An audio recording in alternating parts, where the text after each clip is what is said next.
Mm. I sure am excited for some happy times. Ooh. Let's...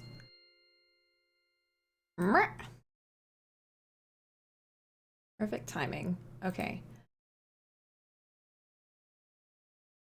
Whoa. There's a game. There's a lovely, lovely game.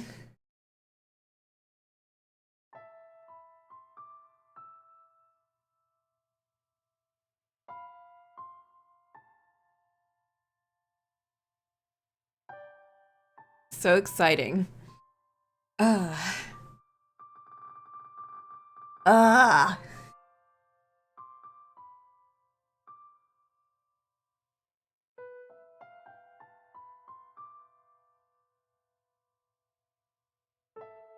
Oh man, we made like 3 save files in the last run because of how many actual choices we had.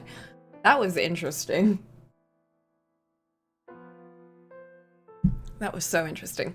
Isolation, my favorite. It's probably my biggest fear, IRL. Like my actual biggest fear. Whoa, let's jump into that. Oh, I don't know what we're gonna do because so like you remember what happened before,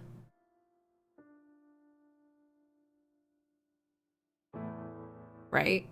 Because before we finished that lovely little story and then Maid disappeared on us and she's still kind of gone. And then we like hung out with a painting. And the painting was really chill and it gave us like a key to something. To like the master bedroom, I think. And now we're kind of just off the track doing our own thing. So this is gonna be weird. I don't know what to expect about this now. Yes, please load. Call for the maid. Oh, I didn't notice that last bit. We could just like abandon all of this and call for the maid. I'm so cute. I really want to go. I want to look all over the place. I want to go explore, but I also am worried. His maid is gonna be so mad if we do that. I don't want to go to the cellar. Let's just tick off the boxes. Don't want to go to the cellar. Don't really want to go to the rose garden. Don't really want to go to the den. We already went to the fireplace. We've already been at the entrance. I'm very curious about the stained glass window, the master bedroom, kind of the library, but not really. I think the stained glass window and master bedroom. Well, it's always been a rose. Oh, right. Well, she probably cultivated it again, I'd imagine. Although she said that she can't really cultivate the flowers like everyone else can. She wasn't able to do it like the Beast had done, or like Flaxenhead family, or even Whitehead Girl.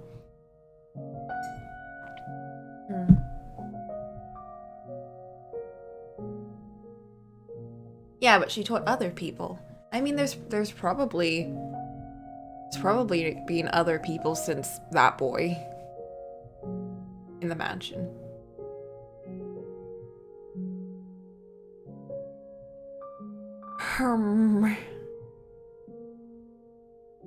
What if we just call for the maid? Maid,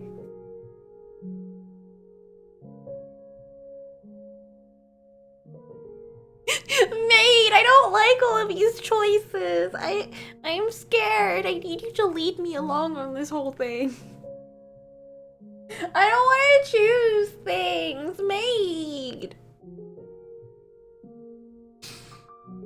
But this is like the only time we've ever gotten this opportunity. But maid doesn't want us to go by ourselves. Do we remain an agent of the maid, or do we embrace our autonomy and do what we want to do? Are we determined by the mansion? Or are we our own person? Are we our own master? Are we the master of ourselves?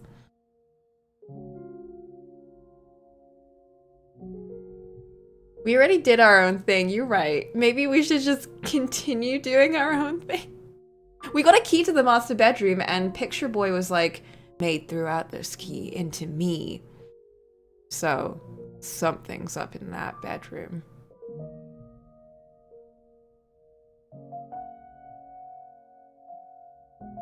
It's committing, right?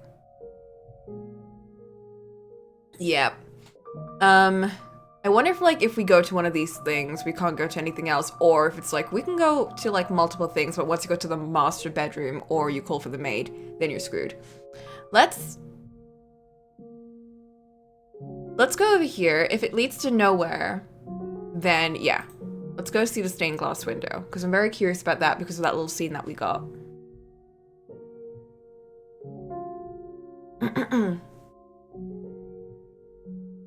You approach the stained glass window. An array of pews was arranged facing the stained glass. There seemed to be an air of tranquility about the room. You sat down in one of the pews and stared quietly forward for some time. For a moment, you felt like you were on the verge of recalling something, but ultimately, the memory never managed to resurface. The maid did not appear to be there. Where could she have gone? You decide to resume exploring the mansion. Interesting. Let's go to the library. We stared at it for 5 hours. The smell of dusty books filled the air of the library. You approached a shelf to examine one of the books. Oh! And suddenly an avalanche of them came falling to the floor. You stared blankly at the mountain of books. They had fallen down on their own, but they showed no signs of putting themselves away. Since no one else was there to do it, you began placing the books back on the shelf. You died! I don't think they fell on us. 1, 2, 3, a dozen. And as soon as you had gotten them all back up, what? They came crashing down again. You wished very much to implore of the maid's assistance, but she did not appear in the area. Pretending you had not seen anything, you made your way back into the hallway. Well, I don't want to go to the cellar. I don't want, let's skip that and go to the den. Oh hey, the pool table's still here. The scent of cigarette smoke lingered in the den. However, the room was silent. Not even an echo of the man's chattering remained. Something was moving. Billiard balls. There was no one present to strike the balls. They rolled spontaneously around the table. The paths that they traced across the surface were rough and erratic, contrasting that of when the former master had held the cue. The spheres collided awkwardly with one another, not a single one coming close to the pockets. Yeah, they disappear when you do them, because, you know, what are you gonna do there? Gonna keep picking up those books? I don't think so. As an experiment, you pulled a ball off the table. In response, the parts of the balls became even clumsier. Having lost one of their targets, they began bouncing aimlessly off the cushioned walls of the table. As you stared intently at the table, a man's voice rang out from somewhere in the room. Ain't that him? Ain't that? Ooh! It's, what's his face again? Jacopo. Spinning around, you saw a silhouette of a man. However, you could not make out what the man was saying. The man thrust his finger at the table. He appeared to want you to return the ball. Reluctantly, you placed the billiards ball back on the table. When you did, the ball resumed endlessly colliding with one another, never landing in any of the pockets. Yeah. You looked up to find the shadow gone. Having determined that the maid was not going to appear in the den, you exited the room, making your way back into the corridor.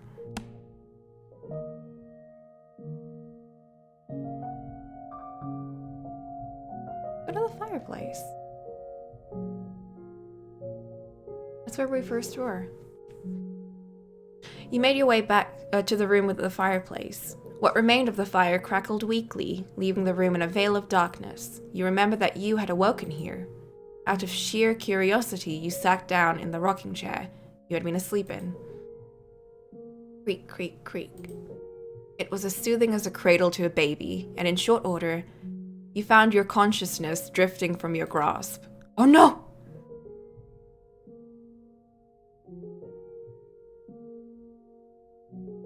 No! I didn't want to do this, no heck!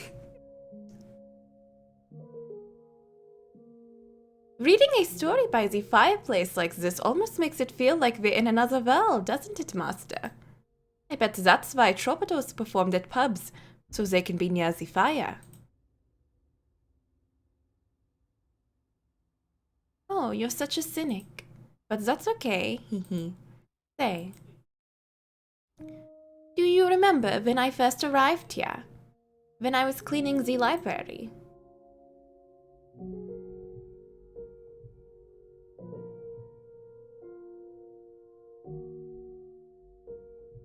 Your eyes slowly slid open. Fragments of a pleasant dream lingered in the back of your mind. The crackling of a fire, the taste of warm wine. However, there was nothing pleasant about the fireplace sitting before you. No warm, crackling flames. In fact, the brisk air of the room overpowered the remnants of embers left there. A chill ran down your spine. Afraid you might freeze stiff if you stayed there much longer, you resumed your exploration of the mansion. Well.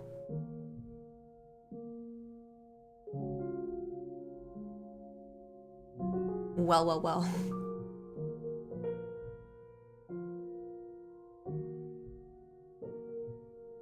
You made your way to the mansion's entrance. There was no one around, nor any source of light. Groping through the darkness, you found the front door, which was sealed shut with a heavy bar. You pressed against the bar, but it remained firmly in place. The door did not budge either. It seemed you could not leave the mansion. Burn the witch, crucify the impure. When you made to step away from the entrance, you heard a muffled voice. You looked around, but you were unable to determine the source of the voice. Nor could you be sure whom you had heard either. Giving up and finding anything at the entrance, you decide to head somewhere else.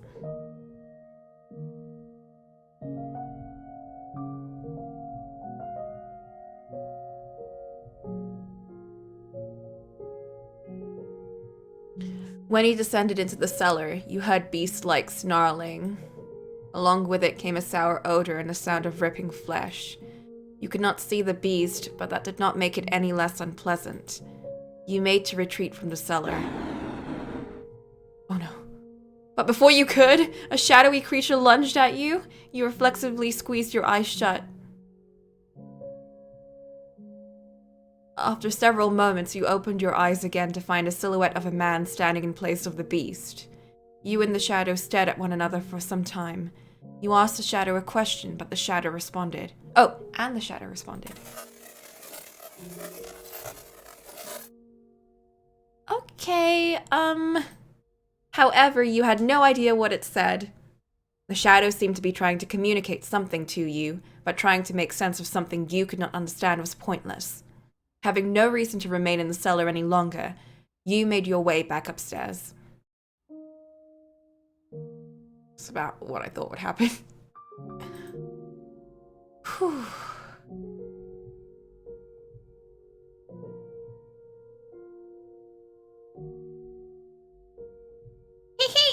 Look, your head's covered in roses! Oh, you got petals on the book. This isn't mine. I can't afford to. Though you could hear the sound of children laughing, you could not see them. Regardless, their cheerful voices warmed your heart. You decided to linger there in the garden for some time. Along with the children's laughs wafted a sweet fragrance. The wind blew, whisking flower petals up into the air. It was an enchanting sight. That was nice, at least. Oh, but after a while the roses began to wilt. You could no longer hear the children's voices either. A young man stood alone in the withered rose garden. As you drew nearer, you called out to the youth. But the young man did not appear to notice you. He merely stood there, staring vacantly across the garden. The youth muttered something in a lifeless voice. This isn't what I wanted. I just wanted a normal, peaceful life. I can't bear being alone. I can't take this. Someone get me out of here. Oh God, tell me that I'm not the bad one here. You tried to call out to the young man several times, but he did not seem to hear you. Oh, Mel. He simply continued muttering to himself. Before long, the youth's shadow faded into nothing. Unable to bear the chilly air any longer, you stepped back into the mansion. I'm gonna just save right there. Go to the master bedroom.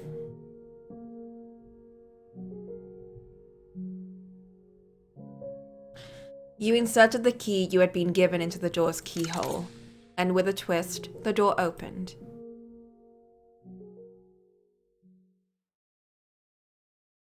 The master bedroom was shrouded in darkness, much like every other room in the mansion. It had evidently been left unused for some time. The air in the room was stale and forlorn. Master? A voice seemed to ring out from somewhere. Come on, get up. Up with you. Master!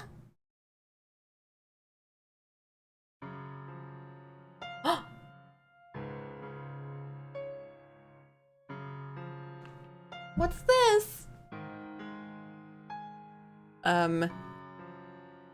See, what did I tell you? It's so much nicer in here with a little light. Without warning... Oh my god, that's loud. One sec.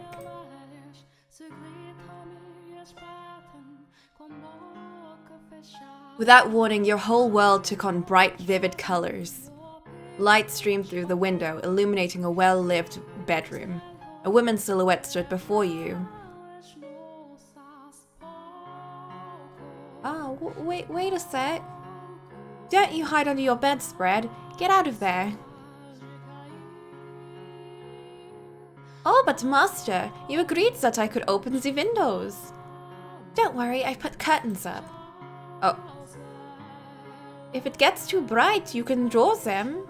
Mornings take the best part of being outside and squeeze them all into the same few hours. You don't have to go outside in the sunlight for it either. Just listen to all the wonderful sounds. The choice songs of the birds, the swaying of the trees, the rustling of leaves. You tried to call out to the silhouette, but it did not respond. Reaching out for her, your hand simply passed through her body. It did not seem to be you that she was speaking to. Perhaps you were looking at a scene from some other time period.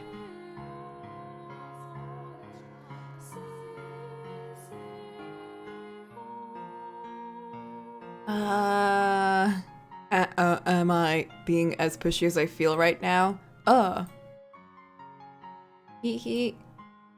completely misjudged you. You were the exact opposite of what I thought you were. Let's see. I thought you were cold and cruel. Heartless and incomprehensible. Could this maybe be, Giselle and Michael? Michael? Whoever they were. But I'm beginning to get a better idea. You try to put on airs, but you're really rather childish. You have a short temper, but can be surprisingly playful. What else? You have a pretty difficult personality, too. Now, hear me out here. That's not everything. You gave me a chance to talk and you listened intently. You can be kind of nice, too. We agreed that we would live together, not just in the same house. So we've got plenty of time to add more to the list. And I hope you can make your own list about me, too. This is just the beginning, after all. We've got a long, long time ahead of us. Plenty enough to get to know each other, no? Let's not waste any time then. What do you say we do something today that we haven't been able to do before? Where should we begin? Oh, I know. We can get this place cleaned up. Now that there's some actual light in here.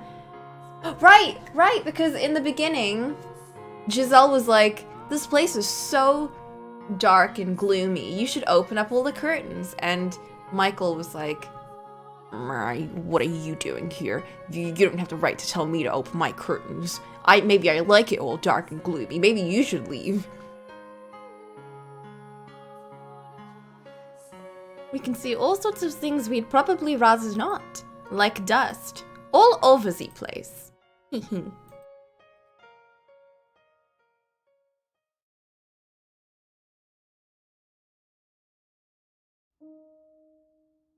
When the woman's shadow faded away, the master bedroom transformed back into its old dreary state. Master, can you say my name? You are unsure how to describe the urge welling up within your breast. You could not say her name. You stood unmoving in the master bedroom for some time, but it did not appear anything else was going to happen. So you decided to head somewhere else. Oh.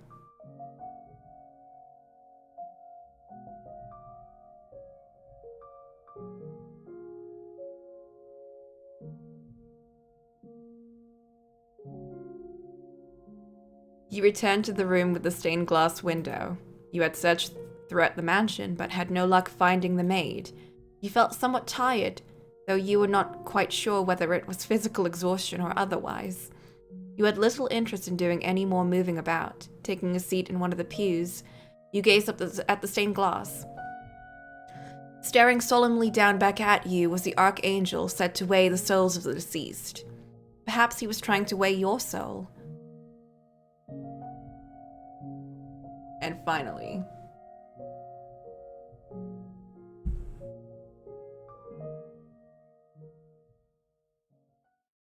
Master? Master? Oh, there you are, Master. You gave me quite the scare. After returning from the third door, you disappeared without a word. Oh my, it was I who disappeared. That is quite strange. I did not go anywhere, as far as I am aware. Nevertheless, I am glad to have found you. I would have been at a complete loss for what to do if I had been separated from you yet again. I did indeed say that when you first arrived. I've been waiting for your return for a very long time. For centuries, as a matter of fact. That would make me a ghost then, you say? I'm very much not a ghost. Would I be able to hold your hand if I were?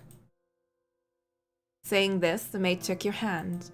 It was cold enough to send a shudder down your spine, and completely devoid of life.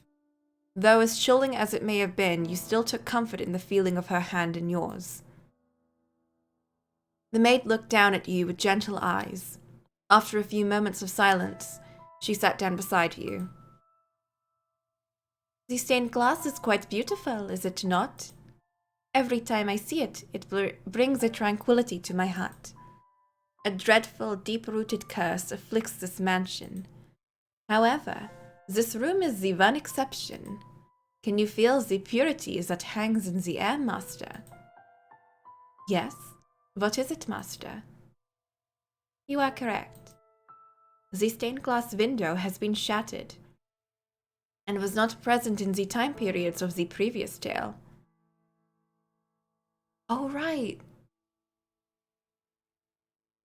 Beast had shattered it, right? I wonder. Perhaps it is because the mansion we are in presently resides in a realm separate from the real world. We are in a world constructed from myriad memories and histories. I'm sure that when you regain your old self, Master, the mansion too shall be restored to its original state. So do try to remember, alright? Oh yes. Where did you go in my absence, master? I see. So you explored the mansion then? And did you find anything noteworthy? Memories? I'm not quite sure what you mean. How peculiar. As a servant of this house, I pride myself in being aware of most everything present within these walls. I wonder whose memories they could be. The key to the master bedroom. Why did I throw away that key? I beg your pardon. You say a painting told you.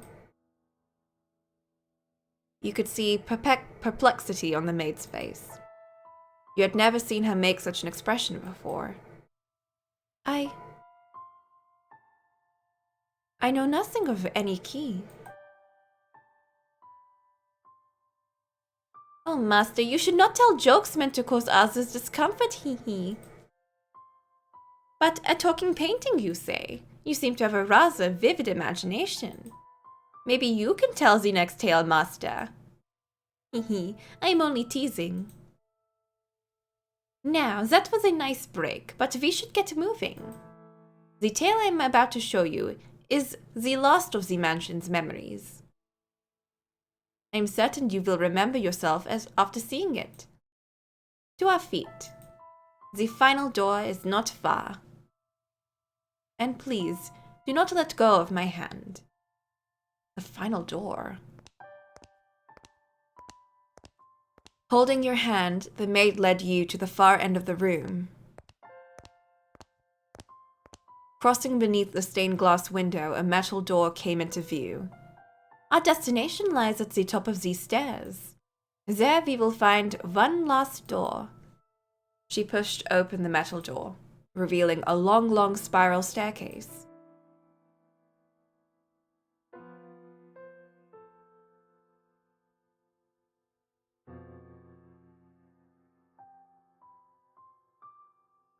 Oh my. It will be a bit of a walk, so let us be on our way. And please, do watch your step. This is called an observation tower. Normally, towers such as this were built in castles or churches, so it is rather strange for there to be one in a mansion. The last door I wish to show you, master, resides at the top of this tower. Rectangular windows were carved out of the stone in several locations, along the way up the spiral staircase. You attempted to peer out one of the windows, but all you could see was a thick layer of fog. Perhaps the maid's suggestion that the mansion did not presently reside in reality was, in fact, correct. With each step upward, you found yourself gripped by an indescribable sense of anxiety. The feeling somewhat resembled irritation or annoyance. Sensing this, the maid tightly gripped your hand. There's nothing to worry about. You will be fine. It is all in the past. No matter what may happen, so long as you do not let go of my hand, you have nothing to fear. You and the maid continued climbing the stairs, up and up, around and around, marching ever nearer to the supposed final door. High up into the tower, as the light from the below grew distant, a rotten wood door came into view. Patches of what appeared to be blood stained on the surface, and holes had been bored into it with sharp objects of some sort. You heard a scream from far below, where no one should have been. Kill the witch! Kill the witch! Kill the witch! Burn her! Burn her! Burn her! You were struck with fear. The next moment, the maid opened the door. And then...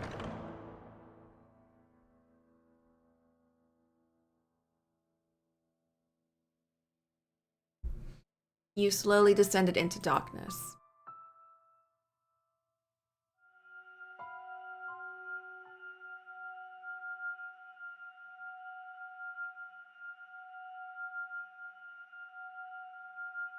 $10.99?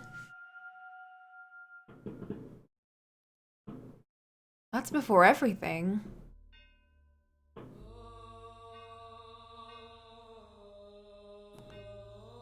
Set on a pot, set it on, and also pour water on it, or into it. Gather the pieces thereof onto it. Even every good piece, the thigh, the shoulder. Fill it with the choice bones. Take the choice of the flock, burn also the bones under it. Make it boil well, let them seethe the bones of it therein. Thus saith the Lord, woe to the bloody city, to the pot whose scum is therein, and whose scum is not gone out of it. Bring it out piece by piece. Let no lot fall upon it. Oh no. Where is she? Where'd she go?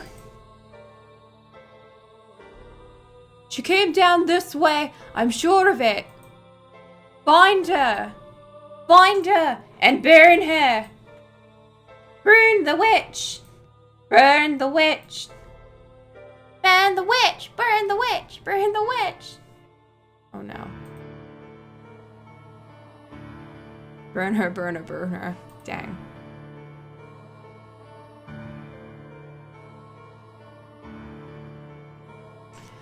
Then will I leave thee upon the land, I will cast thee forth upon the open field, and will cause all of the fowls of the heaven to remain upon thee.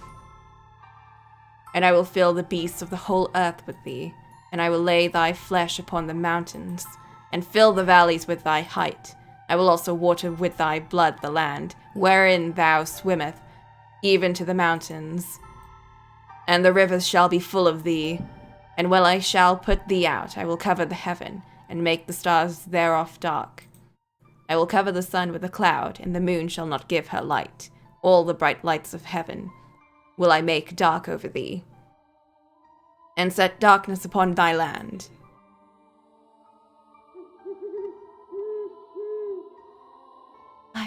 I seem to have lost them. Now where am I? Where should I go from here? What am I to do? Darkness spreads as far as the eye can see, not a ray of light shines down upon me. All that strokes my cheek are tendrils of darkness.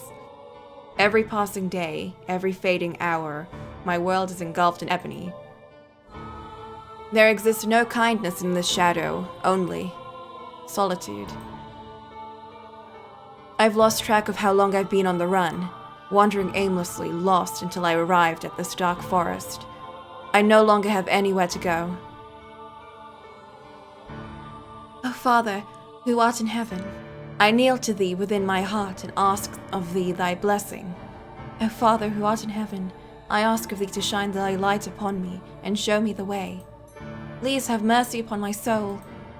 O Father, who art in heaven, I do love thee dearly, hallowed be thy name. Please show me the way. I may be shunned and persecuted, and I may have no place to go, but nevertheless I am unable to give up on life, to cast aside my hope.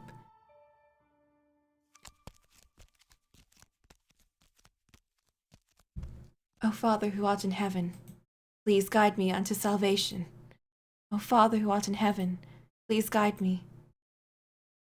I can no longer remember when my life became naught but running. Oops. I'm gonna move my mouse this way so I don't accidentally do that.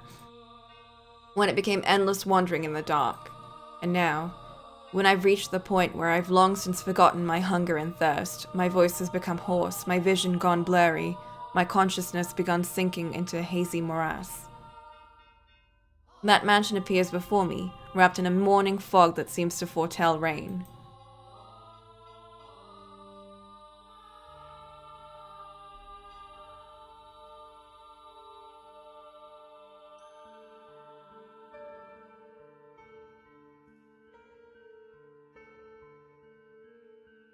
Oh my. The mansion comes into view like the world fading in after a dream. It doesn't appear as though anyone lives here. All the windows are either boarded up or shuttered, as if it's long since been abandoned. A tower which seems out of place in a personal residence stands tall beside the mansion. The whole building seems as though it could disappear with a frog. It has an unwelcoming presence, freezing me in my tracks. However, if this is where you have led me, then I shall follow your guidance. Having nowhere else to go, this mansion is my only salvation. The light that guides my way, and so I must have faith that no matter what I find, whether spirits or wild beasts dwell within these walls, that this is where I will find peace.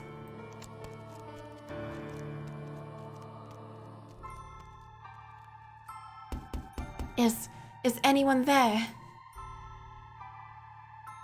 I guess it is abandoned. That makes sense. It would be more unusual for someone to be living in a house so deep in the woods, so far from civilization, like it's been forgotten to time. I can't imagine anyone spending their days here. I place my hand on the front door. What if I can't get in? I very much doubt I'll find anywhere else to stay wandering around through the woods. If the door doesn't open, then I'll die out here in the forest. I've come to accept much, but I'm not ready to forfeit my life yet. Please open. The door is heavy, and though it seems to protest my attempts to enter, it still opens much easier than I was expecting. I was worried over nothing.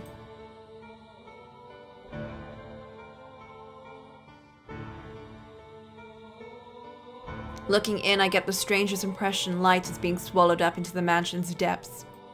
Rather than going inside, it feels as though I'm about to step outside the boundaries of this world. When I close the door, it's so dark I can't even tell where I'm walking. I wonder if the window's open. Though I manage to fumble my way over to a window, it's tightly shuttered and the shutters are caked with rust. I'm probably not going to open without a fight. If only I had some source of light. I can't even see my hand waving in front of my face. It feels like the floor will fall out from under me, and I'll sink into eternal darkness if I don't watch my step. Fighting back the fear, I slowly walked forward, tracing the wall with my hand. There's a door at the end of a long corridor. I pulled it open, and a wisp of bone-chilling air brushes past me. It's too dark to see anything, but I feel something different present in the area than the rest of the house. Uneasiness grips me. Is anybody there? My voice simply disappears into the void. No response. As I'm pushing forward through the freezing air, for a split second, I spot a shimmer of light. Squinting my eyes, I am able to make out a large window. Unlike the others, it's not shuttered, but covered by drapes. My chances are slim, I imagine, but if there's even a slight possibility of getting some light in here, it's worth a shot. So I pull open the drapes. The next moment, faint but colorful light shines down on me.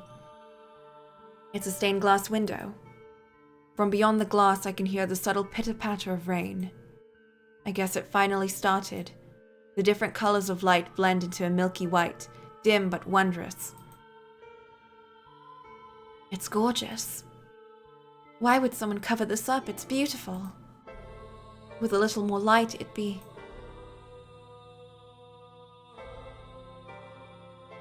Please do not touch the drapes. Or the windows. Suddenly I hear a voice and I can sense someone else in the room. Oh.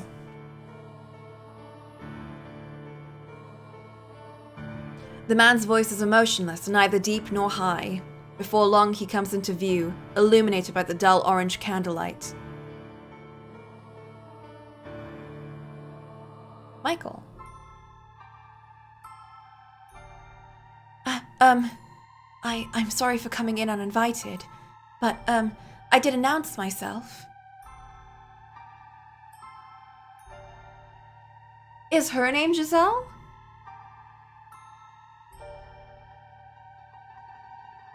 The man stands there, practically blending in with the darkness. Has he been there the whole time? He's staring straight at me. His gaze wavers slightly, but not enough for me to read anything in it. The candle in his hand and the light from the stained glass windows are the only illumination in the room, neither of which are particularly bright. As a result, his outline is faint and blurred. It gives off the impression that he might vanish entirely between blinks. My apologies, I assumed the house was abandoned. I suspect you would have preferred it to be abandoned. Not at all. Is this, do you live in this mansion? Yes, I have for a very long time. I thought I had barred the front door, but it seems I left it open. What brings you here?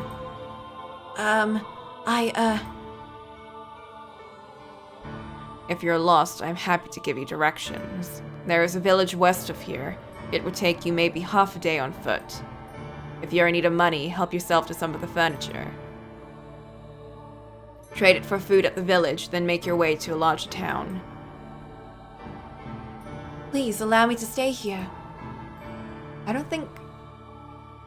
She's not saying the same thing that Giselle said, did she? I don't think this is Giselle, actually. Maybe, I don't know.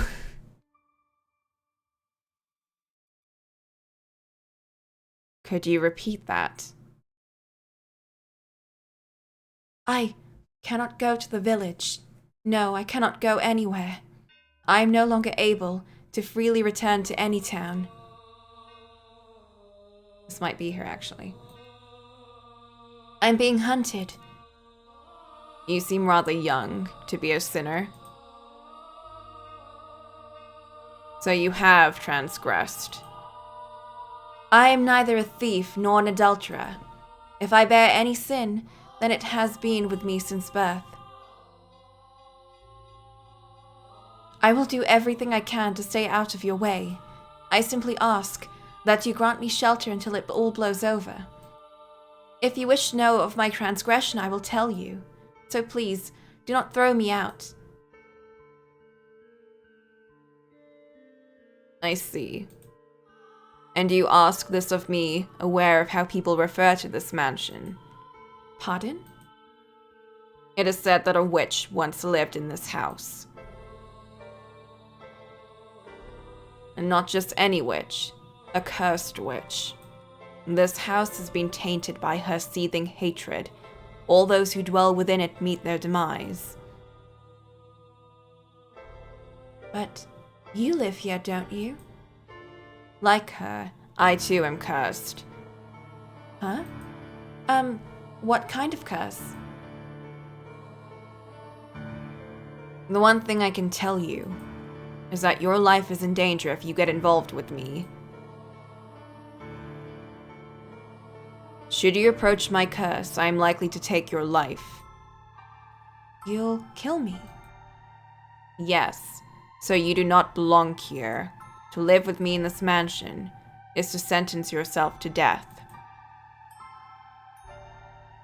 No matter what path I choose, I very much doubt I have a future. And if that's the case, then I shall live how I want.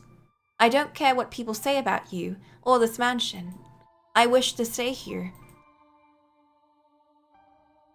You might think I'm rather strange, but my heart tells me that I must stay here. That I was guided here. And hearing what you have to say only reinforces that. What are you scheming? I'm not scheming anything. I'm simply tired of running. So if your curse is going to kill me, then perhaps that's for the best. At the very least, you won't be hunting me. You won't try to flay me or tear off my arms or rip the flesh from my bones. And that's enough for me.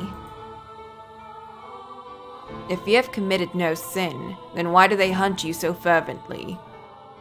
I am accused of being a witch.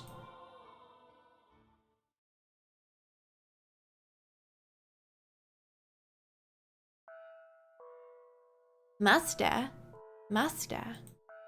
please wake up. Return to me. Ah, have you come too, master? I apologize for sending you through the door without warning. It must have given you quite the scare. But I beg your forgiveness. I heard a terrible screaming from down the stairs and I panicked. You say you saw the white-haired girl? I see. So you made it into the world beyond the door before me. I am deeply relieved that I was able to take your hand before losing sight of you. I presume you have already grown familiar with the atmosphere of the time period, master. If you have seen her, as you said, then you should have a basic grasp of the situation. She was a very misfortunate girl in this era. She's an unfortunate girl in a lot of areas. A lot of eras, a lot of places, a lot of times. She's just got bad luck all around. Accused of being a witch, abused, persecuted, her life was in constant danger. It was again her appearance that brought this upon her. That snow-white hair and those ruby-red eyes clearly differentiated her from everyone else. Oh, and I apologize. I neglected to mention that this door is unique. As for what sets it apart, that will be made clear as we proceed. Though one difference is in the time period.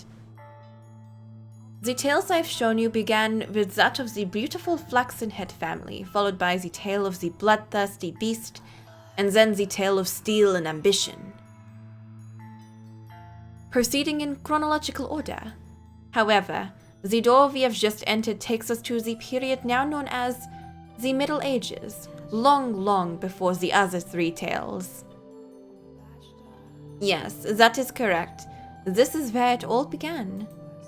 The mansion's curse, the truth of the witch, and your identity. All of this should be made known. If after this tale you are still unable to reclaim your old self, then there's nothing more I can do. This door contains the last tale I am able to tell you. So I ask of you, please do not let go of my hand until it is all over.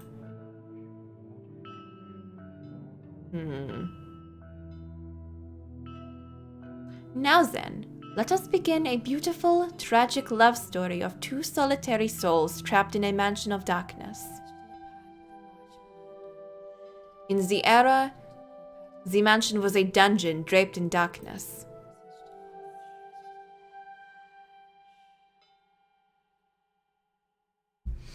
After a great deal of time on the run, the white-haired girl found herself at a remote mansion that stood in a dark, overgrown forest. All the windows were either boarded or shuttered, and it was even darker inside the house than out. Not even a ray of moonlight could enter those walls. Only naturally, the white-haired girl had assumed that nobody lived here. But her guess was incorrect. Someone did indeed dwell in the house. It was a young man named Michael. Though she could not make out the details of his face in the candlelight, she thought him a very handsome man.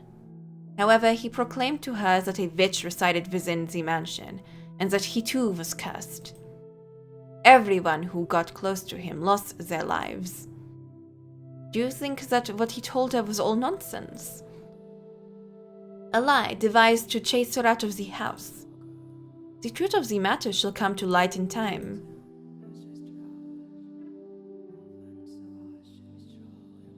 Despite Michael's assertions, the white-haired girl decided she would take up residence within the mansion.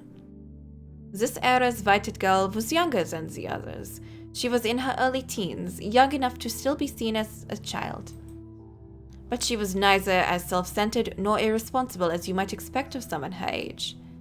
She was very delicate and reserved, and acted with a great deal of modesty and restraint. The accusations of her being a criminal and a sinner were grossly inappropriate. Nevertheless, she was still chased from her home, barely managing to flee to this mansion with her life. Now, the white-haired girl thought it would be rude to simply take up space in the mansion, so she chased down the Master Michael and asked, Is there anything I can do to help? I will clean or cook or do anything. Just let me know. I want to repay you for allowing me to stay here. You need not feel in debt to me. The weight of that obligation will only turn into disdain. But, I can't just stay here and do nothing. Do whatever you like, as long as you do not enter my room. This is all I ask of you. He said emotionlessly, turning away and walking off. Michael was not, I believe, spurning her. He was merely disinterested. He did not treat her disrespectfully, nor did he seem averse to her presence. Words simply did not seem to affect him at all. Not only was the mansion a prison for his body was also a prison ensnaring his heart. I should still do whatever I can. But she did not let that get her down. In fact, she might have even interpreted his disinterest as kindness. Though he was a bit standoffish, he did not attempt to cause her harm. He was nothing like the people who had accused her of being a witch and forced her to flee for her life. And she was deeply grateful for that. Poor white-haired girl has such low standards for what she considers to be kindness, as we've seen.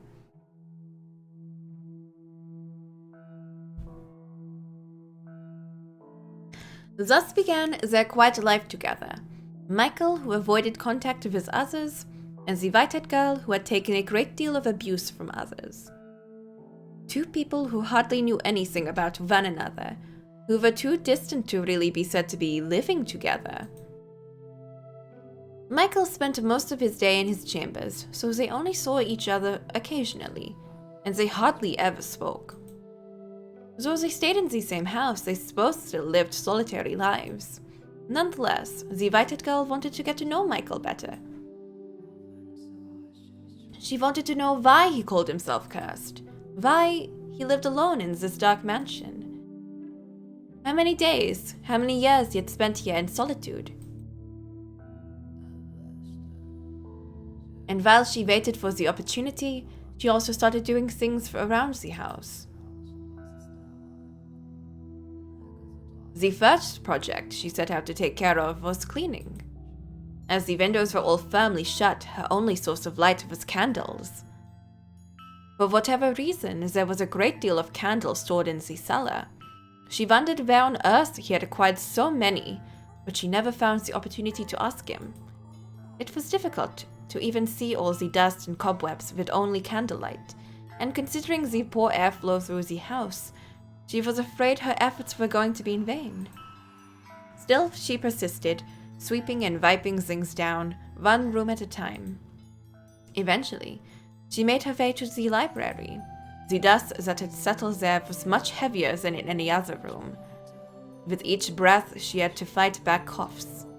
It was not a room one would normally be comfortable spending much time in, but the sight of so many bulky volumes lining the shelves sent her heart aflutter with delight. They're books. Incredible, real books. The white-haired girl had never seen a book before.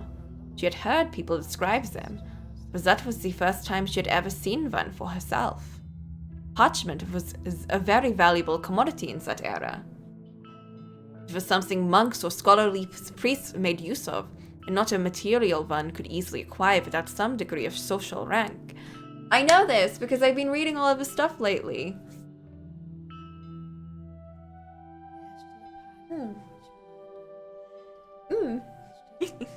This is nice. Books were not printed with machines, but copied by hand. A single volume took an incredible amount of work to create. Even the process of binding was an art. Standing before a shelf, she stared intently at the spines. There's so much dust. Does he not read any of them? Just a peek. Just a tiny little peek, she said, making excuses to the empty room as she reached her hand toward one of the books. The tome that caught her eye was on the upper shelf. It bore gorgeous jade embossing and looked like it belonged in a treasure chest. Almost. Though she tended to act older than her age, the invited girl was still in her early teens and not especially tall. Everything's lining up. Even standing tiptoe, it was still just barely within reach. Ah! At long last, her slender fingers made contact with the spine, and she began to pull the book towards her. The books are gonna collapse like what happened when we were looking in the library. Ah! The library had sat abandoned for some time, causing the covers to stick together. So when she attempted to pull one out, others tilted with it. And then... almost all the books on the shelf came avalanching down onto her. Oh, ow! The white-haired girl groaned, buried under a mountain of parchment. She hoped she had not damaged any of her host's valuable collection, for the mess was enough of a setback already in her attempt to express her gratitude. Looking around, she saw one volume that was almost torn in half. She did not know whether it was in that condition before or if it had happened in the fall, but nonetheless she felt horribly guilty. Sitting there, unable to get back to her feet, tears began welling in her eyes. Then suddenly a shadow fell over the dejected girl. It took a book in its hand and returned it to the self. For a brief moment, the shadow's hand reached hesitantly towards the white-haired girl, then changed course towards another book. Ah. It was Michael. There was a hint of perplexity in his otherwise emotionless eyes. Perhaps he had heard the noise and come to see what had caused it. I'm so sorry. Your books, What were you doing? I'm sorry, I wasn't trying to make a mess. I didn't mean to damage such precious books. Oops. There's no need to panic. I'm sorry. You make it sound as though I'm admonishing you. What?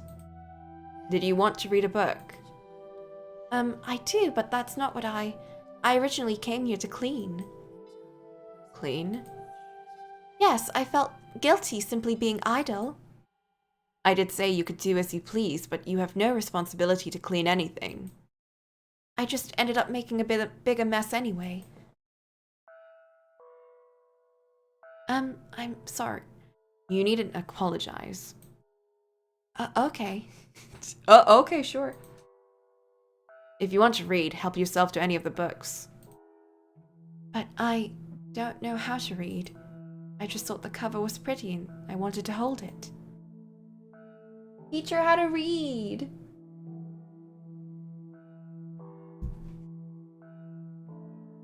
You're free to use them however you wish. If looking at them is enough for you, by all means. These are all your books, aren't they? They are. That's incredible, you have so many. It must have taken you a long time to acquire them all. 1 per month. What? My family sends me 1 every month. Every month? The white-haired girl turned her gaze back towards the shelves, squinting her eyes and beginning to count. When she finished, she was in awe. There were in excess of 100 books on these shelves, which meant he had lived there in solitude for many years. Yeah. She was at a loss for words. Their dull tomes, dreadfully inoffensive and not even interesting enough to waste a few hours with. Decoration is all they're good for. I see. If you can put them to some use, then perhaps my having them won't be entirely meaningless anymore. I am going to return to my room. Don't feel obligated to clean up. Just a minute. Was there something else? Could you tell me your name? I just realized I never asked for your name. Not knowing what to call you will make this conversation awkward. You don't need my name to. I want to, though. What's your name, white-haired girl? Michael. Michael? Like the Archangel? The name suits you quite well. It suits me. It does, although It's difficult to see you in the dark. You seem to be a very handsome man, befitting of your name. I beg to differ. Giving me this name is the highest form of mockery. I expect the real Archangel is probably rather annoyed by it. I don't know. I think it's a wonderful name. And your? No, never mind. Oh, my name? My name is Giselle. Please, call me Giselle.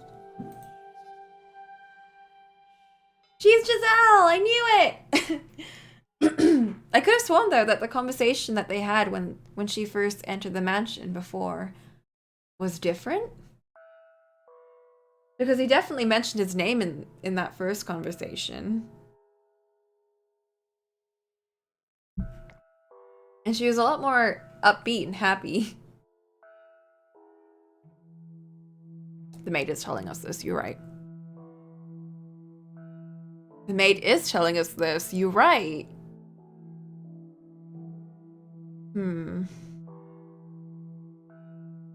Odd. Oh, thank goodness. For what? I was able to get your name and talk to you for a little bit. We haven't seen much of each other since I first arrived, so I'm glad that I got to hear your voice. So very glad. You gain nothing by speaking to me. You have no responsibility to do so, and there is no need for you to feel joy about it. I'm not pleased out of some sense of responsibility or necessity. It's just depressing, not being able to have a conversation with someone living in the same house. You do not understand me at all. As I said on the first day, my curse will one day kill you. But I'm still alive, aren't I?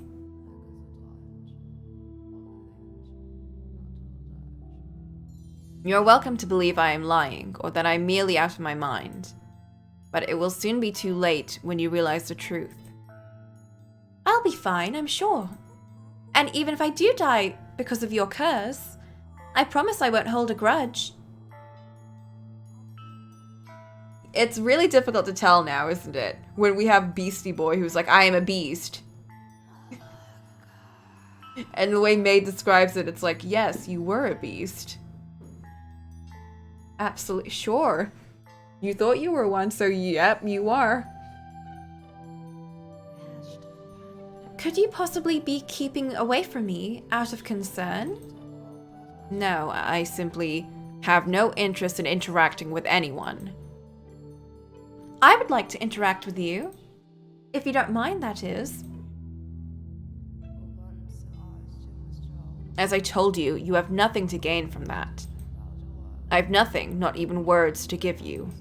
My body is but a shell, even if I were not cursed. My presence would do naught but cause you discomfort. I don't think that's true. I don't believe that there is anyone in the world with absolutely nothing. There's plenty inside you, you simply haven't noticed it yet. And not all of it would cause others pain either.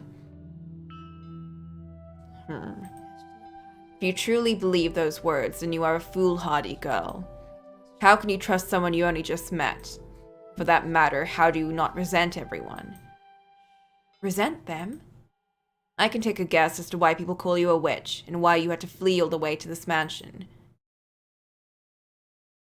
Your white hair and red eyes. And that's abnormal, seemingly inhuman appearance drew their condemnation. And I can think of any number of reasons why they might have started treating you less than human. Perhaps people around you experienced misfortune. Perhaps there was a natural disaster, a famine, a plague. Some kind of external phenomenon. And you were their scapegoat. Yes, you are, by and large, correct. Then that would make me as unworthy of your trust as anyone else. I make no claim to having your interest in mind. Goodbye. If you don't mind, could you teach me to read sometime? Did you listen to anything I said? I listened, yes. I have no intention of idolizing you. I don't expect you to do anything for me, and I don't wish to burden you in any way. I simply wish to be allowed to be at your side. It does not matter to me what kind of person you may be. That is all I want. I apologize for keeping you. Please consider it if it's not too much trouble. Your complaints were heard and then forgotten. Don't worry about it. Michael's just like, I just had this conversation with you. As the master of the house, Michael made his way out of the library. He appeared to be slightly rattled. Perhaps the White-Haired Girl's determination had ignited something in his chained heart. Or perhaps it was something else. She stared towards the darkness into which Michael had disappeared. Then she carefully wrapped her arms around the jade-embossed tome, a soft smile spreading across her lips. He's a decent man, I'm sure of it. We're alike, he and I. And thus began to blossom within her a faint sense of fellowship, as someone who also knew solitude. Yeah, she's kind of like young and kind of like, well,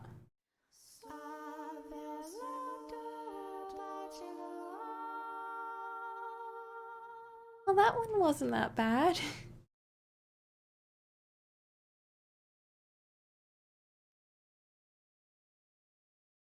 It had been about a week since White-Haired Girl had taken up residence in the mountain. Hold up, I want to get some water. I drank my entire cup. I need to get another one. Beery!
Are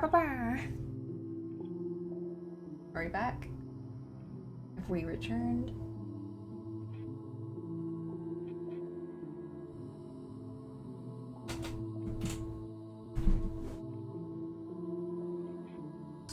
Cool. Cool. Okay,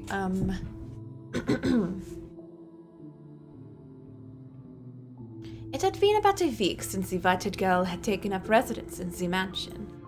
Staying in the house deprived of light was, I imagine, a very claustrophobic experience. To anyone blessed enough to have his sunlight as part of their everyday lives, it would have been unbearable. But for her, the mansion, with its prison walls and lack of either illumination or recreation, was the one place she could find respite. She and Michael continued to be distant, however. He spent most of his time in his chambers, which he had explicitly told the invited girl to stay out of, leaving her unable to close that gap. Nonetheless, on occasions they did cross paths in the hallway. Their eyes would meet, if but briefly. It was never for more than a few seconds. Whenever she saw him, she made a point of giving him a little smile. He never said anything, but still, when she had first arrived, he would not even have met her gaze. He seemed to be taking more and more notice of her. One day, the invited girl stood in the cellar, a frown on her face. Well, this is troubling. I can't go down to the oh, she's in her head right now. I can't go down to the village, but if we don't do something soon. The cellar was where their food was stored, an assortment of non-perishables and dried foods, smoked meats and cheeses. Her daily meals were taken from the supplies there. However, the stockpile was beginning to grow quite small. Were she not on the run, she could have gone to the village to procure more. Or perhaps were she a little tougher, she could have captured a wild animal for its meat. Hehe. But master, you know a young, delicate thing like her was hardly up to the task of hunting for food. How does he normally get his supplies, I wonder? From there, other questions about Michael started rising in her mind. No matter how lifeless he seemed, surely he still had to eat, right? The invited girl nodded, then made her way out of the cellar, intending to head for his bedchamber. But white-haired girl, you're not allowed in there. But on her way there, she spotted him standing by the entrance, staring motionless at the door lit by a single candle. He appeared to be waiting for something. Probably supplies.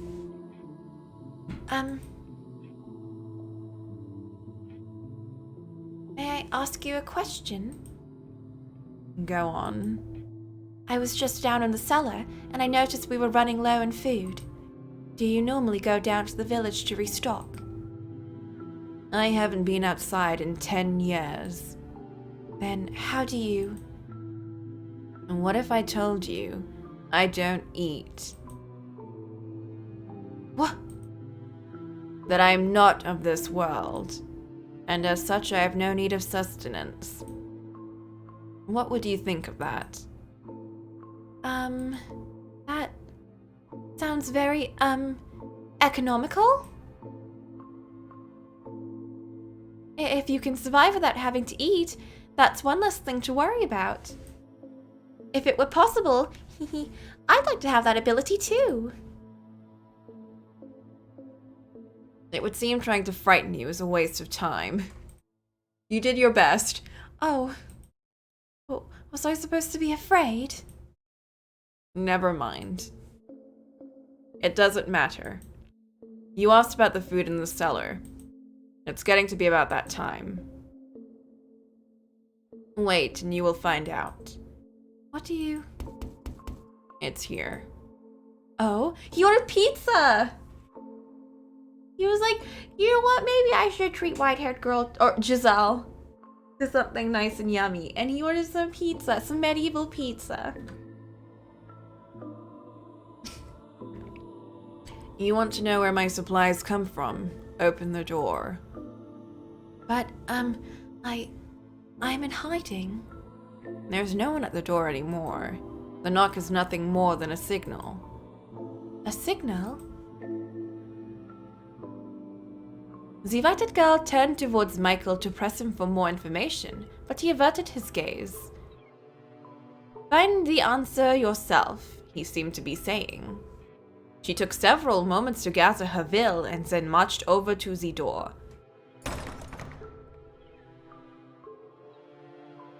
So bright. The sunlight, which she had not seen in some time, was so bright it seemed to burn her eyes. Although the sun itself had not gotten any brighter, she had simply spent so much time in the dark her eyes were no longer accustomed to that much light. The color of her eyes made them quite sensitive to light already, so when she stepped outside, her whole world went bone white. The white-haired girl stood motionless for 10, perhaps 15 seconds, and when her eyes had finally adjusted to the light. What's this? She noticed a crate on the ground at her feet. She turned in her head back to ask Michael about the box, but the mansion was so dark it appeared to be wholly severed from the outside world. From where she stood, she was unable to distinguish Michael from the shadows. A pang of nervousness struck her. She wanted to return to that darkness as quickly as possible. The white girl had come to yearn for that world without light more than the one with. The crate was fairly hefty. The slightly built girl had considerable difficulty bringing it into the house, but eventually, she did manage to drag it through the door. Michael, help! And then, everything went dark once more, except for the faint flicker of candlelight floating in the air. You can leave it there. I'll take care of the rest. What's... Without a word, Michael approached her and the box, withdrawing a knife that he had evidently kept hidden somewhere on his person. With it, he cut through the rope that bound the box. Go on, open it up. At his insistence, she placed her hand upon the lid. She had no idea what lay inside this unexpected delivery. Whoever had brought it was already long gone. Staring at the strange box, she was racked with nervousness. However, what she found when she pushed aside the lid was completely ordinary food. Haha. Something amusing.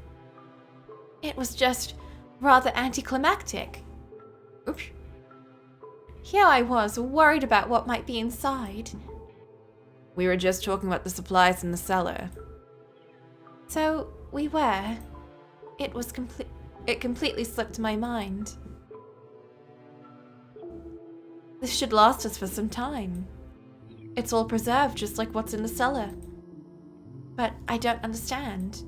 Who would deliver all of this to you? There should be a book in there as well.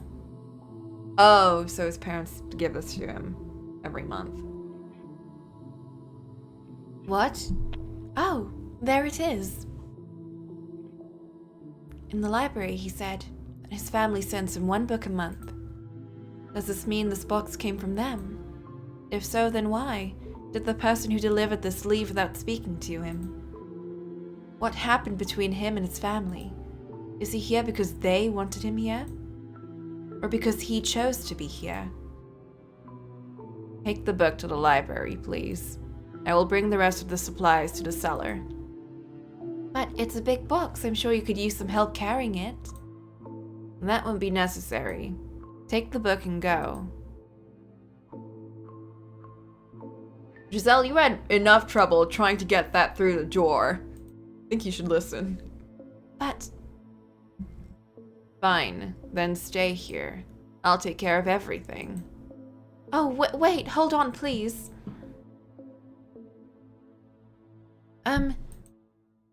What is it? You don't have to answer this if you don't want to. And, I'm not trying to pry, but I can't help but be curious. Say what you have to say, please. I was wondering if you could tell me why you live here in this mansion. Why did whoever delivered this box leave before you even opened the door? Could you perhaps be imprisoned here?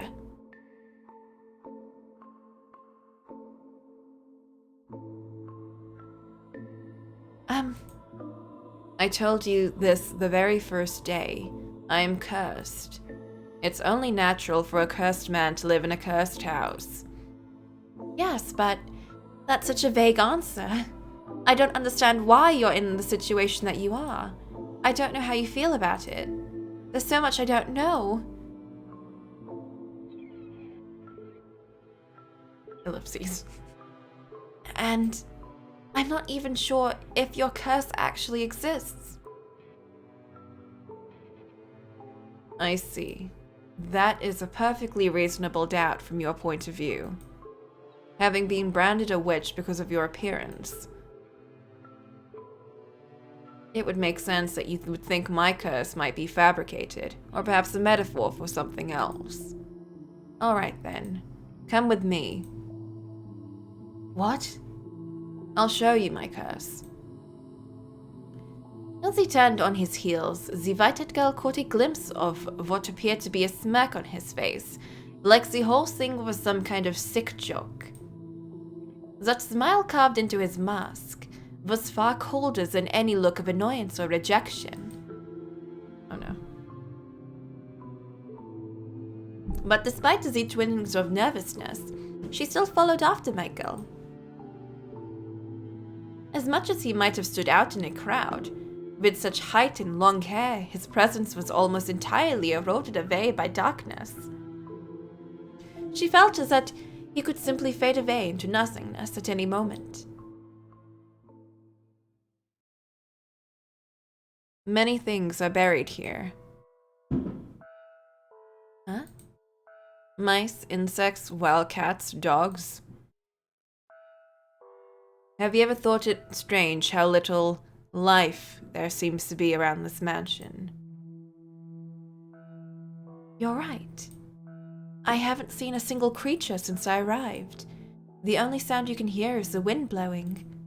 Now that you mention it, it did seem peculiar. They were all killed by me. Or rather, they lost their lives because of me.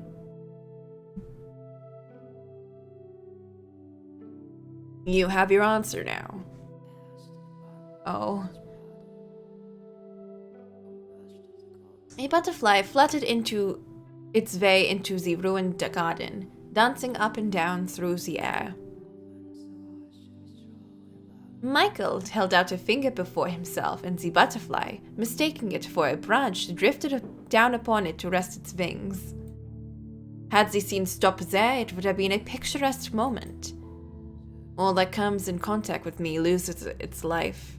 My skin, the breath that I exhale, my flesh and blood, it's poison to all life. But the butterfly's movements began to slow. It spread its wings in one last futile attempt to fight gravity. And then, without warning, it shriveled up into a dry husk. It's dead, all dried up and lifeless, like it's been dead for days. It's like his finger drained all the life out of it. Is this his curse? Is that even possible? But I saw it with my own eyes. If this is his curse, though, it explains much. There are more than just insects and animal corpses buried here, too. Servants who came to visit me long ago. Are here beneath the ground? Under our very feet. Oof. And that's why the servant leaves before I open the door. Should he touch me, should he get near me, his very life is in danger. No one is interested enough in seeing me to take that risk. No one will have anything to do with me. Nary soul even wishes to see my face.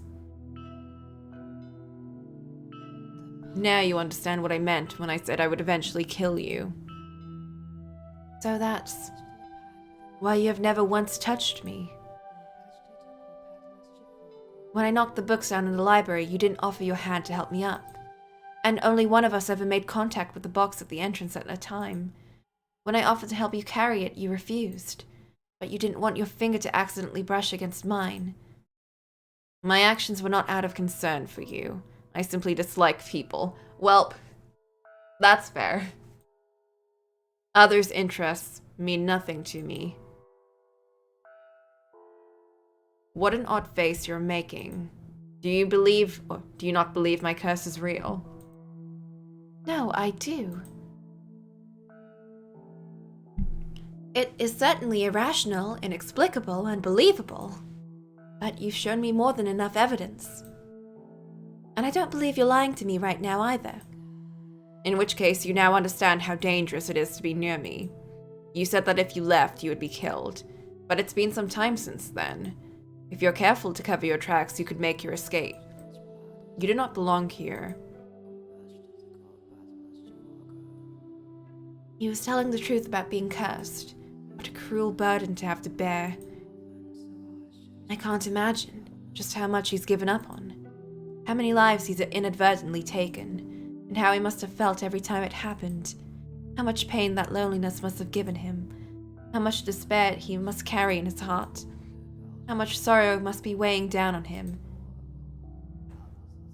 So no, I will not leave. I will stay here with you. Leave this place. No, I will not. Why? Why do you insist upon remaining in this house after learning what I can do? You have no reason to stay. Tell me then, why do you try to drive me out?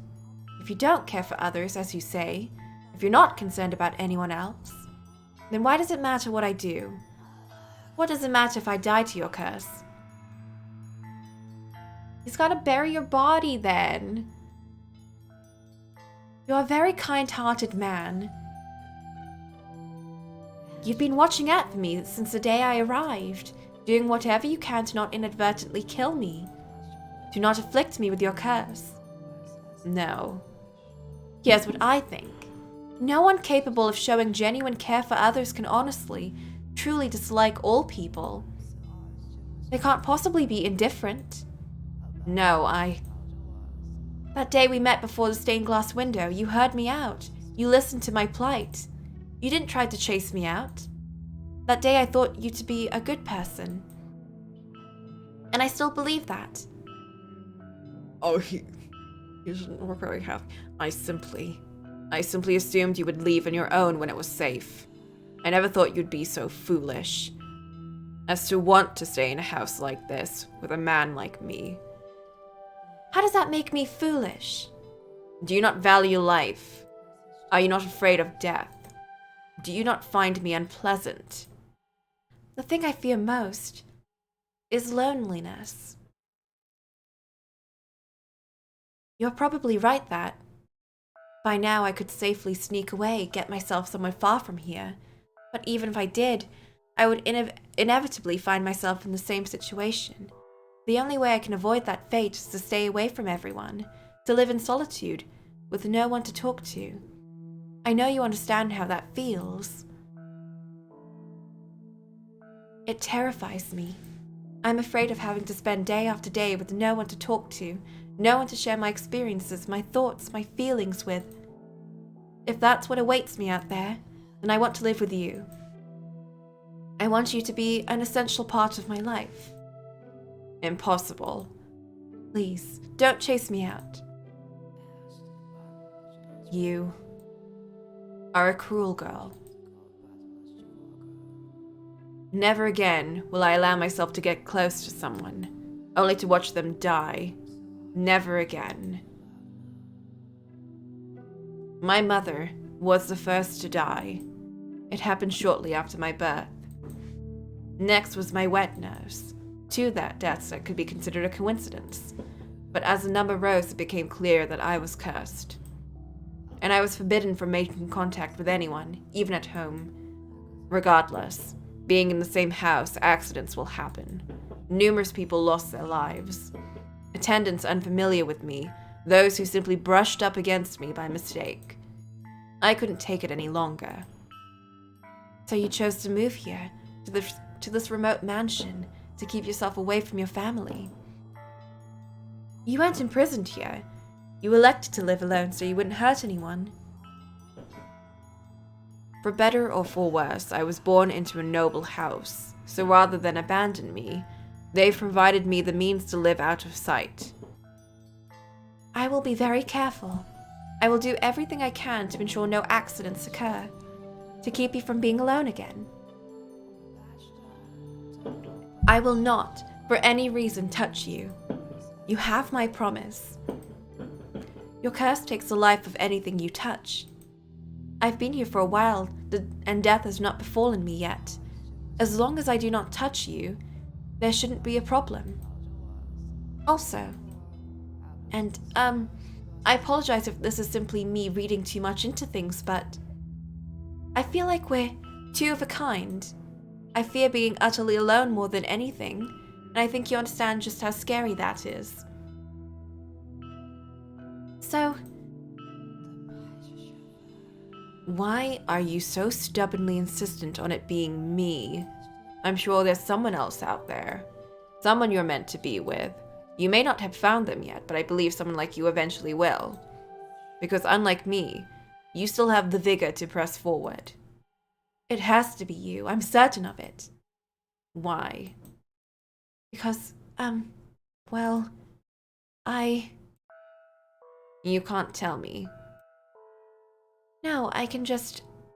Please don't get upset with me. I think... Oh!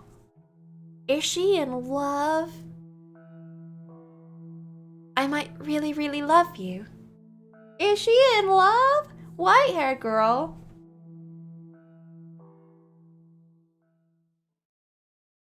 Not again. Every time you fall in love, Giselle, I worry.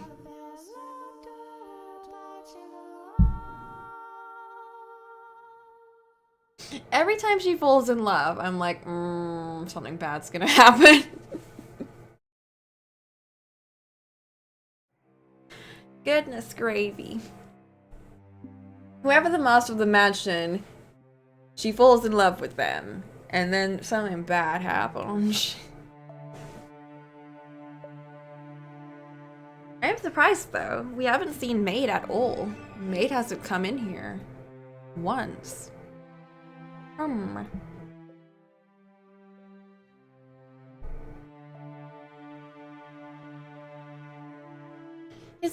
His was a power that evokes images of witches or demons, the unclean and the impure.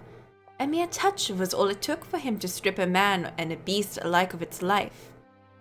God has quite a cruel streak to bestow such a power upon such a beautiful young man. And a strange power it was indeed, like something out of a fairy tale. Like something confined to words upon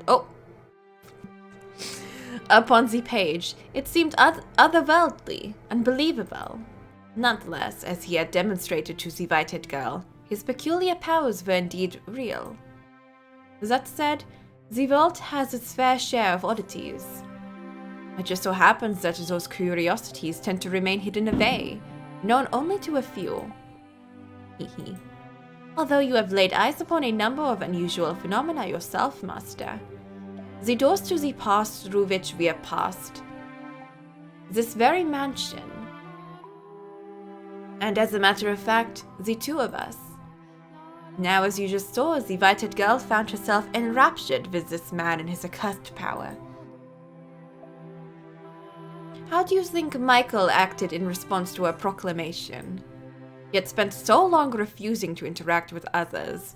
No, unable to interact with them. As such, he was unaware how to respond. After standing there, expressionless for a few moments, he muttered, "I'll consider it." And with that, he returned to his chambers. While he was not someone who wore his heart on his sleeve, I personally do not believe he was completely devoid of emotions.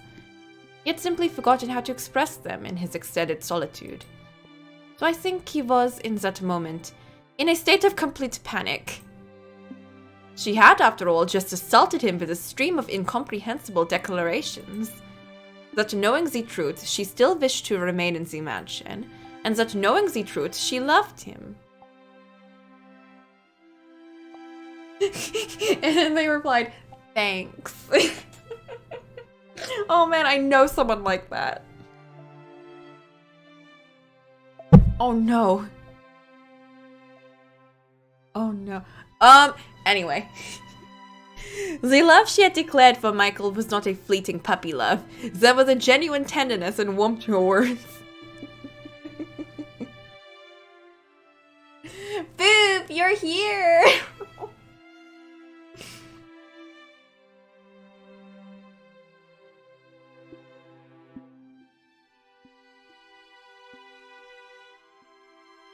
Boop!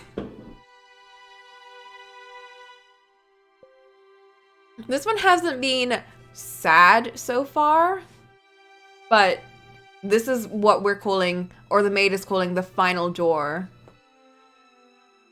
And she's like, if you don't get your memories in this one, I don't know what's happening then. We also looked around the house. And we finally found out Whitehead Girl's name is Giselle.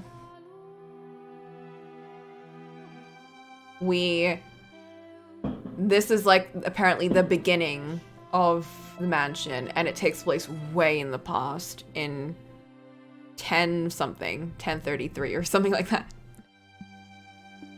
During medieval times, pretty much. And she was accused of being a witch. She was chased into the mansion, and the master of this mansion is kind of stuck in the mansion by himself, and he's like, well, I kill everything I touch, apparently. I'm cursed. And she's like, no, but I can't really interact with people either because they all think I'm a witch, so what if we live together? And now she's like, well, maybe I love you, I think. And he's like, oh, cool, I'll think about it. Who's fireworking at this time of the night? What the heck? Why is this happening for like the past week?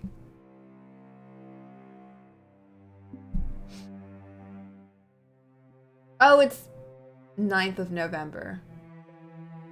I love you. I still murder.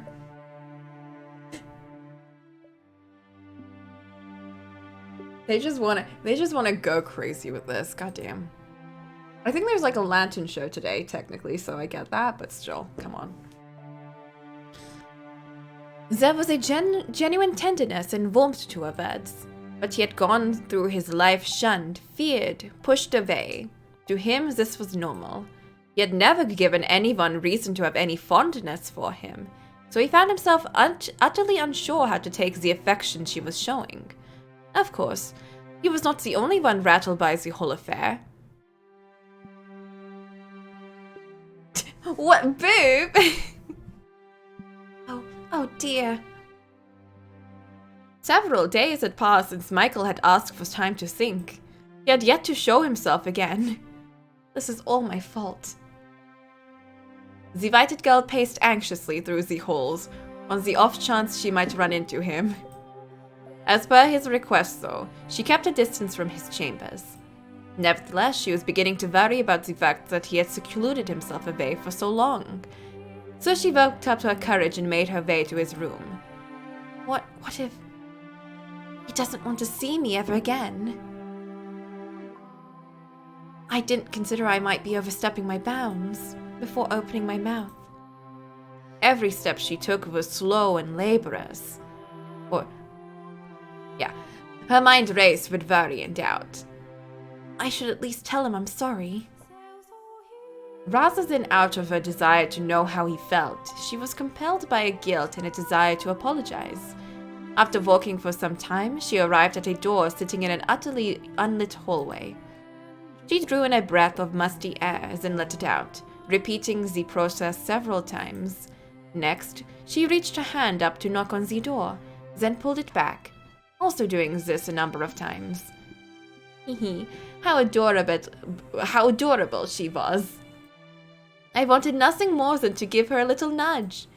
After all, she was too sweet a girl for her worries to be anything but misplaced. But where were you, maid? Where have you been this whole time? Were you even here? Are you even real? I just can't find the courage. Maybe I should come back another day. But what's the point of waiting? I need to apologize and get the weight off his back now. Yeah, I'm trying to avoid thinking about that. So... I know, Maid is just be like, oh, so cute. Writing her fic, sending it out to medieval.net. I don't know. Wherever they get their kicks and stuffs. All of the, what's it called? Parchments. She's taking all of them. She gathered her courage once more, this time determined she would do it. The white-haired girl moved her small fist towards the door. Oh, I didn't want to save. Which then swung open.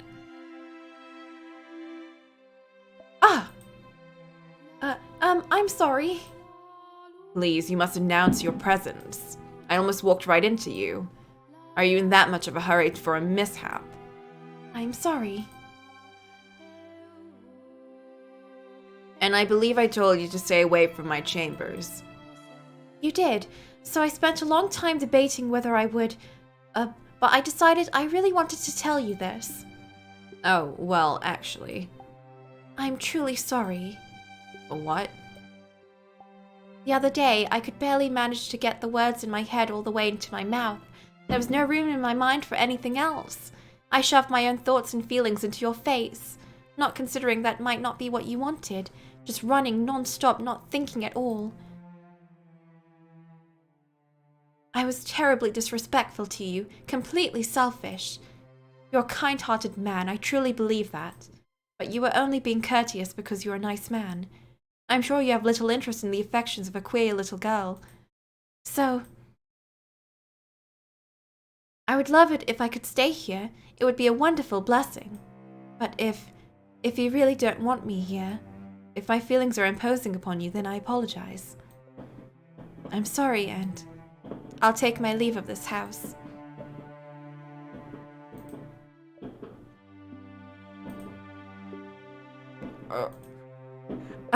I'm sorry. Don't be. My mind went blank for a moment. Oh. What? I find it difficult to comprehend you. The other day you were firm in your intentions to stay, and now you say you'll leave without a struggle. You holed up in your room for so long. Oh, goodness. Pucham. Pucham. Hey! You're banned!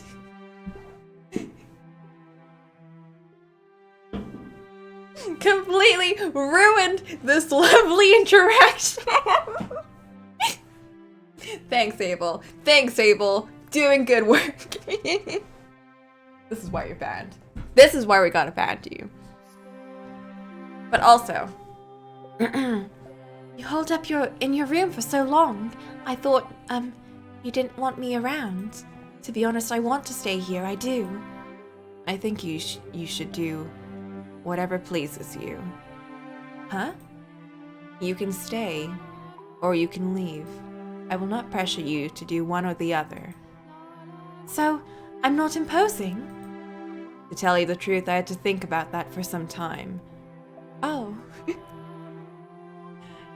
However, I've now come to something of a solution. Since you're here, come into my room. What? But I thought I wasn't allowed to! To prevent what almost happened a few moments ago, so we don't accidentally run into each other. Sorry. You're forgiven.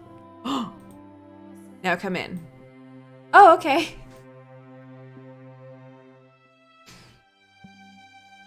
Is this a necklace? If that's what it looks like to you, then I suppose that means I succeeded. Pick it up. Ah. It has a little bell. Oh!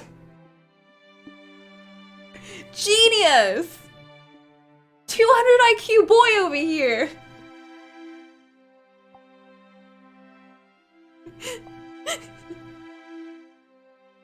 So she's now his pet cat. Yeah, exactly. Oh man. I'm very worried about where this is going because I really love this right now and I'm scared. It has a little bell. It's adorable. Please make an effort to wear that while you're in the house. Because it's so dark, there will always exist the risk that we might accidentally bump into one another. So I tried to come up with a way to reduce that risk. No, Boo! No! No! Does that mean you didn't leave your room because you were working on this? That's right. What other reason would I have? I think most people would assume it was because they had put you in a bad mood, or that you didn't want to see them. I have little sense of how most people see the world. Sorry. Go men. I appreciate it, though. I'm really glad to know that you put so much thought into a life together with me. It would be difficult not to, after the other day.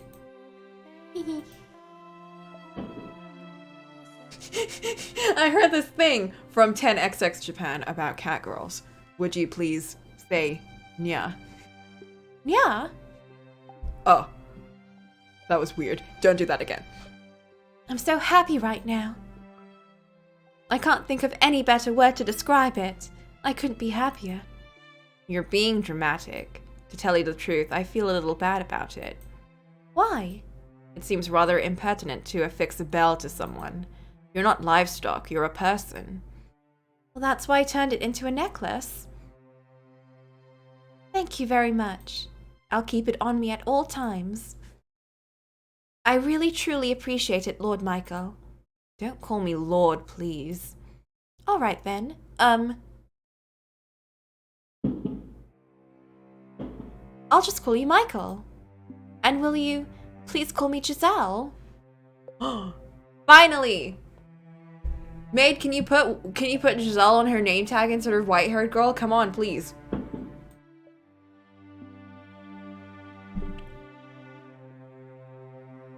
The windows. What? If we could open the windows. Never mind. I was just thinking you wouldn't need the bell at all if we could get some light in here. Huh? They can't be opened? They're rusted shut. All the windows have been shuttered for as long as I've been here. I assume you had boarded them up. That was done long before I ever arrived. After so many years here, though, I hardly considered it an inconvenience anymore. It also serves to repel wanderers. Oh, really? Is there something odd about that? No. It's just I realized I had the wrong impression about a number of things. As I learn more, I see things in a different light. See you in a different light. And I'm sure there's still plenty more for me to learn. Of all the people I have met, you are perhaps the most difficult to predict. Not only do you have no aversion to the darkness, The dark has always been a close friend of mine, which isn't to say I dislike the sun, its light can simply be a bit too strong for me.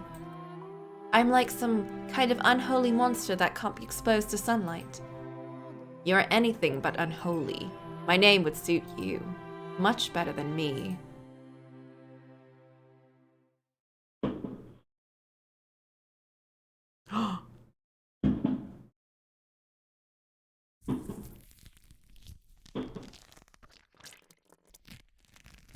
What is this noise? No, stop. No, stop. I don't like this noise. No, stop! Oh, that day when I first saw Giselle, let's just get through this really quick. I was wary of her, apprehensive. I didn't want her anywhere near me, but as my doubts about her faded. Maid, stop! I began feeling something very different, as though the lump in my heart had been melted away.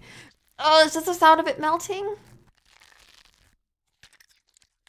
Oh yeah, that flicker, I saw that flicker too, don't worry about it. I began to yearn for her to be at my side, knowing full well it couldn't possibly last, knowing full well how foolish it was. I found myself captivated by her. Stop! I found myself wishing to have her stay with me.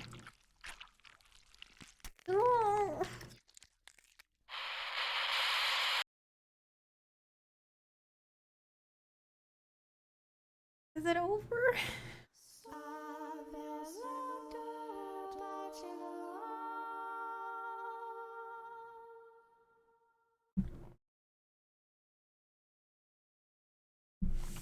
Oh my god, thank goodness. Every time we reach one of those, I run out of water, so I'm gonna go refill. BRB!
Okay, I have returned with some water.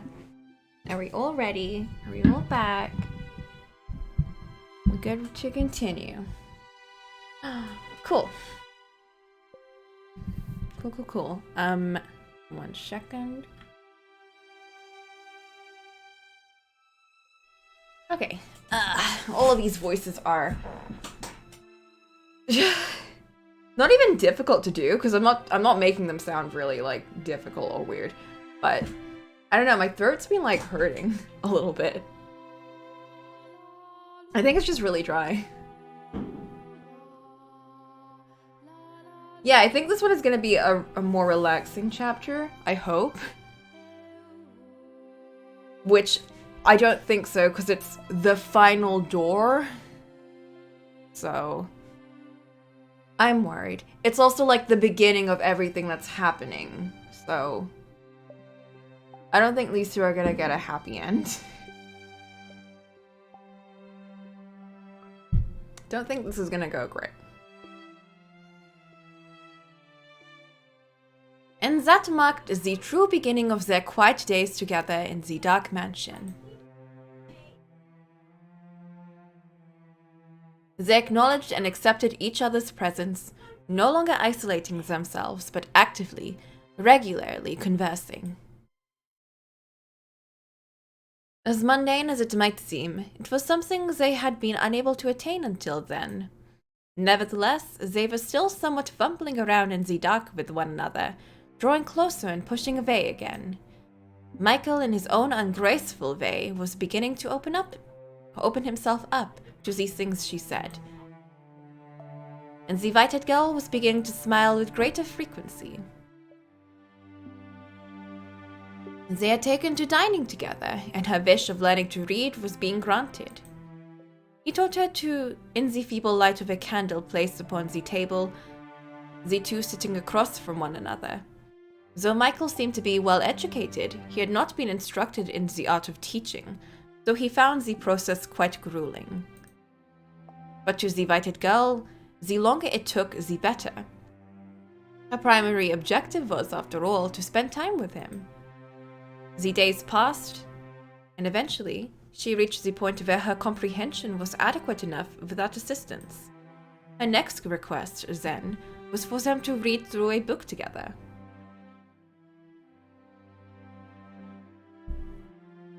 Have you read every book in the library? No. I stopped looking at them after a while. Most everything I've sent is dull, uninformative dreck. The Diary of a Lord, foolish make-believe tales. You're not fond of fiction, I take it? What value is there in the lies of fantasies of another? Stories can be invigorating. Tales of adventure can take you places you could never go. Legends of heroes, folklores, stories of otherworldly phenomena. They can be terrifying and they can be exhilarating. They may not be real, but they give you a little glimpse into the author's heart, let you feel like you're seeing the same thing they saw. You're a very empathetic girl. Fiction inspires nothing of the sort in me. However, perhaps long ago, it may have been able to, though I can no longer remember what it feels like. I'm sure it'll come back to you. You're not an empty man. Sorry, I'm making you uncomfortable again. How about we read this book today?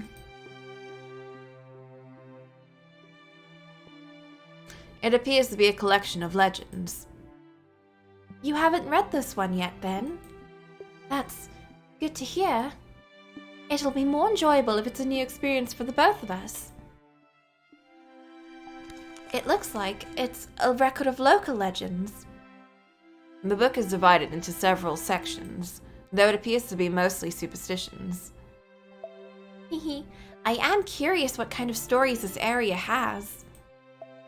The two of them were looking down at a simple, undecorated volume. As the white-haired girl had said, it seemed to be a collection of local legends passed down generation to generation. They sat across from one another at the table, turning the pages, and Michael simply watching so as not to brush against her. I know, she does a little hee-hee, but she's also done hee-hees even before.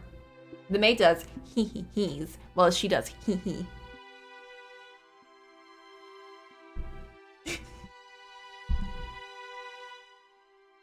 Eventually, her eyes were drawn to a particular word on one of the pages, bringing her hands to a stop. The witch. What? I'm a hee-hee? How dare. I'm more of a tee-hee. That chapter details the story of a witch, or more precisely, said witch's curse. The story went something like this. Oh no. There once was a witch, skilled in the dark arts. She lived a meager but peaceful life alongside the other villagers. But then, a long drought struck the village, which the people blamed on the witch. The witch was sentenced to death, and as the fires blazed around her, smoke rose high into the air. The smoke soon became rain clouds, blessing the village with an end to the drought. The crops were revitalized, and the villagers fancied themselves heroes. However, the rain also brought madness upon the people. Though the earth below them was lush and fertile, the villagers were losing their minds. And they eventually began to take each other's lives. The witch still lived on, in the form of a curse. Many fell victim to the witch's curse, though it did not only take, it also fulfilled people's desires. The villagers had gone mad, but their wish for freedom from the drought had been granted. Thus, the legend had been passed down as follows. The witch will grant your wish in exchange for great sacrifice. As smoke in the sky, she watches down upon us from above. To reach the witch, climb for the heavens, but know that the road is a road to destruction. I feel like that could apply to every single story so far.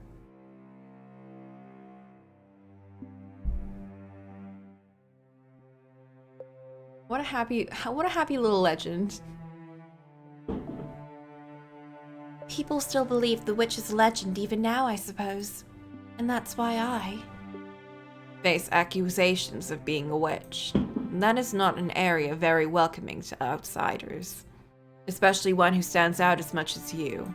What brought you to this region in the first place? Mine is a story I'm sure you've heard before. I was cast out of my house. I come from a very poor family. We could barely even afford to keep everyone fed. Being as weak as I am, it was only natural that I would be the first to go. I see. What I don't understand, though, is why the witch is said to grant people's wishes. That is to say, she had reason enough to hold a grudge, but not to give people things they asked for. All we have to go on is a few pages. There is no way of saying what might have been changed or added over time. It's almost certain the entire legend isn't written here. That said, if we are to accept everything as written, you can infer that the witch's reason might have been, or what her reason might have been. And that is, if you truly want it that much, you can have it, but I'll make certain your suffering outweighs it. Despair that comes after a moment of happiness is far more agonizing than despair alone. That's what Junko does. The hope and then the despair. I presume that is why the witch decided to grant people's wishes. That is one way to look at it. May I ask you something? Go on. When I first arrived here, you told me that a cursed witch used to live in this mansion. After reading this legend, I'm now finding it hard to believe you made that up simply to scare me away. I appropriated the tale, nothing more. It is said the witch was born in this house. What? Quite the place my family found for me, but it was a clever decision putting me here, I think. Not many people are likely to come to your house with such a pedigree. But... no, never mind. That makes sense. I suspect I know what she was going to say then. If the witch is said to grant wishes, then wouldn't that also attract people who so desperately want something? They do not care what price they must pay. And perhaps she was correct. Perhaps there had been those who had come to the mansion chasing after the legend. Perhaps they had encountered Michael, touched him, and lost their lives. On that day in the garden he had said, "Many things are buried here." Perhaps that included such visitors. I wonder if that story might be more than mere superstition. If the witch of legend really did exist, what would you do? It might be nice to talk to her, maybe. That's all? Really? I feel a little bad for her, though. The only people who ever visit her are there to ask for something, after all. I can only imagine just how lonely that must be. I swear I cannot comprehend the way your mind works. Sorry. Although, if we assume the legend is true, I have an idea what climb for the heavens might mean. Oh? The mansion has an observation tower. I suppose what used to be an observation tower. At any rate, it's quite a tall structure. This is the house where the witch was supposedly born. A tower reaching for the heavens seems like the perfect place to find her, if she really is here. Oh, yes. I remember seeing a rather tall structure as I first approached the mansion. Would you like to see it? Of course. Please, lead the way. The two of them left the library and made their way to the room with the stained glass window. At the far end of that room were the stairs to the observation tower. The tale of the witch had piqued the white-haired girl's interest, inspiring her to put herself forward to satisfy such curiosity. She had, after all, been accused of being a witch herself, so she undoubtedly felt an affinity to the legend. What a sweet girl she was. Here we go.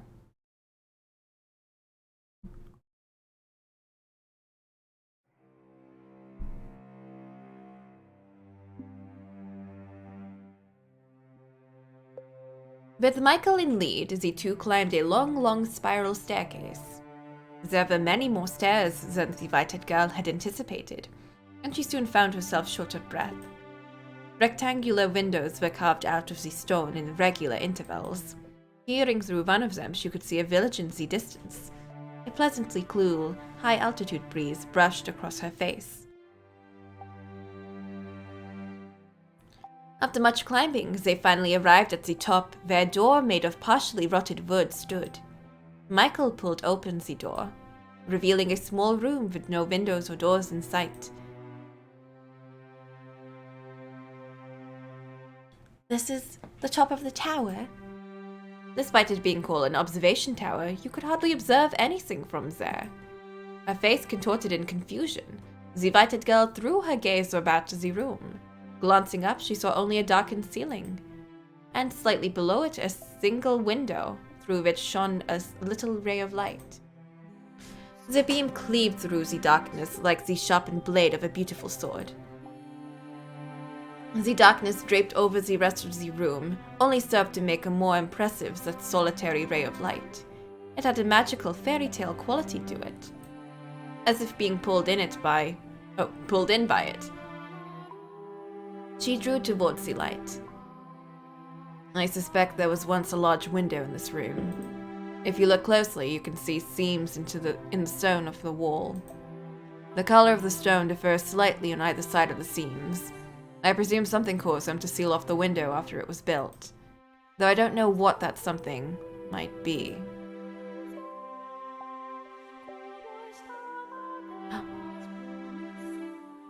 White-haired girl!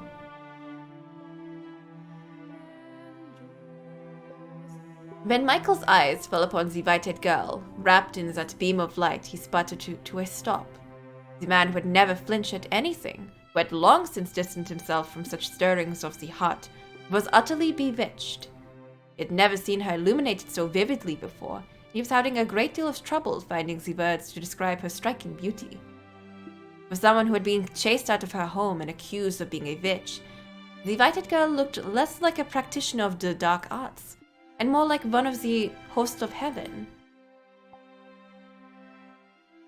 Michael undoubtedly felt the same way, for his gaze was affixed firmly upon her. Dazzling, isn't it? Like a staircase leading to heaven. Yes, perhaps so. Is something the matter? No, I'm fine. You know, it feels like there's something odd in the air here. It feels like someone actually might be listening.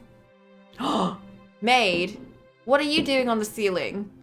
See her like Spider-Manning up over there.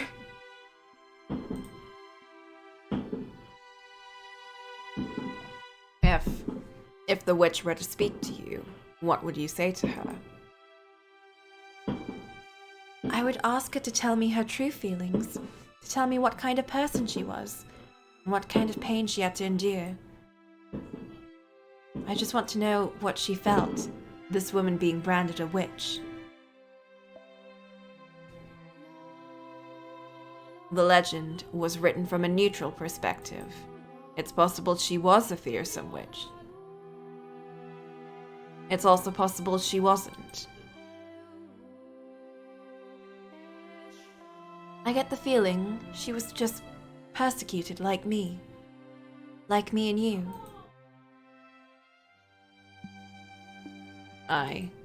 Unlike you, I truly am impure.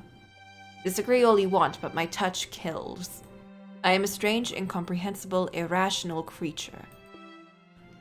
Or maybe I'm not even a living being, and that's why when I touch something, that is, I bring them to death.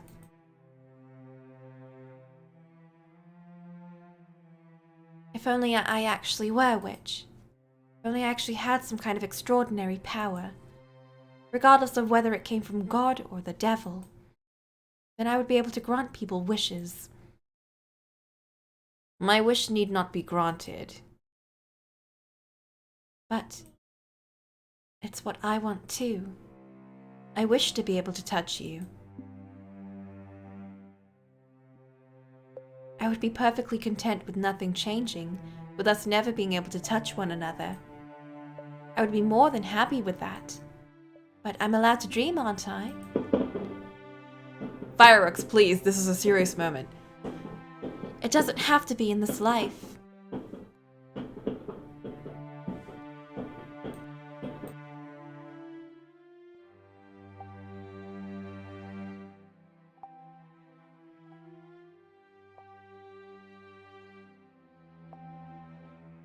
Sure, let's just go. Okay, these fireworks are in his heart right now. He's getting a stirring of emotion. Oh no.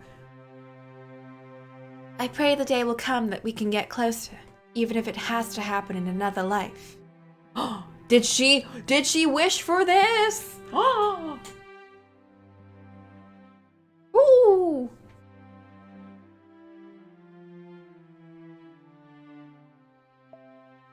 Happiness is very much a stranger to me, but am I? Am I allowed to dream too? You are. I will never touch you, I swear it, but I would like to dream about it. I would like to imagine placing my hand upon your cheek. You can. Reach your hand out for me. No, don't! No, don't! I will imagine it too. I am imagining your fingers running through my hair, brushing up against my skin. I can feel your warmth.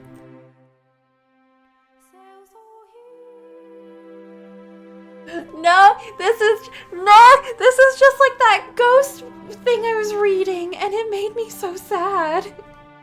It was this girl, and she moved into this house, and there was a ghost in the house, and then they became like really good friends, and then they fell in love, and then they got really sad because they could never touch each other, and then he just died and moved on, and she was like, meh.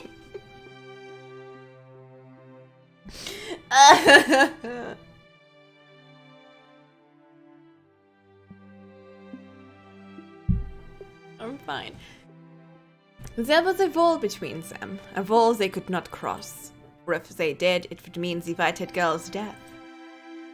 No matter how much they yearned for it, they could not touch one another, so they did so within the confines of their imagination, envisioning it as much as detail as they could manage. It was sad but sweet, a moment of pristine, untainted beauty. Oh no. The two of them emanated serenity, as fitting as the word cursed might have been to the mansion as a whole. At the top of the observation tower, a pure bond was being shared, a fleeting moment between a young man with a cursed touch and a kind-hearted, beautiful girl. The dream did not last long, no, for God is quite cruel. They simply wanted to be together, that was all. Their wish was hardly unreasonable. only a quiet, peaceful life together. But misfortune was creeping ever nearer, its footsteps growing more and more pronounced. Misfortune, get out of here.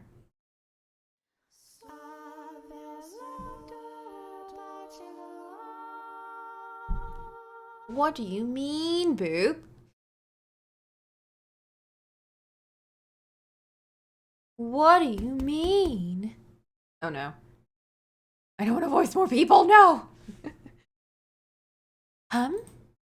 Is someone at the door? The flow of time was hazy within the mansion's walls. They had little ways of telling whether it was night or day, preventing them from knowing exactly how much time had passed. The white-haired girl had made a habit of climbing the observation tower every so often to see whether the sun was up, which allowed her to approximate the time of day. Consequently, when she heard the knock on the door, she was not aware just how deep the night was outside, that forest and beast alike lay quietly at rest. Oh right, the stores in the cellar are almost exhausted. It must be this month's delivery. Not thinking it was worth bothering Michael over, she made her way out of her chambers and headed for the entrance. No, I'm worried. There had only been a single knock, leading her to conclude that, as before, the servant had simply left the box outside the door. So without a second thought, she opened the door. And there she saw a strange, vagrant man standing in the moonlight. His clothes were tattered, his bearded face bony and emaciated. She gasped, shrinking back several paces. The heavy door began to swing shut, but the man forced it open, glaring down at her with unfocused eyes and mumbling. "Are ye the witch that'll grant people's wishes?" It was that moment that the white-haired girl realized she had been careless. The man had sought out the mansion because he believed the legend of the witch, and he did not seem particularly right in his mind either. Perhaps the result of wandering through the forest for several days. Perhaps it was because he was so beaten down that he sought to ask for a witch's help. In a word, he seemed mad. No, there's no witch here. Sure there is. Don't ye lie to me. I can hear the witch's voice. She led me to this house. I promise you there isn't. Now please be on your way. Have ye an idea how long it took to find this place? How many days I've gone without food or water? And you're telling me to get lost? I don't know what you want from me. I'm happy to give you a little food, so please. There's really no witch. There's no witch here. It's nothing but a legend. If she does exist, she doesn't live here. I see. And that means you're just an ordinary person. Just a person. Just a girl. There ain't a thing you can do. No, get away from me! What are you doing? Why waste time waiting for ye to get me a little grub when I can just take it all? I'm starving here. I'm so hungry I could eat human. You're about to commit a grievous sin. Are you not ashamed of the act in defiance of God? God? If I believed in God, would I come begging to a witch? Don't fear him. I'm sure as hell don't fear people. Who's gonna show up at a house in the middle of nowhere? Who's gonna call me out? Who's gonna stop me? No one, that's who. No one's gonna stop me and no one's gonna offer me salvation. Ah, there's a thought. Ye women. So before I kill ye... What are you doing? What? There's other people here. Michael, help! The white-haired girl lay pinned on the floor beneath the yelling bandit, pleading for help with her ruby eyes. As soon as Michael grasped the situation, he tossed his candlestick aside and leapt for the man. Michael, help! The candlestick gave a sharp clang when it hit the floor. The impact extinguished the flame, bringing the mansion to near perfect darkness. Something glinted in the bandit's hand in Zen. Without hesitation, he thrust it at Michael. Michael, no! Michael! Haha. How stupid have ye to come at me unharmed? In his hand, the man held a knife, its tip dripping with Michael's blood. Red spilt from the gash in his arm, the flow growing heavier with each passing moment. You're the only other person here by the looks of it, eh? Perfect, I'll take you both out. You? What? You don't appear to know whose house you tried to break into. What are you on about? Regret your ignorance to your very last breath. You messed up in the head, you madman. I stay the hell back. Take one more step and...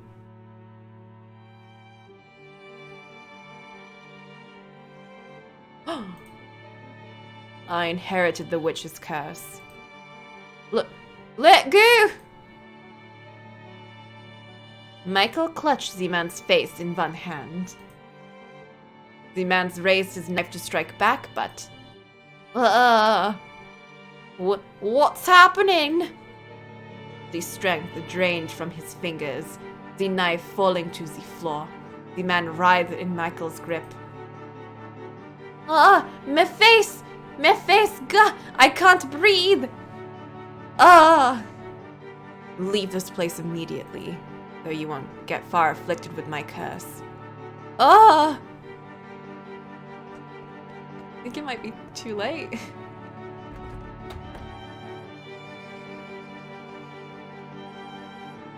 Helpless to fight back, nay, helpless to even consider fighting back, the bandit fled from the mansion in terror.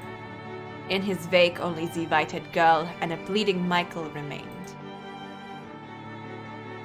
Don't want him dying on his doorstep, you right. Don't want to have to bury him.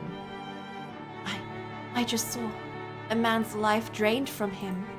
His face withered away, sucked completely dry.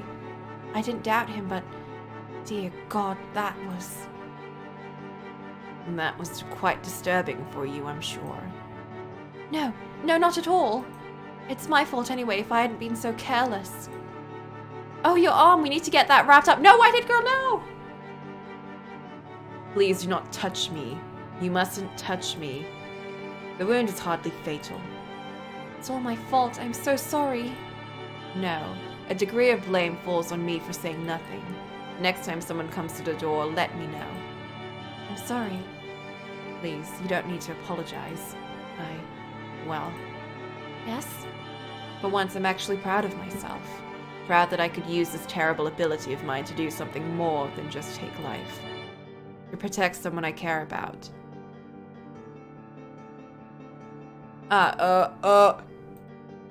So like I said, please don't apologize.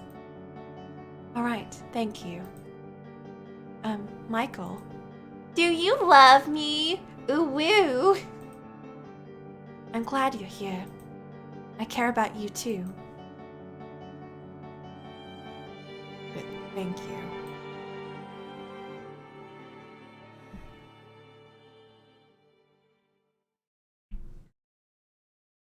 Had the flame on Michael's candle not gone out when he threw it to the floor, he would have seen a heartfelt smile on the white-haired girl's face, and she would have seen a flush of red and an awkward smile on Michael's normally blank face. He also might have seen a little glimmer on her cheek, where a few drops of his blood had landed, but alas, they had no light. Oh no. Please tell me that wasn't enough.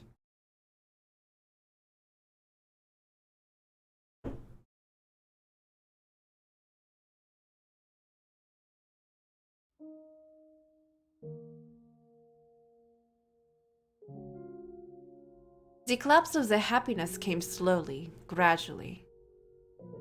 Perhaps it was because she touched his blood instead of his skin. But the deterioration of the white-haired girl's health crept along at a relaxed pace. No! The life was not sucked out of her in the blink of an eye. It had been from a bandit. As it had been from the bandit. She merely grew progressively less and less healthy. Amidst her physical decay, she was bestowed with one blessing. Her beauty remained untouched, but as far as blessings went, surely there were others she could have been granted. Could God have not picked something a little better for her?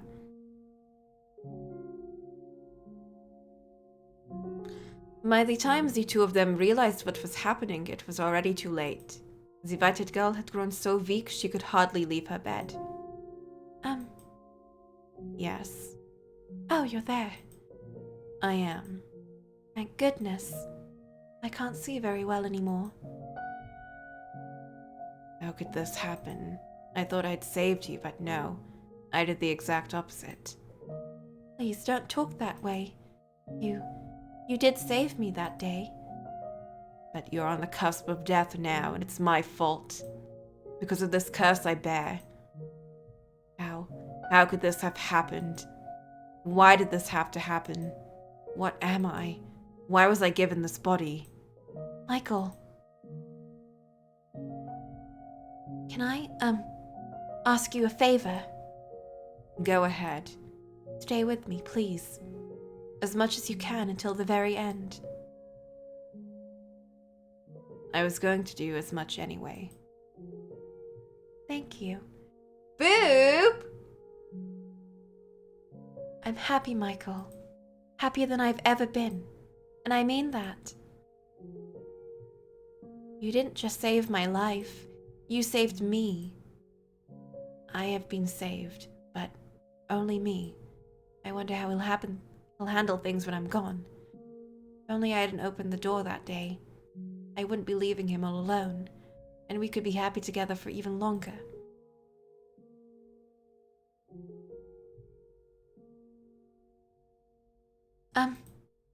Yes. Would you please hold my hand? I think it's probably safe now. I will not. I cannot touch you. If I do, I might take what remains of your life. Take your beauty away and force you to die hideous. Damn. Damn! I cannot touch you. She's gonna die anyway. At least let her die and touch someone. Oh, jeez.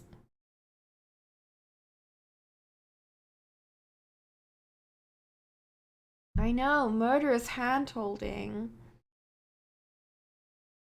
Truly, hand-holding has never been so vile.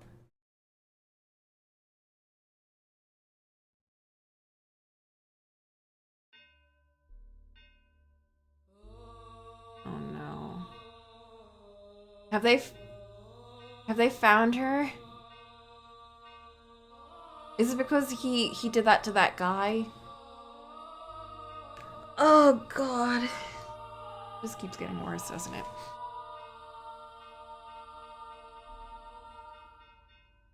On his way back from the washroom several days later, Michael heard muffled voices.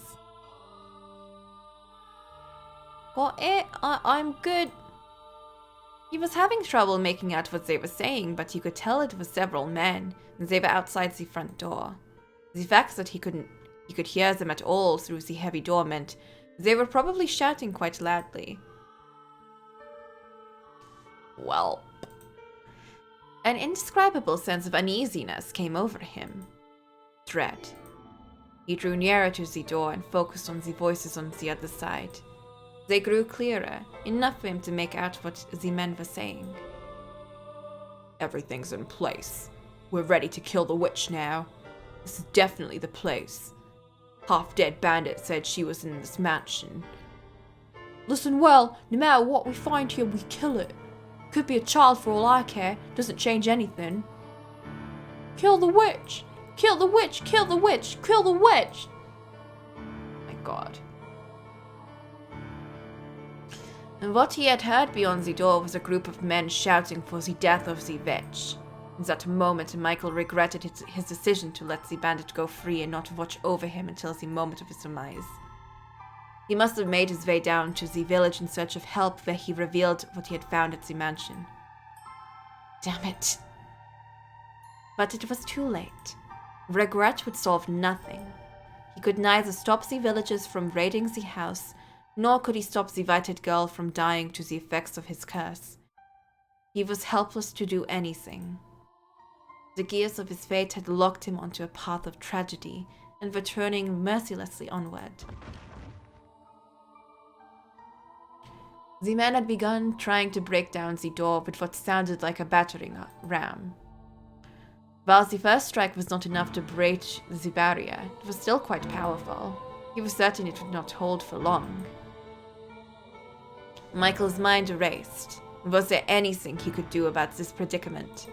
How could he escape from the corner he had been backed into? Despite his possessing inhuman powers, he wouldn't be powerless against a full mob of adult men. The villagers almost certainly came armed as well. Michael? A weak voice came from behind him. Aghast, he spun around to find the white-haired girl stumbling towards him. She breathed heavily, leaning against columns for support. What are you doing out here? You'll only worsen your condition by exerting yourself. I had a sinking feeling, and I heard noises on my way here. Seems that I have brought all my misfortune upon you. Don't say that. If I hadn't come here, this never would have happened. You never would have been in any danger. Please, Michael, hand me over to the men outside. Absolutely not. I will do no such thing. They're here for the witch, aren't they? I'm guessing they're the same people who were chasing me before. The village had a very poor harvest this year, I hear. Like the village in the legend. They believe it's the witch's curse.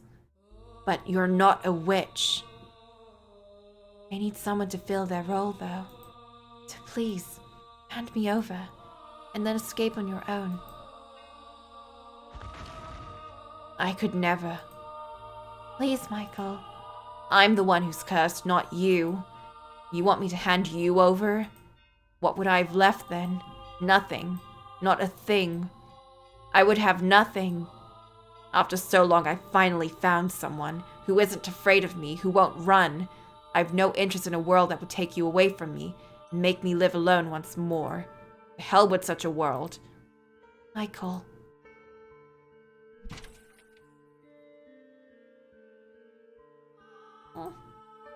Would you be willing to die with me? If that's what you wish, then stay with me until the very end.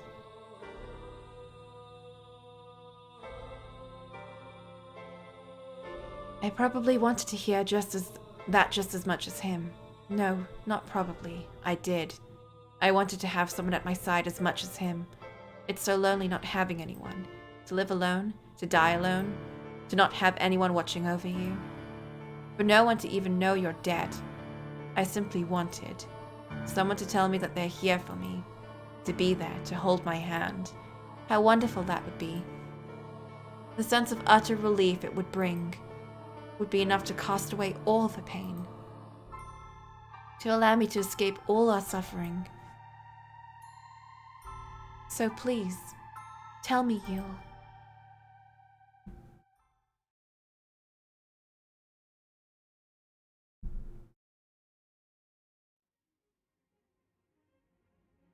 Michael and the white-haired girl chose to spend their final moments at the top of the observation tower. They could hear the crash of the battering ram against the door, the shouts of the men, and their stomping feet. But despite all that, the ray of light shining through the little window was as beautiful as always. The room's air of serenity remained unimpeached. After the long climb to the top, the white-haired girl was terribly out of breath. Michael considered several times offering her his hand, but the possibilities of doing so might rob her of her last scraps of life stayed his hand.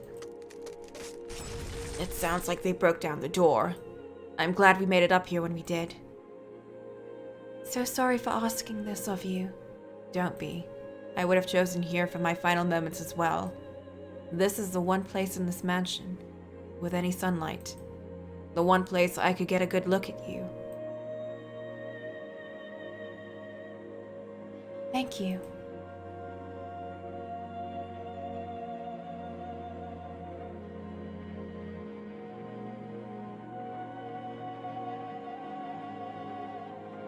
I'm truly glad that I was able to end up here.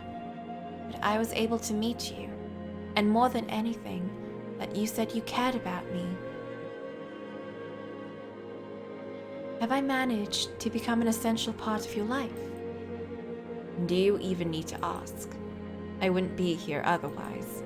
I feel the same way as you, I'm sure of it. Two of us are more similar than you probably care to admit. Yeah, me too. I'm kind of glad that this didn't go into like a bizarre direction and that it was just like they were happy.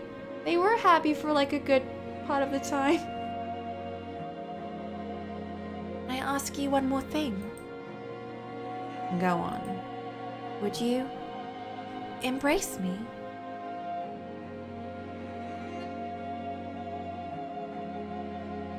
This is to be the end. This is to be my last chance. I don't want it to end without having been able to touch you. Please don't refuse me this, Michael. Just do it, please. I won't keep you waiting long. Oh! And then they hugged. Thank you. The truth is, I always wanted this. I dreamed of being able to hold you. Oh. I dreamed of it too. Thank you. I'm so very...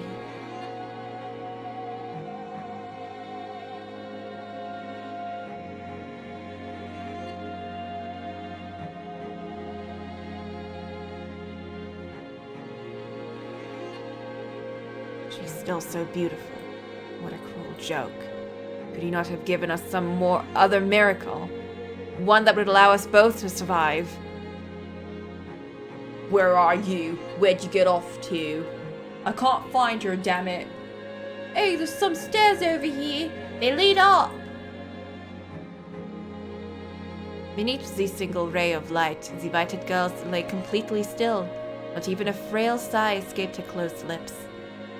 She remained as gorgeous as ever. It was as though she had simply fallen asleep in the sunlight. Looking down upon her, Michael determined to do one thing. I will not allow anyone to sully the sight. He gave a fleeting glance back at her pristine corpse, then opened the door and stepped through it alone. He would protect the room where she lay. Hey, there's someone up here! This is where you've been hiding, you infernal witch. Wait, that's not the girl. The raucous sounds of their footsteps rang up from below. Shortly thereafter, the men themselves came into view. As he had expected, they were heavily armed. He glowered at the men, then sucked in a deep breath and shouted at the top of his lungs. I am the witch you seek. I have inherited her curse, and it is I who will bring calamity upon you. You hear that? What is a... Man or woman doesn't matter. Death to anyone who has ties to the witch. Cleanse this earth of all impurity. Kill him! Kill him! Kill him! Michael did not flinch at the sight of the men. He stood unyielding between them and the door. He did not flinch when they raised their weapons against him, nor when they pierced his body.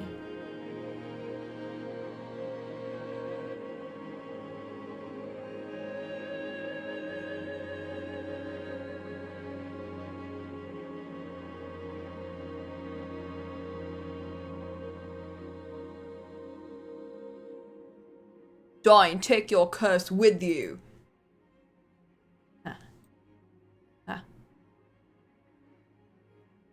I have no need for this life any longer. It's all yours. Is he throwing his blood over everyone? I am cursed to kill even that which I wish to protect. But at the very least, I can protect one thing before my life is done. Not even one of you will leave this place, wither and die by my curse. The blood spilling from his skewered body flowed down the stairs, down and down like a little river, soaking the feet of every single man who had stormed the mansion. This was the last thing he saw before the final grains of life slipped between his fingers, which brought a faint smile to his lips.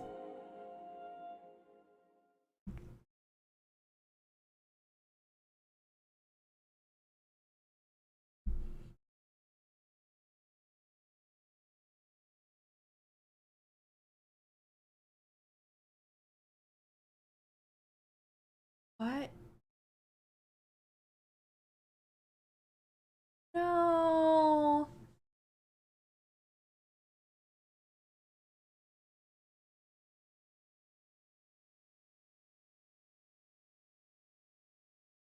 No.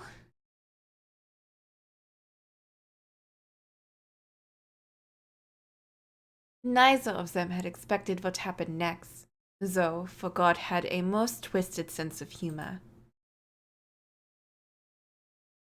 The white-haired girl had not miraculously passed away without being robbed of her beauty.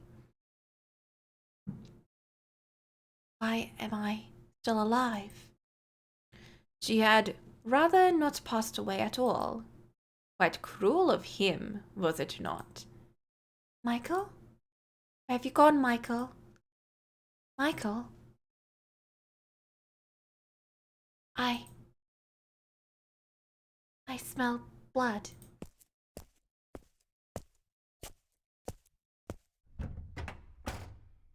That's not fair. For he had allowed her to die. She would not have been made to witness the scene that awaited her. No. No. And I am sure you know just what it was she laid eyes upon in that moment. The ravaged corpse of her beloved, a torrent of blood streaming down the spiral staircase. The sickening stench it raised. No. Why? And his was not the only body.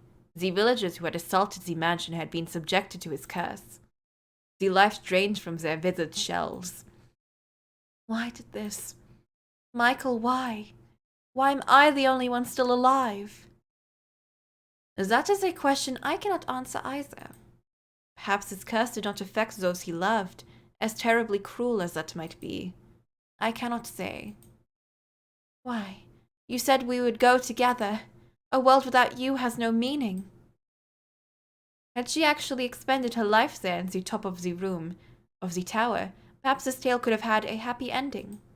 She would have at least been able to have the man she loved at her side until her very last moments upon this earth. But that was not what had transpired. She had survived, been left utterly alone. I felt a profound pity for this miserable girl. So I called out to her.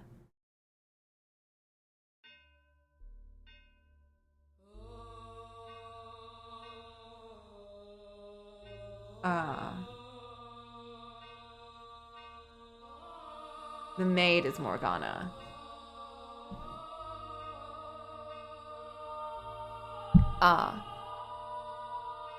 Would you like to see him once more? What? I have the power to help you meet him again. Who's there? Where are you? You know what they call this mansion. So who do you suppose remains on these grounds? No way. You're from the legend.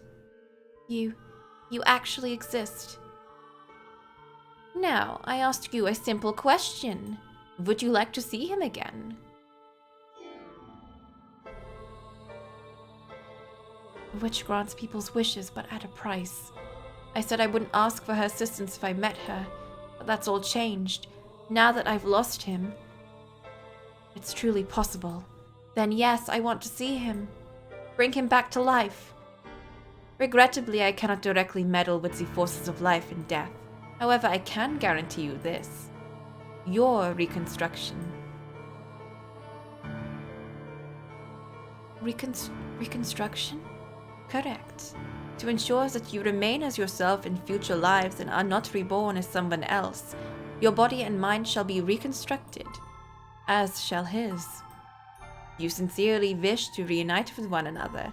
You genuinely need each other in your lives. You will eventually meet again. All I can promise you is eternal reconstruction. What you make of it is up to you. You want to see him again, don't you? You want to hear his voice again, don't you? You want to feel his hand on your cheek once more, don't you? If that's what you want, then you must remain who you are. If you are simply reborn, that wouldn't be you. There wouldn't be any point, would there? Me, as I am, and he, as he is. Make up your mind quickly. I will not wait long. In the master bedroom that we went into in the very beginning, I think we saw the white-haired girl interacting with someone. The maid, I think? Or we only heard it in the perspective of someone calling someone master, and we were looking at a silhouette of a girl, and I'm not sure. With short hair, I think. I'm not sure.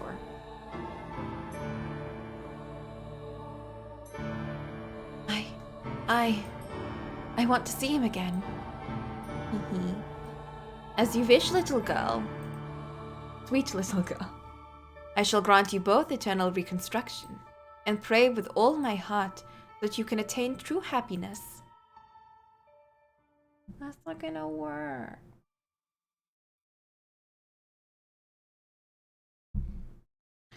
Shortly thereafter, the white-haired girl took her own life. She decided she had nothing to gain by remaining in the present time, and that in order to reunite with Michael, she needed to make her way to her next life. And thus, the mansion was left bereft of a master, to travel slowly through the ages until someone came along to give it life once more.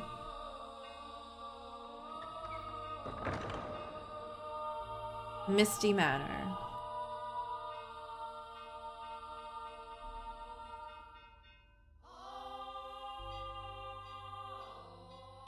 But an unfathomable amount of time has passed, and the two have yet to still reunite. Have they, master? You know now who you are, do you not? You remember everything now, do you not? You were present in every single era, the reason for which is, as I described in the previous tale, because you yearned to be reunited with someone, but that person never showed up in any era. And poor sweet you, having no memory of any of that, lived those lives with other men. Is it any surprise misfortune befell those eras then? I knew it. We are the white-haired girl. The door swung closed. But rather than outside, you and the maid were inside the dull monochrome room at the top of the observation tower. The awe-inspiring ray of light shone not through the lone window high upon the stone wall. Wrapped in a curious, impenetrable darkness, you both stood alone in the room. The maid, who wore a gentle but brittlely cold smile as she looked straight at you. It is not your fault misfortune befell you. The only force to blame for that is fate. You were always so kind, so pure of heart. You had boundless trust for others and goodness of people. You were the very image of all that is right. There's no greater misfortune than someone as pure and beautiful as you, being mercilessly thrown into the grinding gears of tragedy again and again. I still pity you for everything you had to go through. You poor, poor soul. You must be utterly exhausted, constantly betrayed, the man you were waiting for never appearing. After so long, your spirit worn down to the bone, lost any and all awareness of who you even were. Who were you hoping to find wandering into this illusory mansion, cut off from the real world? You and I are the only ones here. The man you seek is nowhere to be found. Have you still not figured it out? Then allow me to tell you everything. I am the cursed witch Morgana who haunts this mansion, and you are the tragic plaything of fate, the white-haired girl named Giselle. Did my calling you master confuse you? So then I apologize. My habit of calling the master or mistress of this house master is quite deeply ingrained. And yes, that means precisely what you think it does. That I have accepted you as my new master. That I wish for you to remain here, to stay with me. So let us put an end to this journey. Do not worry, there's nothing to fear. We are simply going to step outside the river of time. Nothing unpleasant will ever happen to you again. I will be here with you for all eternity, and I will give you my utmost care. You will not have to wait for anyone. Forget about him, the man you once thought, and I am sure you will find happiness. Please, do it for me. I've been waiting for you for so very long. I have wanted nothing more than to see you again. Hiya, Sparkster. Well, I don't know what's gonna break the cycle. You were continually stolen away from me, despite my sincerest desires to spend my days with you, which is why I wanted you to recall everything. For surely you would not willingly repeat the same fate. If you knew of all the pain it has caused you to suffer thus far, spend eternity with me, in the gentle embrace of darkness. The maid extended her hand for you. Her fingers brushing up against yours were as cold as ever. But her breath tickled your skin pleasantly, and her sweet words rang in your ears, filling you with warmth. You thought back on your time with her in the mansion. She had indeed always treated you with great compassion. Nothing she had said seemed to be a lie. And so you pondered, what were you to do?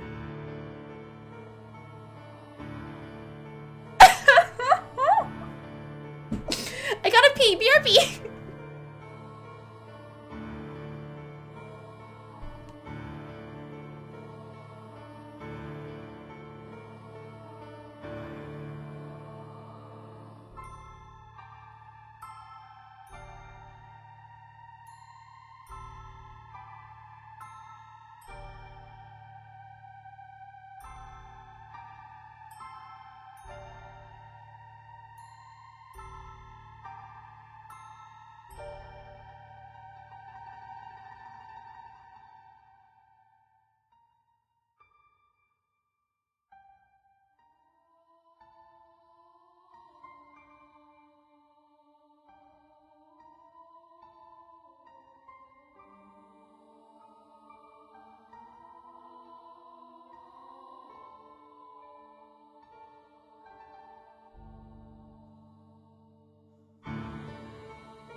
I'm back.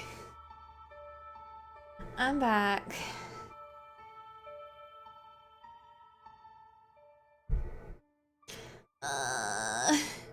There's still more to be done. Morgana, please. I don't believe you. Something seemed off, not only with the story she had just told, with her, and with you, yourself. assuming everything she had said was the truth. I don't believe her! We saw in the mirror something different. I saw a different thing in the beginning. When we went into the mirror, this Giselle person, who is us apparently, said something different to Michael. I don't believe her. Which or not, my mind is made up. Which will strike you first, I wonder? Regret or the curse? You seem to be doing just fine. It's only a tale.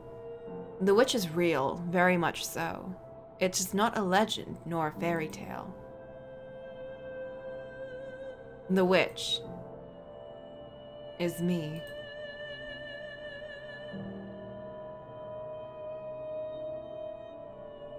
That's right. It wasn't the white-haired girl who had claimed to be the witch, and that wasn't all.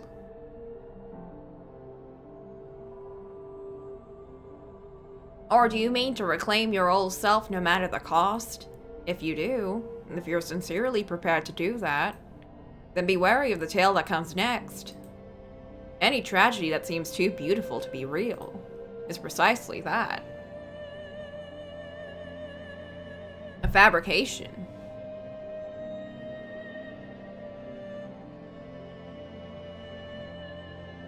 None of your questions had been answered. You still didn't know who the painting was, what had taken place so long ago that caused the mansion to summon people to it. You didn't even know who you were, for that matter. There was still more to be done. You had to find the truth. You needed to find someone, that much was certain. But was the story the maid had told you about correct about whom? And if it was,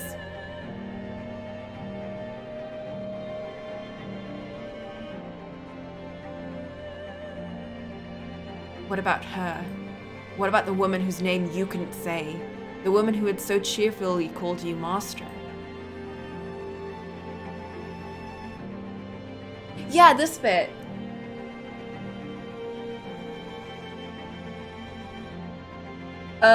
If you want me to tell you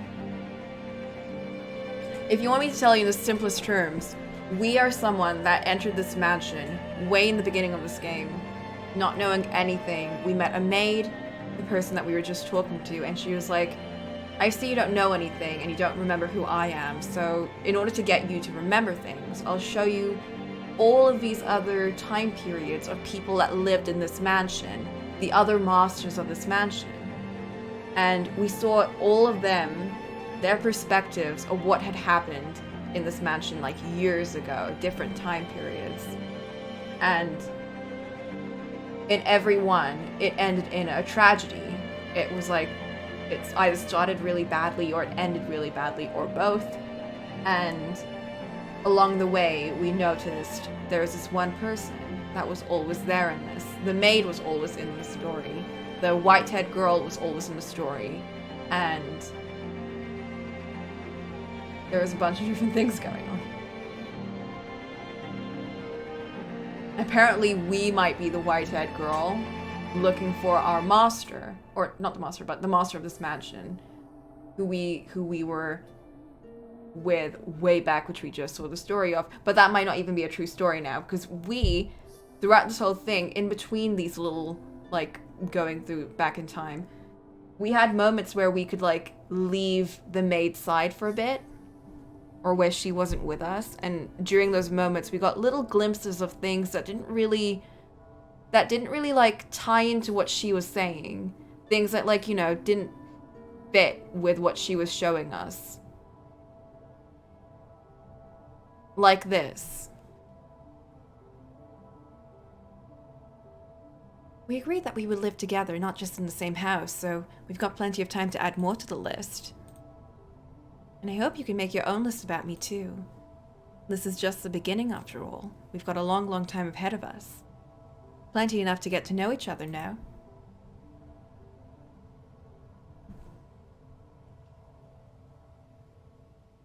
You must say her name. You must take her hand.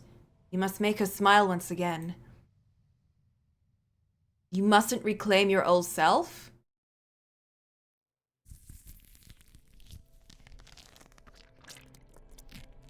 No, stop! I don't want to listen to this! I don't like these noises.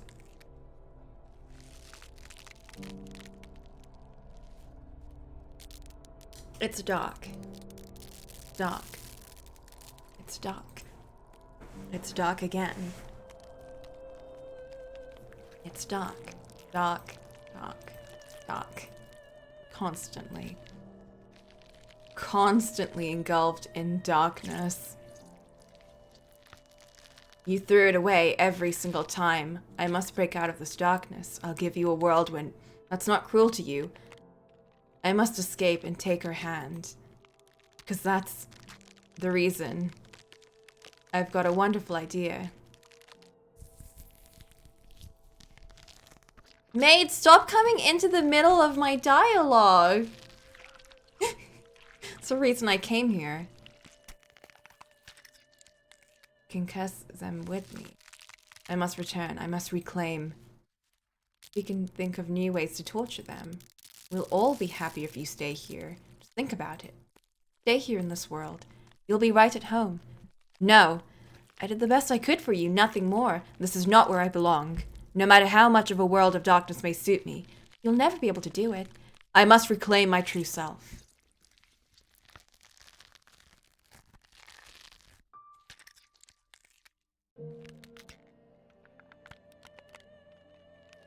Ah, this is brilliant. Do you have any idea how terrible a decision that is? Do you have any idea why I fabricated that story? It was all for you. So stay here. Stay right where you are. The darkness suits you better.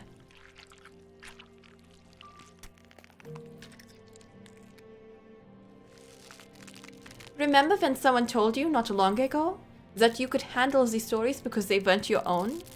That you were able to bear the tragedies because they happened to others? If that had been your suffering, if the secrets you had kept buried away for so long had come out, you couldn't possibly have endured it. Who are we? What did we do? But you're a sharp one. I'm sure you intend to keep those secrets tucked away forever. Do you really think I'm going to let you do that, though? Whatever you try to hide, I will make sure your beloved hears every last detail.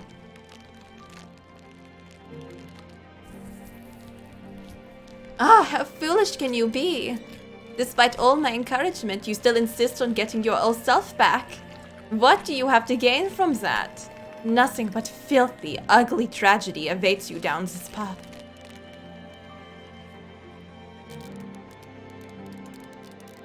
Don't get your hopes up, my dear.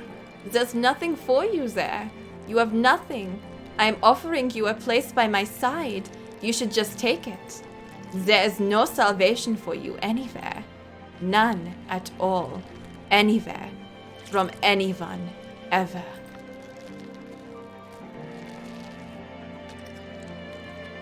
She has long since lost all grip on reality. And you think there's anything you can do for her now? Despite having repeatedly failed to even regain yourself?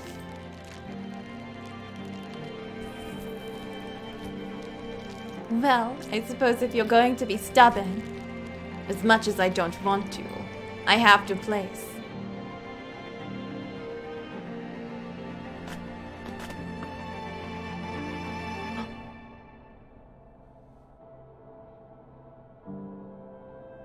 That's right. The white-haired girl.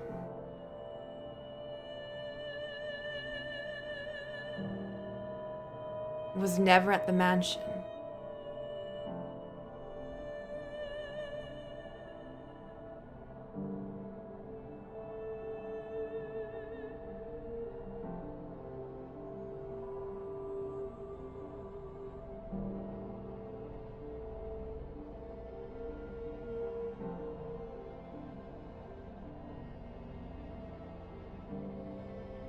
What? There is still a story left untold? What? The fourth door was all a lie. What do you mean? It was not some sweet little tragedy. The story you told me was pure fantasy. No, that was the truth. That was where it all began. Because of what happened then, you spent innumerable years lost until you showed up here and... What? You reached out, grasping for it. You pulled yourself in. Your silhouette, which had been hazy until now, begins to take form. Your mind, your consciousness, your heart, your soul, and your body. Who are you? The veil in your mind dissipates. A crack forms in the shell encasing you, then another. The invisible shackles chaining your spirit fall to the floor. Reality fades in atop the indistinct foggy world around you. Bony fingers appear before your eyes. Long hair. Your voice, no. My voice. My voice? My body. My fingers. My arms are frail and my joints weak. But despite my resemblance to the white-haired girl, I am not her. This is who I am. I finally reclaimed myself. You weren't waiting for the white-haired girl. You were waiting for me. And that's exactly why I came here. What? I have no idea what you are talking about. I've always waited for the white-haired. There was never a white-haired girl. There was only... This time. This time I must say her name. She is... Giselle. There was only you. I am... Giselle? No. No, I'm not Giselle. I am a servant of this house. I am the witch, the cause. You are not a witch. The witch is someone else. Why do you insist that you are the witch? What changed you so much?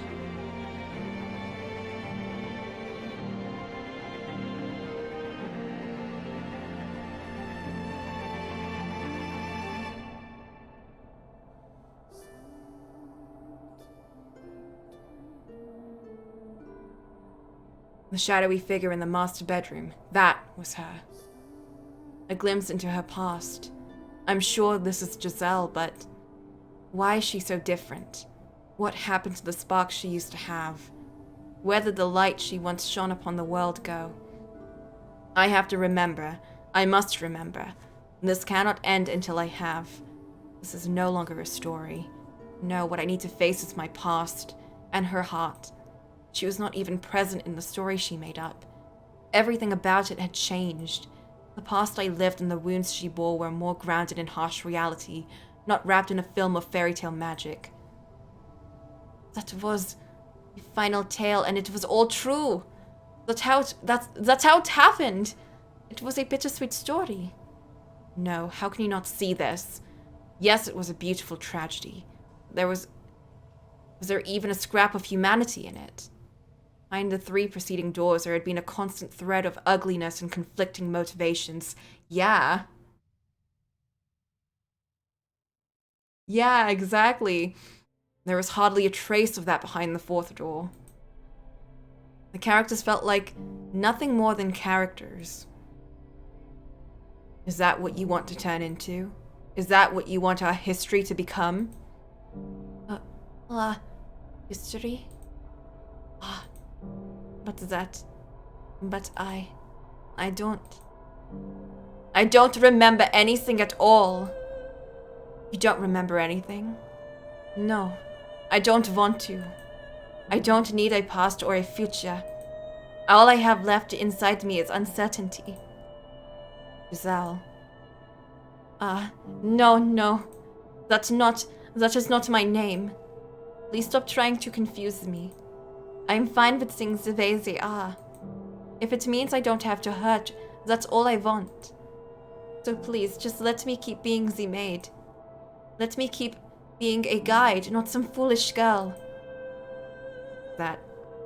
Is that what she honestly desires? Does she want to cast aside her past for good? If so, then...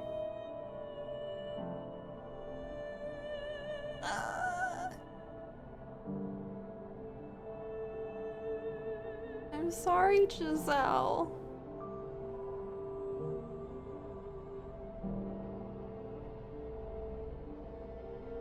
No matter what she says, I know I'm right. I don't know I'm right. I'm not sure about this at all. But I can't live. Oh, jeez! This is the worst time for this fight. I just knocked my water all over the place. BRB!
Oh, if we're committing, then you know what? Let's just make this a full-on tea break, shall we? How about that? How about that? How about we make this a full-on tea break? Everyone get refreshed because I think this is going... I think this is gonna go down a hole. And we should be ready. Also, everything's fine. Don't worry about it. Everything's great. Be ready to be... I don't think this is gonna be sad. I think this is gonna be...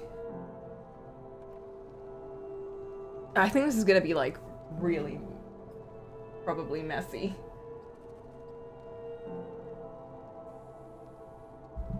It doesn't say I'm dropping frames.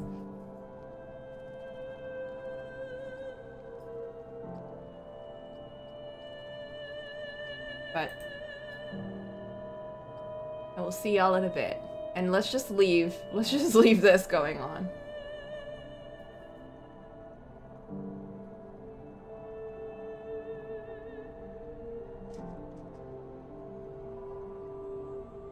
Oh yeah? I didn't think that they were messy.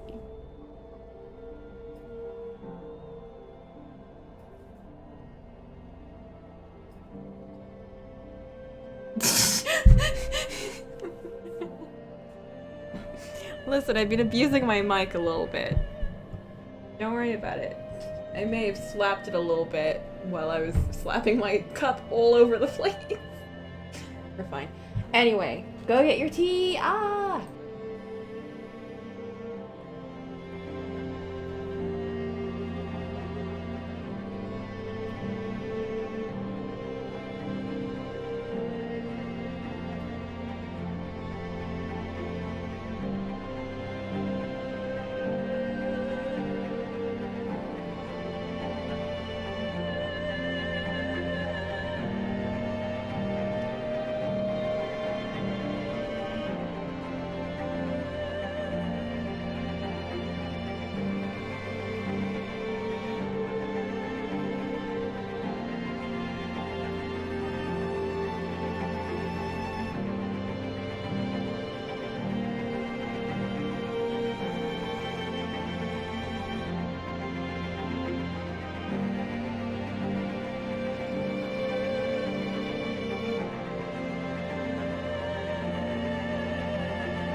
Okay, I'm back.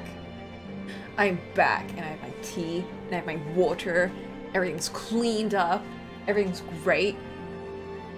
I'm ready for what's gonna happen. Also, Sparkster, I highly recommend checking out the soundtrack for this game because it is really good. It is, like, genuinely really good. It can be a little bit, like, disconcordant for some people. I think a lot of people found it, or one person in particular found it very, like, very weird for them. But it's got a really good mix of styles, and it's great. I don't know if there are other routes so far. I guess I might want to, like, maybe...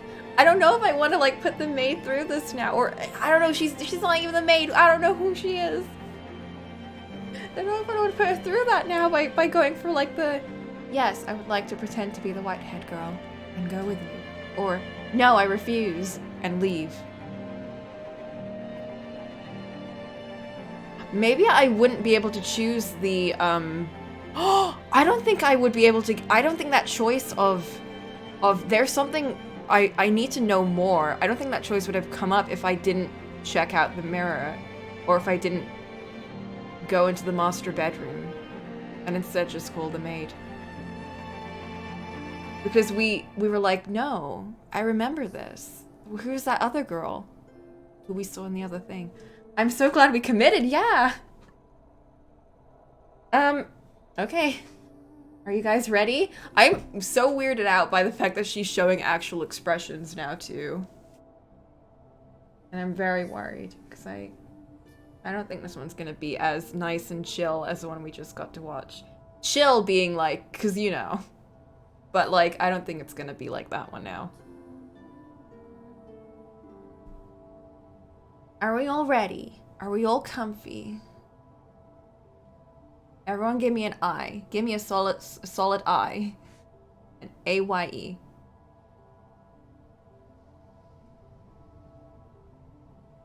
I? Cool. Even though you only came in now, it's fine. Don't worry about it. Yeah! I. Cool. Let's just scroll up a little bit so we can figure out what happened. No matter what she says, I know I'm right. If she doesn't reclaim her old self, I'll never get to hear her say my name again. I know I'm being selfish here, but I can't do that. You're afraid of what you might find we can remember together. I haven't gotten everything back yet myself, so let's open the real door together.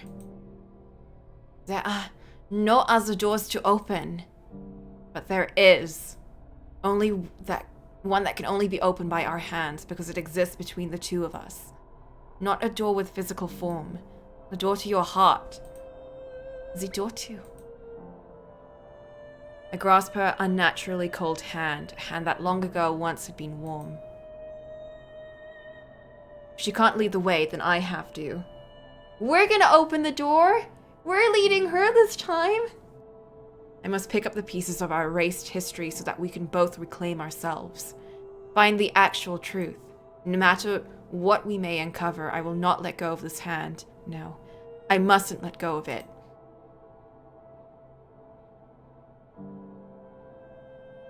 Darkness falls over the world around us. The floor upon which we had been standing flickers out of existence, sending us dropping into an endless abyss. This dark pit, this is her door, her history, her heart. Let's try this one more time. It's not a sweet story by any means. It's a story of betrayal, anger, hatred. We caused each other pain, but that's the road we traveled, and down that road lies all the answers.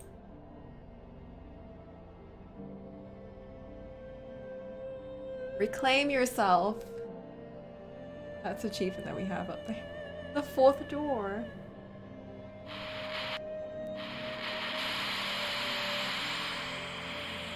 The fifth door. 1099. Was that the same time period as the fourth one?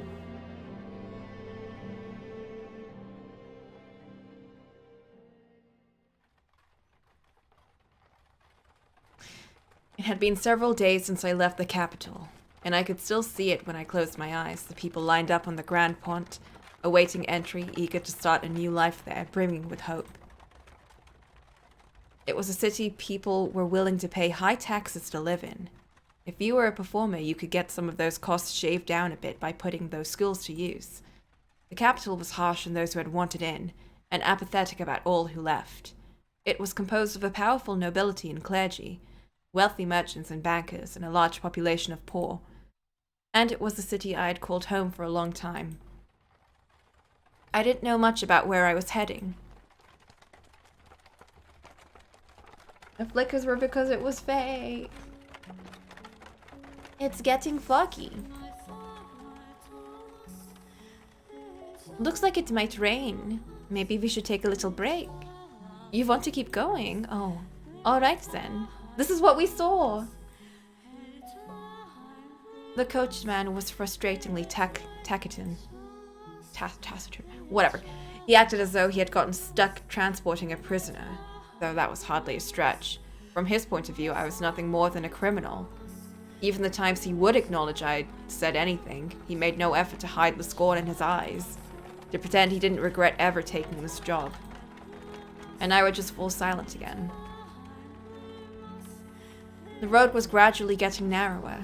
We had long since left the paved city roads behind, and were now traveling along a couple worn-down grooves in the forest.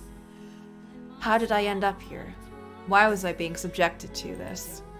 I was done thinking about it. The more I thought on it, the less fair it seemed. The more I remembered, the worse it hurt.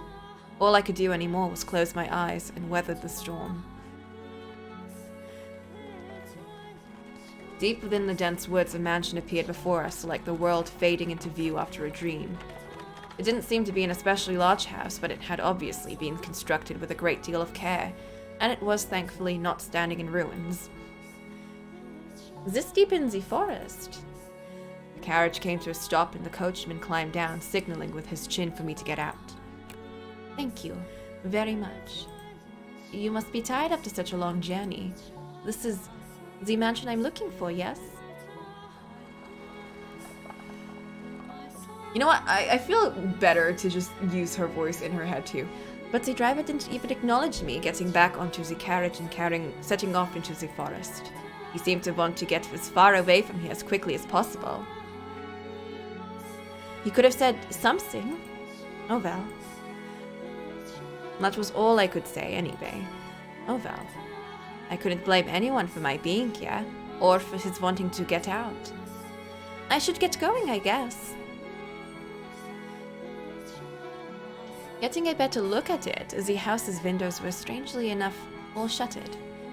It was probably dark as pitch inside. Does no one live here? But if that's the case, then why was I placed my hands on the front door. Such a big door. But if I couldn't get in, I had no idea what else there was in the area. If the door didn't open, then I would die out here in the forest. I've come to accept it much, but I was not ready to forfeit my life yet. Please open. It's not locked, I guess.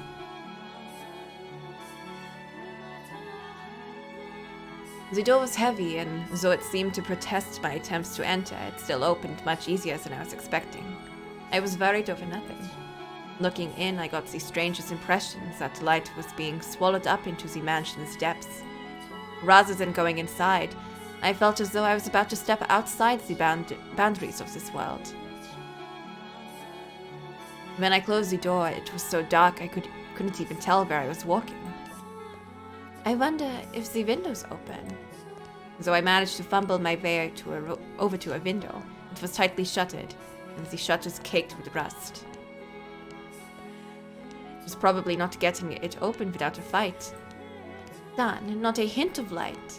I couldn't even see my hand waving in front of my face. Felt as though the floor would fall out from under me, and I would sink into the eternal darkness if I didn't watch my step. Fighting back the fear, I slowly walked forward, tracing the walls with my hand. There was a door at the end of a long corridor. I pulled it open, and a wisp of bone-chilling air brushed past me. It was too dark to see anything, but I could feel something different, present in this area than the rest of the house. Uneasiness gripped me. Hello? Is anyone there? Please don't tell me it's actually abandoned. I suppose I can't know without looking around a bit more. My voice simply disappeared into the void. No response. As I pushed forward through the freezing air for a split second, I spotted a shimmer of light. Squinting my eyes, I was able to make a large window. Unlike the others, it wasn't shuttered. What do we have here? Drapes? I see a little light beyond. My chances were slim, I imagined, but if there was even a slight possibility of getting some light in here, it was worth a shot. So I pulled open the drapes. The next moment, faint but colorful light shone down on me. It was a stained glass window. From beyond the glass, I could hear a subtle pitter-patter of rain. It finally started, it seemed. The different colors of light blended into a milky white, dim but wondrous. It's so pretty. It looks like an angel. Why would someone cover this up? It's beautiful. With a little more light, it'd be. Please do not touch the drapes. Or the windows. Suddenly, I heard a voice. I could sense someone else was in the room. The man's voice was emotionless, neither deep nor high. But before long, he came into view, illuminated by dull orange candlelight. Oh!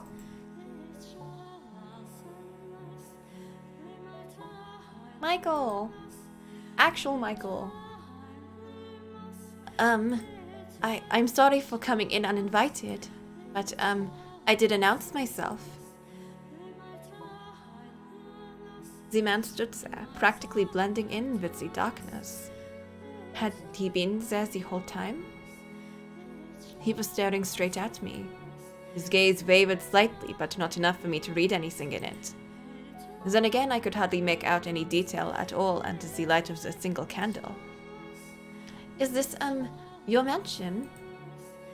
It is. Oh, it is. Oh, thank goodness. I was afraid it was deserted. I suspected you. Oh. I need to start paying attention to what the names are. I suspected you would have preferred it if the house were abandoned. Oh, not at all. I would be scared to death staying in this dark mansion all by myself. I'm sorry. No ill will intended, but I do think it could do with some light. That way you could see where you were walking. I'm sure this room would look splendid illuminated. Not necessary. I make do perfectly well as things are. How can you see when it's so dark? I have an abundance of candles and oil for lamps. I am not in want of means of creating light. It is not your place to criticize my lifestyle. This is a conversation we saw in the mirror.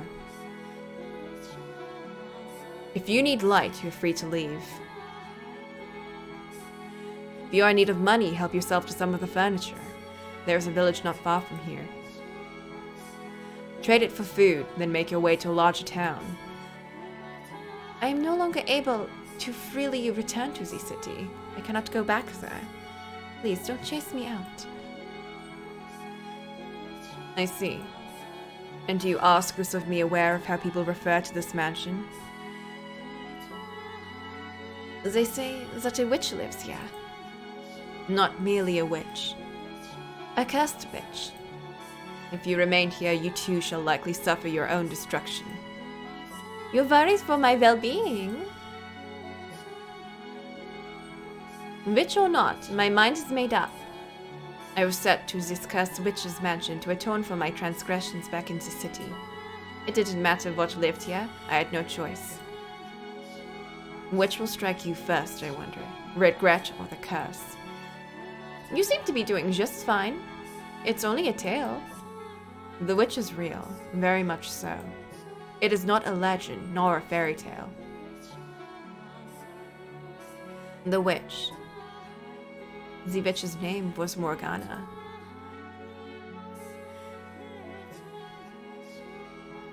Is me.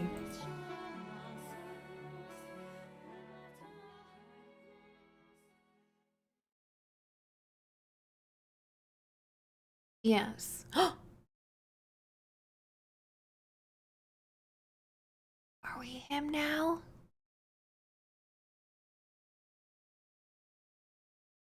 Yes. That was our first encounter. It was nothing flowery or dramatic. It was rather laced with suspicion and wariness. We knew nothing about one another. I had no interest in changing that. But nonetheless, that was where it all began, where my history with her commenced. The woman had jade eyes. Open wide, they glimmered like jewels in the light shining through the stained glass window. She seemed to be at a loss for words. I wasn't lying, per se. The rumors said a witch lived in this house, and I was the only one who filled that criteria. Thus, said rumors could be interpreted to be talking about me. After staring at me dumbfounded for a few moments, the woman suddenly burst into laughter. Oh, wow, haha. Yet I was thinking you were kind of scary, and it turns out you're actually quite funny. What? I never would have guessed you were someone to tell such a ridiculous joke with a straight face. I wasn't... You don't look at all like a witch. I mean, it's dark and I can hardly see. But you seem to me like a rather handsome man. The word witch. The word witch was broader meaning than just a woman who practices magic. Any unholy person with cursed powers, man or woman, can be considered a witch. I think I get what you're trying to say, but my mental image of a witch is definitely more a woman. So you're not a witch. To tell you the truth, I didn't know who might be here, which had me rather scared. But I think I can make this work. What do you... It's a pleasure to meet you, Master. Master? I was sent here from your old home. I was an Abigail for your mother, but, well, I might have made a little goof. I froze the moment the word left her mouth. Home. It rattled around in my skull, shaking up terrible memories that almost brought me to my knees. Why, after all these years, were they reaching out to me now? And not even sending someone to bring me back, just sending someone. To what end? For what purpose had they shipped an Abigail out to this remote mansion? What was my mother thinking? Was this another one of her attempts to break my curse? His mother's alive? What do you mean you made a little goof? My voice came out weak.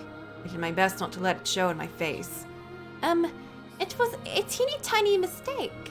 Nothing you need to concern yourself with. What did Mother say about me? Well, it was actually your father who told me to come here. I never really spoke to your mother much. Father sent you? That made even less sense. Why would he have?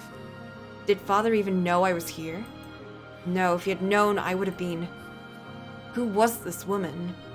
What was her goal in asking to stay here? Well, there you have it. I'll be here for a while. If you need me for anything, do not hesitate to ask. I'm confident I can handle most everyday tasks. Oops. Now, where should I begin? Oh, I know. Are you hungry, Master? Food. I can't imagine you eat much, being as skinny as you are. I turned my back on her without responding. No matter what her goal was, she had been sent from that house. There was no way anything good could come of that, and there was no way I could live with someone who had ties to them. I prayed she would take the hint, give up, and leave. What? Master? And so I kept ignoring her. Master? I ignored. Master? I ignored her. Master, what would you like for supper? Nothing! But failed. Spinning back and shouting. Good job. Her eyes went wide, and then she gave a sheepish giggle. Hang on. I need to sip. They're gonna be all adorable, and I'm so worried. Exactly. Oh, man. I'm so worried. Her eyes went wide, and then she gave a sheepish giggle. I glared at her, and she fidgeted uncomfortably. Eating is one of the most basic human needs, so if you're hungry, you really should eat. I don't know, Boop. We will find out, okay? I said I didn't want... Michael. What was that sound? Oh, Giselle. Must you ask? That's not a very polite thing to say to a lady, you know. Huh? You know, it was a long trip and all I had to eat on the road was dried fruit. I felt like I was some kind of animal. So, what I'm trying to say is that I'm hungry. That wasn't the sound of her stomach growling, was it? She tried to make him food because she was hungry. Giselle. Thought lightning had struck in the distance. And would like some supper. The kitchen is at the far end of the hole on the first floor. There's food in the cellar. Help yourself to any of it. Thank you so much. I honestly feel like I haven't eaten in days and I'm about to die of starvation. Oh, and I shouldn't need any help finding it. I plan on exploring the house anyway. It's rather exciting being in a new place, hee hee. Hee hee. She does a full hee hee hees. Oh, I'm so excited. Ugh. Damn it, that did not go as planned. Oh well. She can do as she pleases. I'll have nothing to do with it. Oh, Master, are you sure you don't? No. Master? Master? What is it now? My name is Giselle. It is a pleasure to meet you. And your name, Master? Oh, Master, you...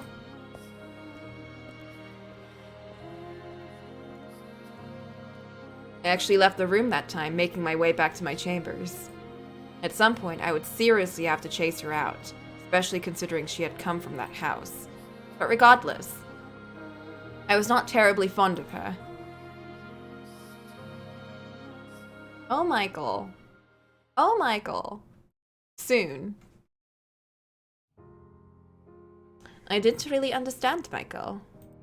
But that was probably because we were still essentially strangers. Having been sent to the mansion as reparation for my mistakes, I wasn't sure who I might find here. But I was tentatively convinced he wasn't a terrible person. But he didn't do anything to me, except stay away.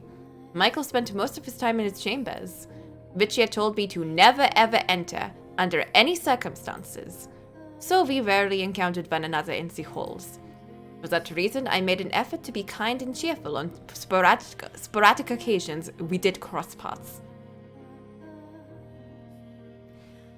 I figured if I kept that up long enough, he would eventually warm up to me. And as new housemates, being able to enjoy our time together was obviously preferable to the alternative. If I did manage to break the ice, I hoped we would be able to do some talking about the mansion, about him, about me. I just had to keep working at it. You got this.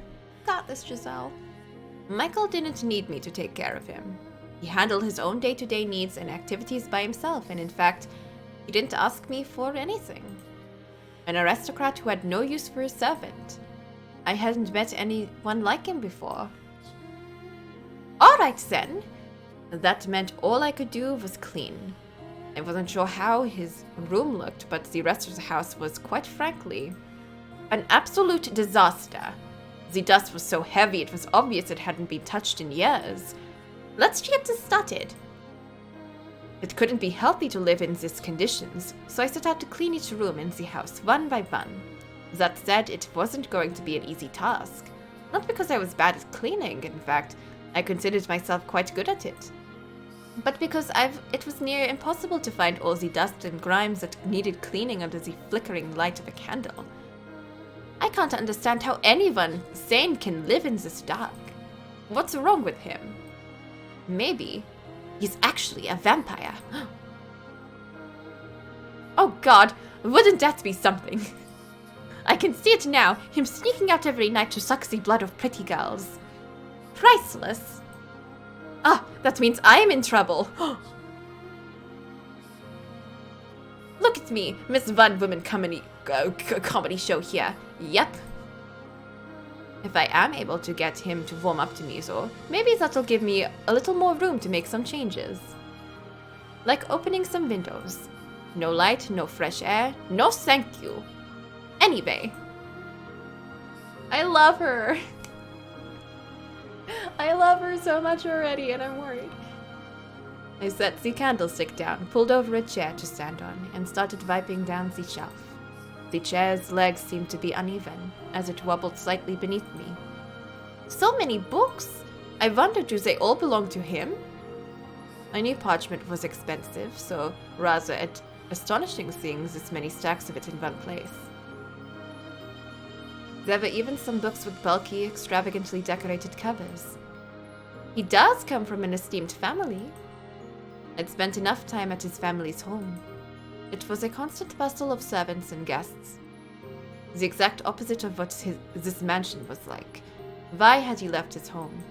What had he done to be sent all the way out here to this remote mansion with less than savory reputation? I need to be careful not to overstep my bounds. I am a servant now. A servant. But once the thought had crossed my mind, I couldn't get it out. I'd always had such a bad tendency to chase my curiosities as soon as they struck, pushing to scratch the itch no matter how much my actions annoyed others. I couldn't do that here, though. I was simply a servant. If I got on Michael's bad side, I risked getting thrown out. I wonder what kind of books he's got in here. So I attempted to distract myself. I grabbed one of the books and attempted to pull it out. What? But the strings binding the parchment must have gotten entangled at the back. Whoa! Because the books on either side tilted back with it. Oh! And then the entire row came crashing down on top of me. Ow. Boop, I don't want it to get bad. Shut up. Oh, for cripe's sake! I'd fallen off the chair and a downpour of books was still coming down on me. A mountain of dust with it. Seriously? What are you doing? Wah! Suddenly, Michael was there, looking down on me from a little ways away.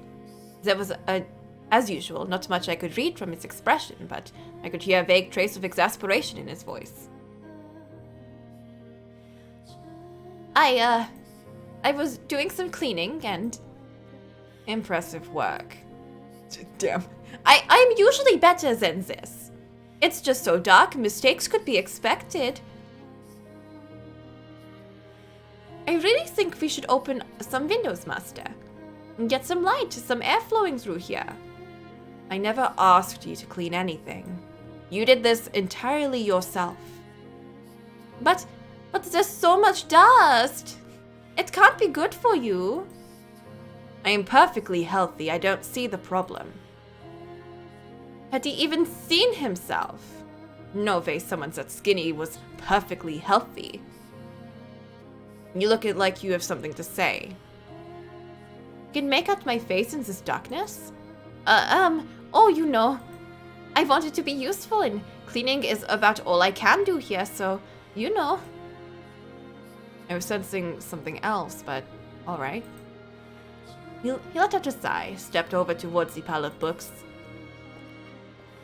and then reached his hand down for me. Ah. I suddenly felt a pang of embarrassment about the fact that I was still splayed out on the floor, but I raised my hand up to take his. Only for him to pick up a book instead! You could at least help me up! You have legs. He said, casually returning the book to the top of the shelf. Maybe I was wrong. Maybe he was a terrible person. Wow, Michael. Wow, is this what you're gonna be like? Maybe this is the true tragedy. That Giselle's getting treated like this when she's like the best.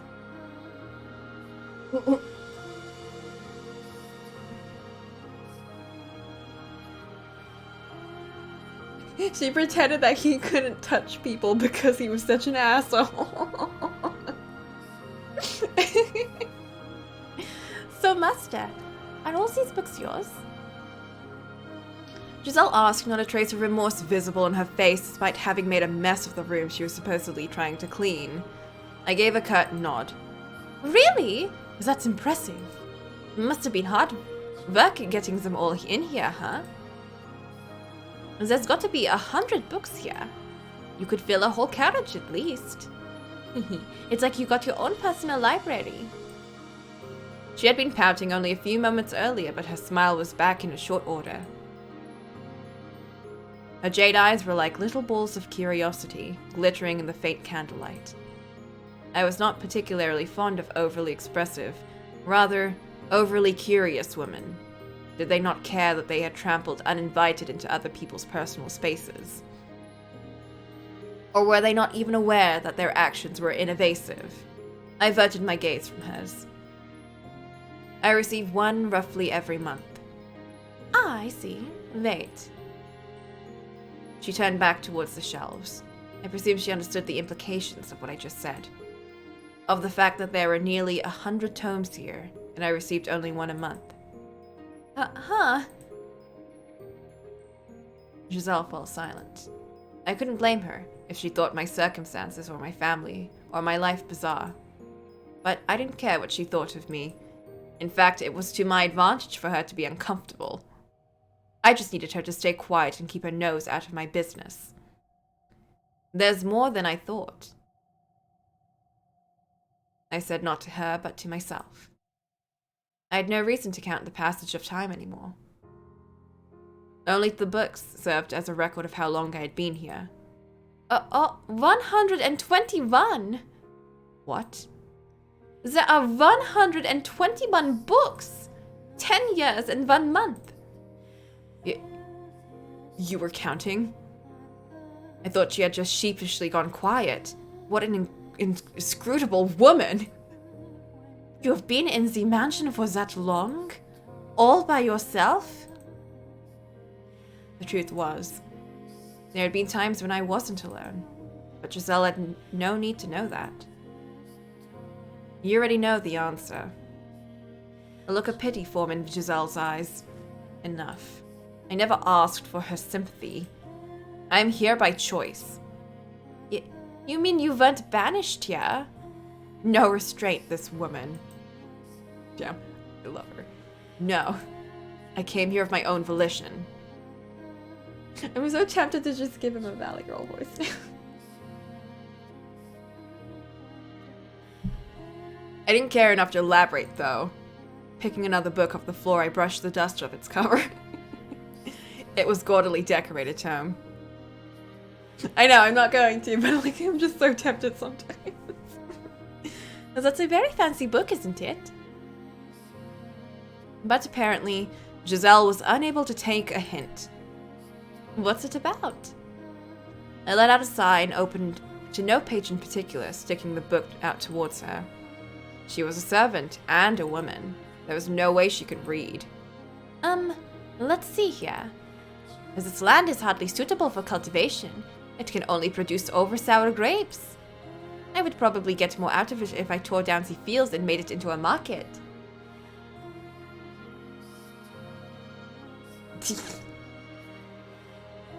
Yeah, I'm not gonna do that. Don't worry about it.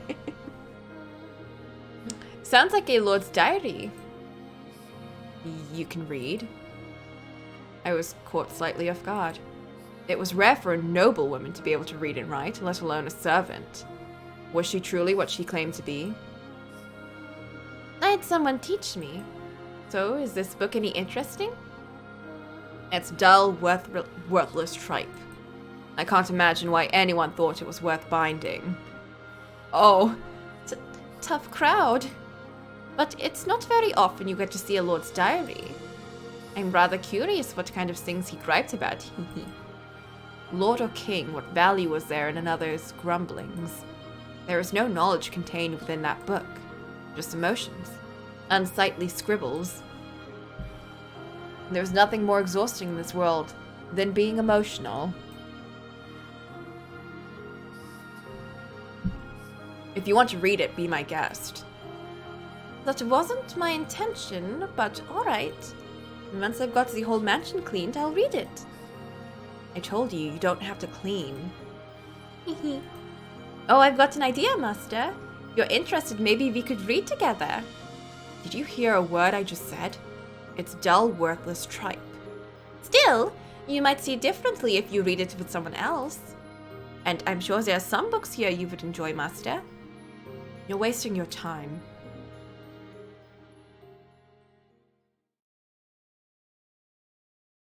The suspicion and restraint budding between us was trite and insignificant at that point.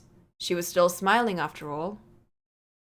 If I had been able to maintain that distance.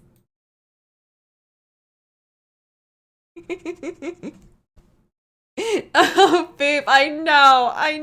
I feel like if anything bad happens to these two, I'm gonna be even sadder because I love them now. They have so much more personality and I'm so worried. Oh, 1 second. I need to I had my tea brewing here this whole time. Let me just get rid of the tea bag. Because I didn't want to make my tea bag too long and get that done. That has been brewing for a while. Goddamn. Oops. Don't worry about it. Don't worry about it. I got this.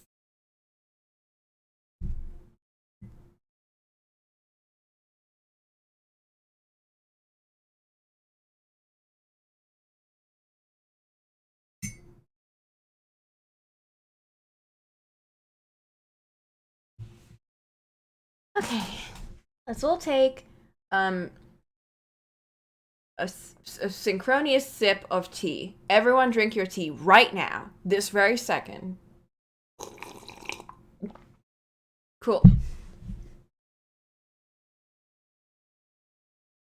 Then perhaps I wouldn't have ended up hurting her. Wait, what do you mean? No.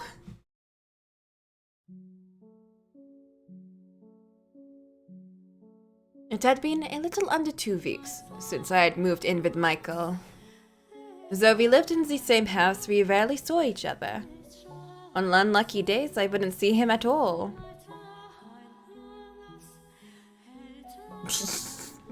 I heard your slip, Roop. Don't worry about it. I wasn't sure if he ate in his room or our schedules were simply misaligned, but we never had any meals together. Perhaps he was deliberately avoiding me. That has to be it. I know servant and master don't usually eat at the same table, but even so... You could be a little less obvious about it. Am I really that much of a nuisance? I'm not doing anything inappropriate, am I? I'm being pleasant and sociable, aren't I? I haven't given him any reason to not like me, I think. I hope. He had never been very enthusiastic about my staying here, but I hadn't been given a choice. I'd been sent here by his family, besides. No, out with the negative thoughts. Got to stay positive. Yeah, he hasn't tried to chase me out yet. I just haven't broken the ice. I had to stay positive, optimistic, happy thoughts, and be myself. As long as I kept working at it with enough time, Michael would surely come around and not be so distant. I've got a goal, so let's get to work. First, I make supper, and then I ask him to have it with me. I got to be proactive when it comes to the reclusive types. Alright, here goes. Or here would go, but we're almost out of supplies. Well, so much for that. The cellar was where the non-perishable food was stored. Dried food, smoked meats, cheeses, small scattering of root vegetables. Looking at this makes me feel like a soldier holding down a castle's fortifications. Had Michael really gone 10 years on nothing but this? I would have raised the white flag long ago. He said he hadn't left the mansion at all in those 10 years. I assumed he at least had gone out to get supplies, right? Running out of food is kind of a life or death matter. I can't believe he hasn't set foot outside even once in... What are you babbling on about? What? Oh no, he overheard me. I assume you were talking to someone. Huh? Does anyone else live here, Master? I haven't seen anyone. It is just the two of us. Alive, anyway. You mean there are ghosts? Something of the sort. Ah, there you go again with the jokes. I am not a child. You are not going to trick me like that. There are adults who believe in such things. I suppose. But I don't really believe in ghosts or demons or curses or any of that. The church just tries to convince people they're real so they can squeeze more money out of them. Am I going to have to turn you over to the church, you blasphemer? No. I pray every day, honest. I don't particularly care either way. I'm returning to my chambers. What? Already? You didn't, come down for food? I only come down because I hear voices. A moment. Please, just wait a second. What? Our stores are almost empty. What do you normally do when you need more food? I'll happily accompany you on a trip to the market. Already? That was fast. There are two of us. I really don't eat that much. Do I? In the dim light, it was difficult to make out Michael's expression, but I thought I could see a tinge of annoyance on his face. Oh, hold your ground, Giselle. You said you wanted to get closer to him.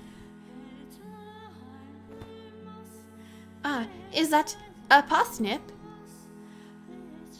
Michael was holding a tangled ball of roots. The reason I asked was because the parsnip looked like it was on a verge of total decomposition. See, there's still food. He then handed it to me. What? Wait! You want me to eat... Oh, you want to eat that? It's clearly seen to better days. You're going to get sick. Or are you telling me you can survive on rotten vegetables? Of course I won't eat it. I figured you were hardy enough to survive. What do you think I am? No, he is definitely a jerk. Or that the resulting diarrhea might reduce your appetite. You're kidding, right? You can't be serious. Damn, this Michael's a jerk! This Michael's a butthead. Anyway, we should bury that outside. Then we can go purchase fresh supplies. I told you, I don't go outside. Then how do you... Huh? A visitor? Who could it be? Perfect timing. You're a servant, make yourself useful and go retrieve the package. If it's not a delivery but a wanderer, chase them off. What? Package? Master?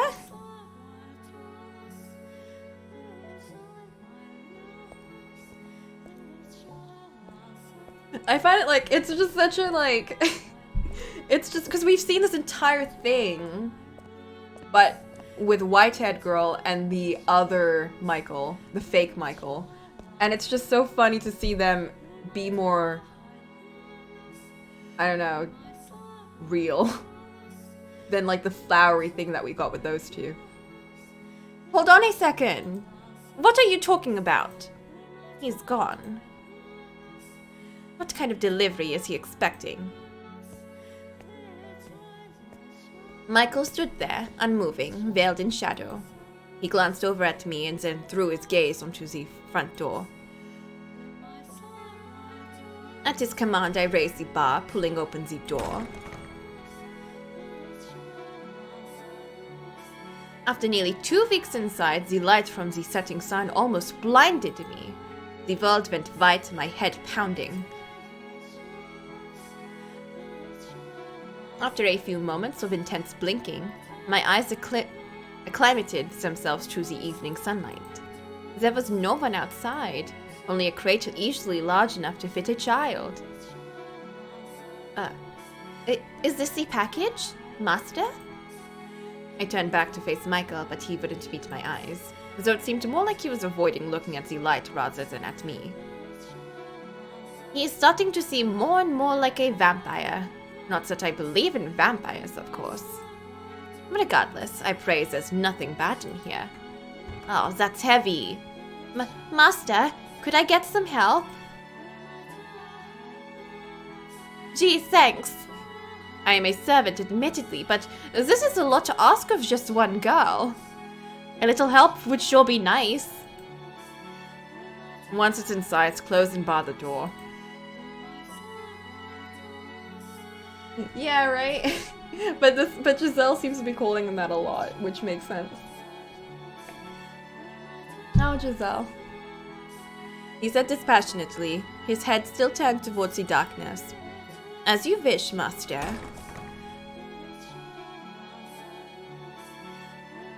That's why he sucks. Oh. Once the door was shut, I found myself sucked back into a world of darkness. It hadn't even been 2 weeks, but the lack of light was beginning to become my normal. The outside world growing farther and farther away. Being holed up here is definitely not good for me. I should go for a walk sometime. Maybe plant some flowers or vegetables. Or some roses? Yeah, I like that idea. Maybe I can grow that old tangle of roots into some fresh parsnips. What else do we have to plant? Be great if there were some flower seeds. What are you doing? Open the box now. As you wish, Master. Oh, there's food inside. In the box was a burlap sack filled with berries, root vegetables, smoked meats, as well as an assortment of bread, fruits, and wine. Aside from the fruits and bread, everything else was the same as what Michael kept in the cellar. Ah. Buried beneath the burlap sack was a single book. 1 book a month. He really hasn't gone outside in 10 years. It appears you have begun to grasp the situation.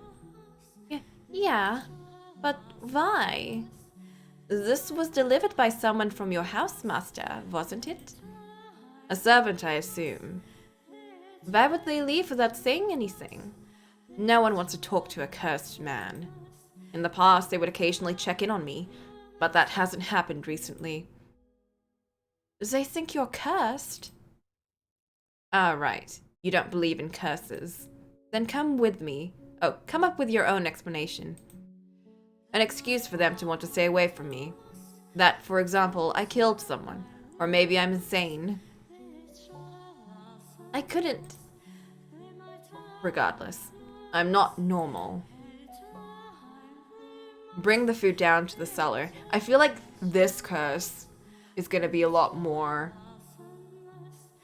normal. Well, not normal, but like, not fantasy.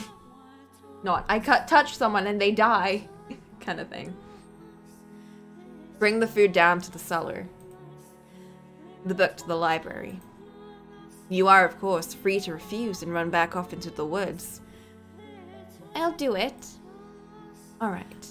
Then you take care of that. Hey! What is it? I just noticed there's something else in here. It's wrapped in cloth. What could it be? Ooh, a painting? For you to hang up somewhere in the house, I presume. It's so dark I can't see it very well, but I'm sure it's... Don't touch that. What? Michael, who had kept his distance from me until that point, suddenly marched over and ripped the painting from my grasp. Master? His face was twisted into a look I'd never seen him make before. Was it indignation, disgust, hatred, panic? I couldn't tell, but there was more than enough negative pressure to cause me to flinch back. Is that painting perhaps, something important?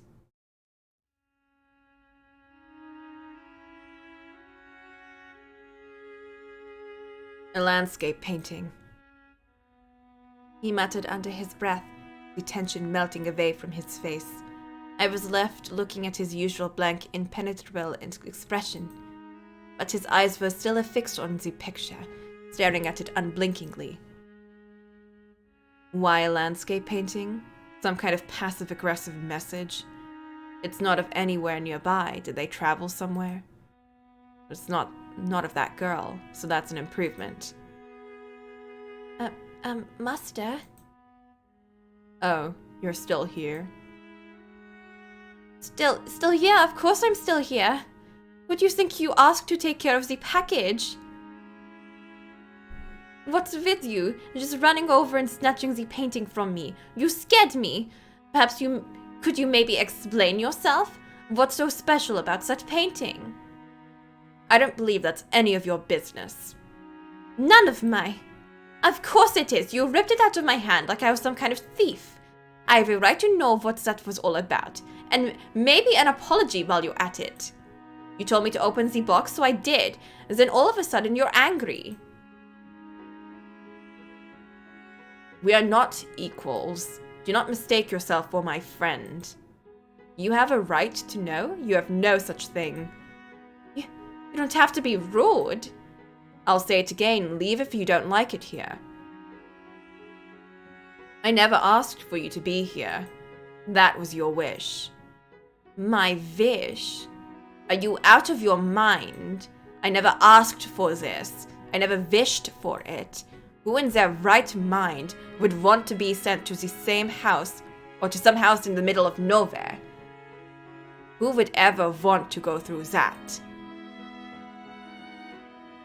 No, calm down, Giselle. You can't get angry. You're right. That is what I wanted. I never wanted to make you mad or for us to argue like this. I just wanted to get to know you better, to get closer to you. I mean, it would make things smoother for the both of us. It would make living together more enjoyable for us. Listen carefully. This is very important for you to understand.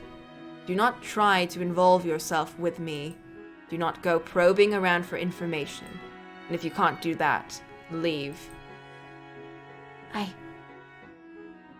completely shut out. The glare he was giving me and the standoffish aura he was emanating were reflected in his tone of voice. Why? Why did he try to push me away like that?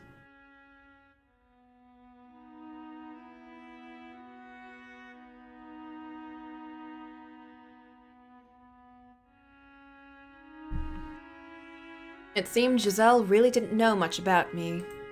Despite being sent here from my house, she was unaware of the monthly deliveries as well as the reason why I lived in the mansion all by myself. Why, though? Would they not have told her anything? Why had she been sent here, left completely in the dark? Giselle looked up at me, fear and bewilderment in her eyes, though I thought I could see a glint of suspicion beneath it all. Like her true feelings were bubbling to the surface. Everyone had darkness in them they kept hidden. No one was exactly who they appeared to be. She was undoubtedly thinking, I'm not here because I want to be. I knew from the moment I first saw her that her bubbly, sweet effect was all a facade. Had she thought I was dense enough to not realize? She was no different than anyone else.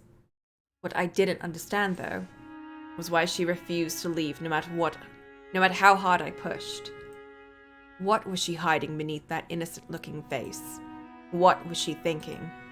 What did she carry on her shoulders? Everyone is hiding something, deceiving those around them. I had to figure out what she really was. May I ask you something? Yes? On the day you arrived, you said you made a teeny tiny mistake while working at my family's house. Tell me about that. What did you do at Bollinger Estate? In that moment, brief though it was, her disposition wavered. Fear, terror, no, perhaps anger. I couldn't tell. Nevertheless, it was abundantly clear that that was a subject she had no interest in me breaching. And so she had borne her fangs. The smile she donned now was visibly forced. It is nothing you need to concern yourself with, master. I promise it was an insignificant little thing. She couldn't say. Why couldn't she tell me? What had she done there? What did this woman know about that house? What did she know about me? What was concealed beneath that smile of hers? I am the master of the house, and you are my servant. And yet you still refuse to tell me. Like I said, it is nothing. There is no reason to bother you. With a mere servant's personal blunders, master. What are you hiding? I'm not hiding anything. And then you should be able to tell me exactly what you did at the Bollinger Estate. Like I said. Tell me. She killed them all. Tell me. You won't tell me a thing about yourself, and yet you demand others to tell you about themselves. Here you are, practically threatening me. Demanding I tell you something I don't want to talk about. And yet you still haven't told me anything about the painting.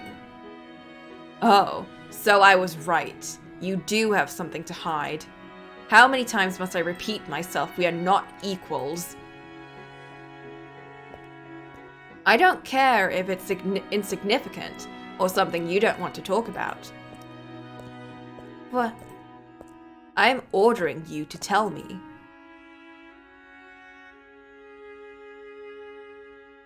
Trifling blunder would not get someone sent to live with a cursed man in a house spoken of so unfavorably. Whatever she had done at Bollinger Estate, that had something to do with why she was here. If she truly hadn't done anything, then she had something to gain from this place, or possibly from me. And if that was the case, I had to get her to talk. Make me. Giselle's eyes were open wide. I recognized the look she was giving me. I knew very well what that gaze meant. You're an abomination. It was the same as them. Fear, contempt, revulsion, repulsion. The way she acted, the way she spoke, it was exactly the same.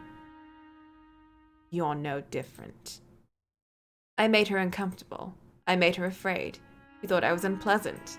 She thought I was despicable. She thought I was an abomination. In a frenzy, I grabbed her by the shoulders, clamping down far more powerfully than I had meant to.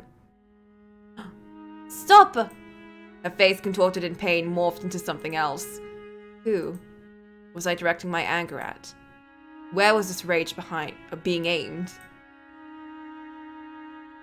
Who are you calling an abomination? What? Tell me, who? The blank furor bubbling up from within me knew no end. The girl, she ridiculed me. She denied my identity with her glare. I couldn't escape from that phantom, that reality. What? I never called you a... Get away from me. Get your hands off me. Giselle's scream echoed in the entrance hall, rattling my eardrums. She frantically smacked my arms aside, and then I came back to my senses. She was standing a little ways away, breathing heavily, arms wrapped tight around her body, glaring at me, showing her opposition to my touching her. Okay, so we know he doesn't have the touch of death in this one, at least. Enlightening. No. You just, You startled me, that's all.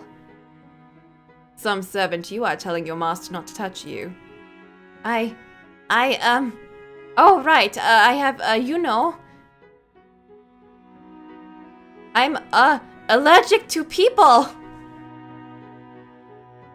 Great. Good job, Giselle. It's a very unique condition, I hear. I mean, can you believe that? See? You know how some people get all red and itchy when they touch a dog or a cat? It's that except for people, so... So? So, I'm sorry. I wasn't trying to be disrespectful. I beg your forgiveness. Why don't you speak your mind? What? This is what's going through your mind right now. I have nothing to apologize for. No, that's not... I can somewhat sympathize with your plight, being made to apologize even though you're hurting. I raise my hand against you after all. Then you forgive me? Sympathy does not equate to forgiveness. Oh. Now, take care of the package. I'm heading back to my chambers. What is it? You're not going to make me leave after what I just did? No, I'm not. Or it would seem I can make you leave on your own whenever I so please.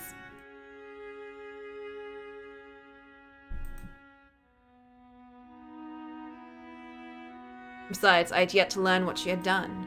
It would be exceedingly difficult to get the story from her own mouth, which left me with one option, to write a letter to my mother, as much as the very thought revolted me. Mom? And then, no letter comes back because she dead!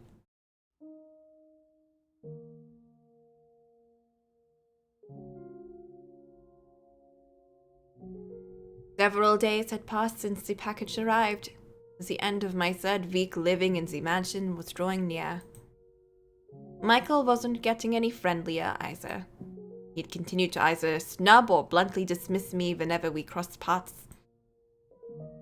I didn't understand why he acted that way around me, but there was little point in asking when he seemed to think there was little point in talking to me at all. Although, at first, I had been sure there was some way to get him to warm up to me. The more time I spent in the mansion, the more my willpower began to feel like it was at its breaking point. I could tell myself to stay positive until I was blue in the face, but it would only work for so long.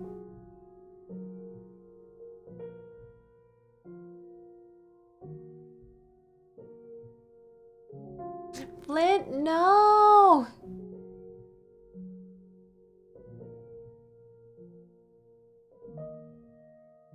The one pretty place in the whole house. I'm glad he hasn't covered it back up. Blue moonlight shone quietly through the stained glass window, vainly illuminating some of the room. I hadn't noticed until now, but the room was the stained glass window appeared to be modeled after a chapel. Rows of pews faced the window, below which sat what used to be a pulpit. There was little left of it, though, and an awkward length of silver was mounted on the pulpit's front face. She has the bad touch. Oh my god.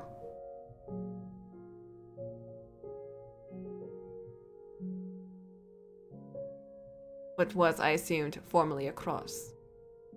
Upon further reflection, rather than facing the window, the pews seemed to be pointed at the pulpit, perhaps the cross hanging on it. I wasn't sure why there would be a chapel in a mansion, but I had no one to ask about it. For a house of this size, a statue of Christ or the Virgin Mary seems more appropriate. A very well-made chapel at any rate. I doubted Michael had had it built for himself. There would be no reason for him to cover the window if that was the case. Nor had I ever seen him come to pray. He doesn't seem like one to believe in God. God. I'm not even sure if God really existed, then surely the world would be a much more pleasant, peaceful place. No unfair disparities in money or power. No sense of misfortune. I certainly wouldn't have found myself here either. But God was evidently quite fond of giving mankind trials, so he would probably tell me with a straight face, such as this was one too. Or perhaps we simply had a false impression of him, and he didn't actually give us anything. He merely sat back and watched from somewhere far, far away.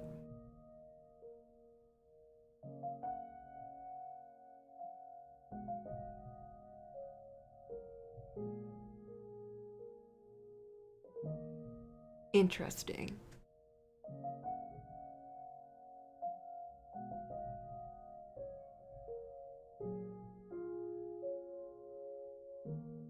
Interesting.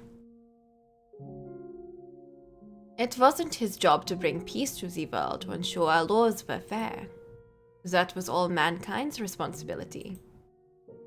What is God? What are angels? I have no idea. Maybe the Bible has answers. Why should I pray to someone so far away? How do I know if my prayers is even getting there? But still, it's not like I have any other options.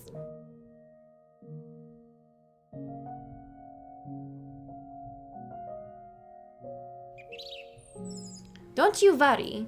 It'll all work out, promise. I already know where I'm going to work. It's a really prominent noble house, way out of reach of some small-time merchants like us. You never know. This could be my big break. Oh, I'm just kidding. Hee. Don't look so worried. I'll be fine, honestly. I'll make enough money for us to get back onto our feet. Oh, for goodness sake, I can handle it. Leave everything to me. You just wait, I'll make our family into something you can be proud of. You might be onto something actually, Flint, because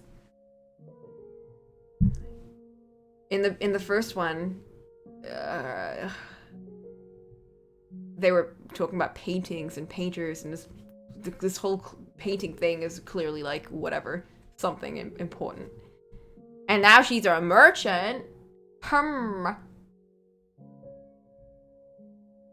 So I'll be fine. Yeah, say bye to Mum for me. I probably won't be home for a while. What? You're afraid I'm going to make some careless mistake? I'm not that airheaded. And she acts exactly like Pauline. Then she was a beast. Ah! I can be a refined and elegant young lady. After her crime family lost their phone. Dang, she just went through like a mass of life changes. Every decade, something crazy happened to her. Those nobles won't even know what to believe anymore. You don't believe me? How about I give you a little taste? Ahem. How are you doing this fine morning, master? Your morning beverage is ready, prepared with the utmost of care. See, how about that? Not bad, eh? What? You really think I sounded forced?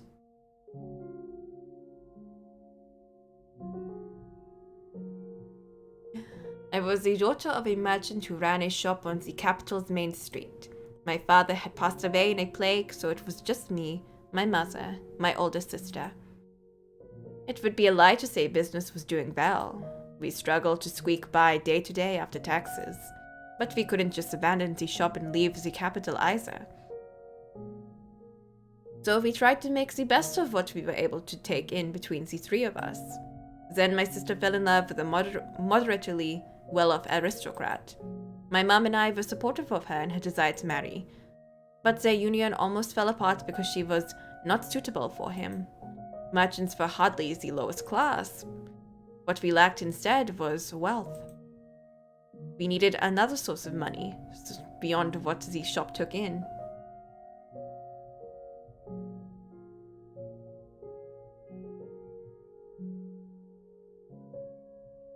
Zekron Mega is a system in which you can live out every year of your life.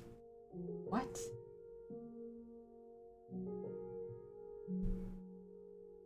What? If only we had money, my sister could get married. If only we had money, my mom would not have to work so hard. If only we had money.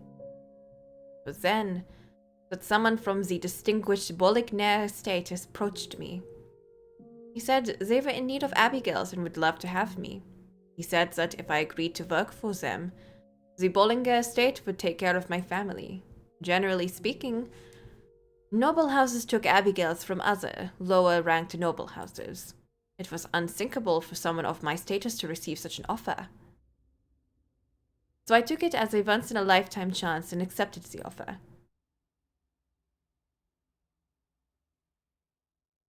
I just pray that nothing bad happens to my sister. And that Mom is getting enough money to live comfortably. That's all I can do. They are nobility. They have plenty of money. Enough to spare some. Ah.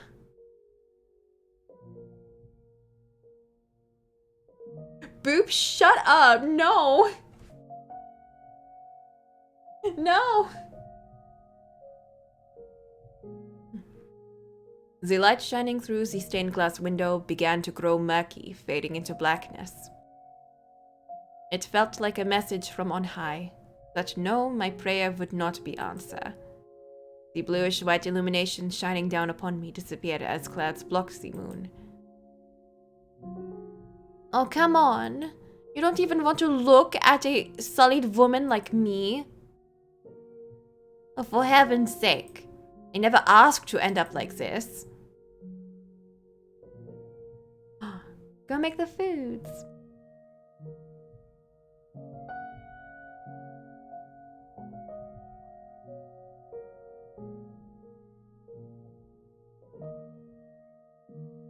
They are nobility. They have plenty of money. Enough to spare some. Oh, did she steal? Oh, come on. You don't even want to look at a sullied woman like me. For heaven's sake, I never asked to end up like this. Giselle was sitting at one of the pews in the room with the stained glass windows. Just looking at her, you might have thought she was offering a prayer, but the words coming from her mouth were anything but prayerful. They were filled with resentment. They have plenty of money, a sullied woman, and then, I never asked to end up like this. So this is what's beneath the facade. Most likely, money's what she's after. All I need to do now is confirm my suspicions with them. Just what awful secrets will I uncover?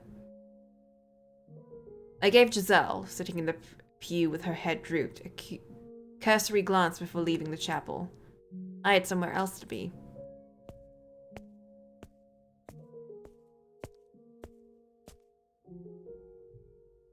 The bitterly cold outside air felt like dozens of needles flowing into my lungs. It had been so long since I had stepped beyond the mansion's walls. A thick mist canopied the night sky, blocking out the moonlight. Naturally, the heavens did not rejoice at my leaving the house. It had been 10 years since I had seen the mansion from the outside. And it hadn't changed one bit. A gloomy scar upon the earth, shrouded in darkness. Hardly the kind of place someone would enthusiastically approach. Nevertheless, it was better than that house.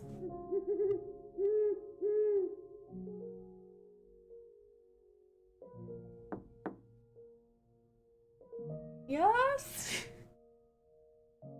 Who is it? Michael. What? Michael Bollinger? Who this? Just a moment. I'll be right there. Come in. It's a humble abode, but make yourself at home. Who this?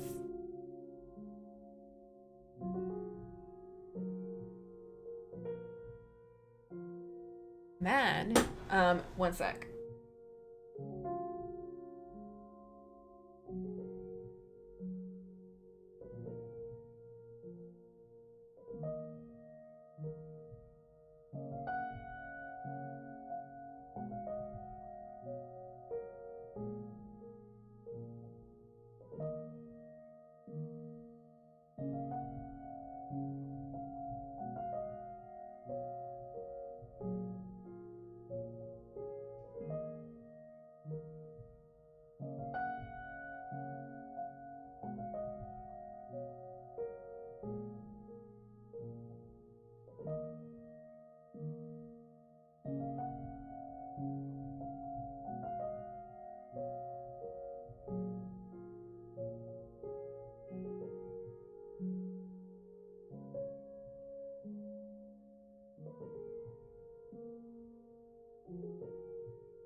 Okay.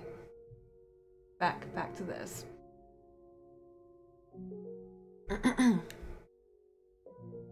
Wow, I must say this is rather unexpected. Just one word and I would have been up there in a heartbeat. And how was I supposed to do that? I am regrettably fresh out of carrier pigeons. Or carrier pigeons.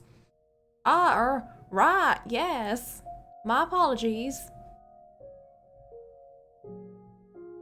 This man living in a small cottage not far from the mansion had been hired by the Bollinger family. His job to watch over me. That said, we never actually interacted. He was tasked with keeping track of whether I was still alive, whether I remained in the mansion. The monthly package from my family was delivered to him, which he then passed on to me. It was insipidly convoluted, but it was indicative of how much they wanted to avoid anyone learning about me. Damn. Is he just like a bastard? Is that what's going on? Maybe it's not as crazy as they're making it out to be, but at the time, you know.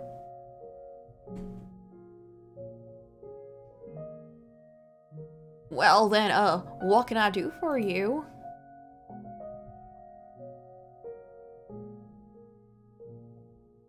The manservant was visibly rattled. Afraid, too. But not because of the difference in our social ranks. I had a pretty good idea what he had been told about me. He was afraid of me. Or, more specifically, my curse. People fear that which they cannot comprehend. Not just children, adults as well.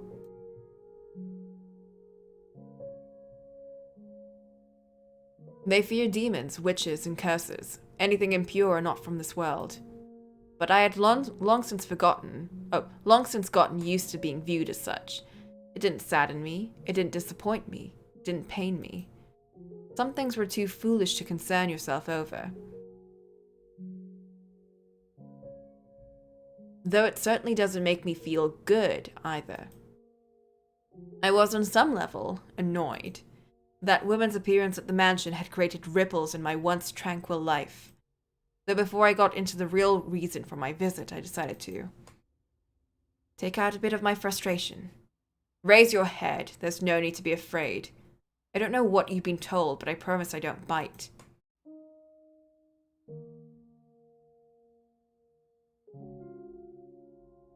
If you hadn't been born with flaxen hair, you would be fine. Just have white hair. He's the white-haired girl. Ah! I mean, I kind of figured that in the beginning, too. Because it's like, you know, he looks so much like it.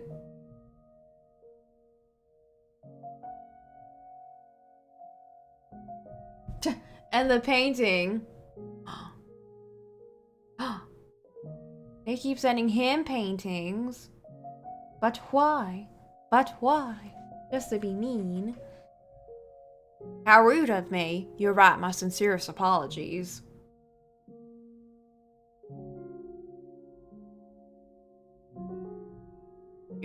Your job is to keep watch over me. If the mere sight of me has you trembling, what will you do if I try to run? I would have little trouble escaping.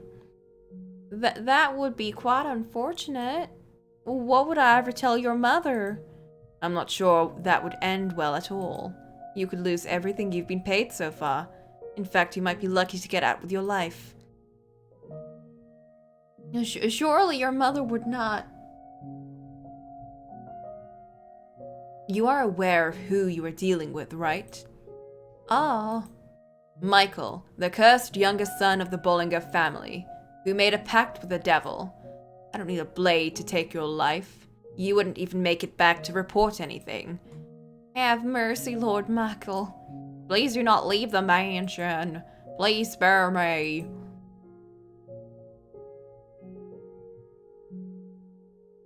Only joking. Why? I don't have the power to kill by way of curse. The man fell silent, but the look on his face said, "You are cursed, though, aren't you? Once someone's got an idea planted in their head, it's nigh impossible to get rid of it. I'm so cursed that anyone can see it, that I need to be locked away in a dark mansion. I'm here because I had a question for you, not to warn you that I'd planned to run away." A question for me? Yes. Approximately 3 weeks ago, a black-haired woman came to the mansion. Tell me what you know about her. I was told there would be an Abigail coming, but that's all. I don't know anything else about her. I swear that's all I know. I haven't been told anything else. I believe you. I never thought they would tell you anything. Right. He had been hired to observe me, but that's all he was, a hired hand. He wouldn't be privy to the Bollinger family's internal affairs. Take this. A letter? I need you to deliver it to my mother.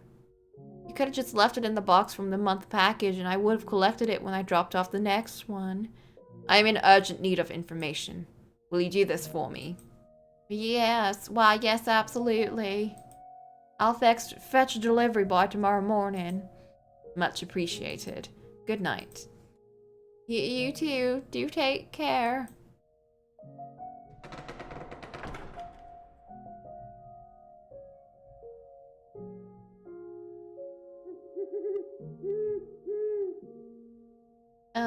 Lord Michael. Yes. Is it true that you don't have... Would you like me to sew your mouth shut so you can never open it again? No, not at all. My sincerest apologies, Lord Michael. It was horribly disrespectful. Good night. Oh, cursed. I most certainly am.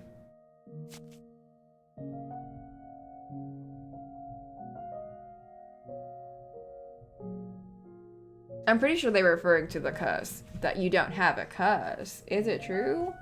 He's like, get out of here. Shut up. Which, fair enough.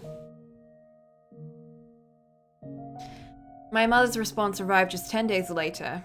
The delivery boy must have pushed his horse quite hard. It was almost exactly a month after Giselle had moved in.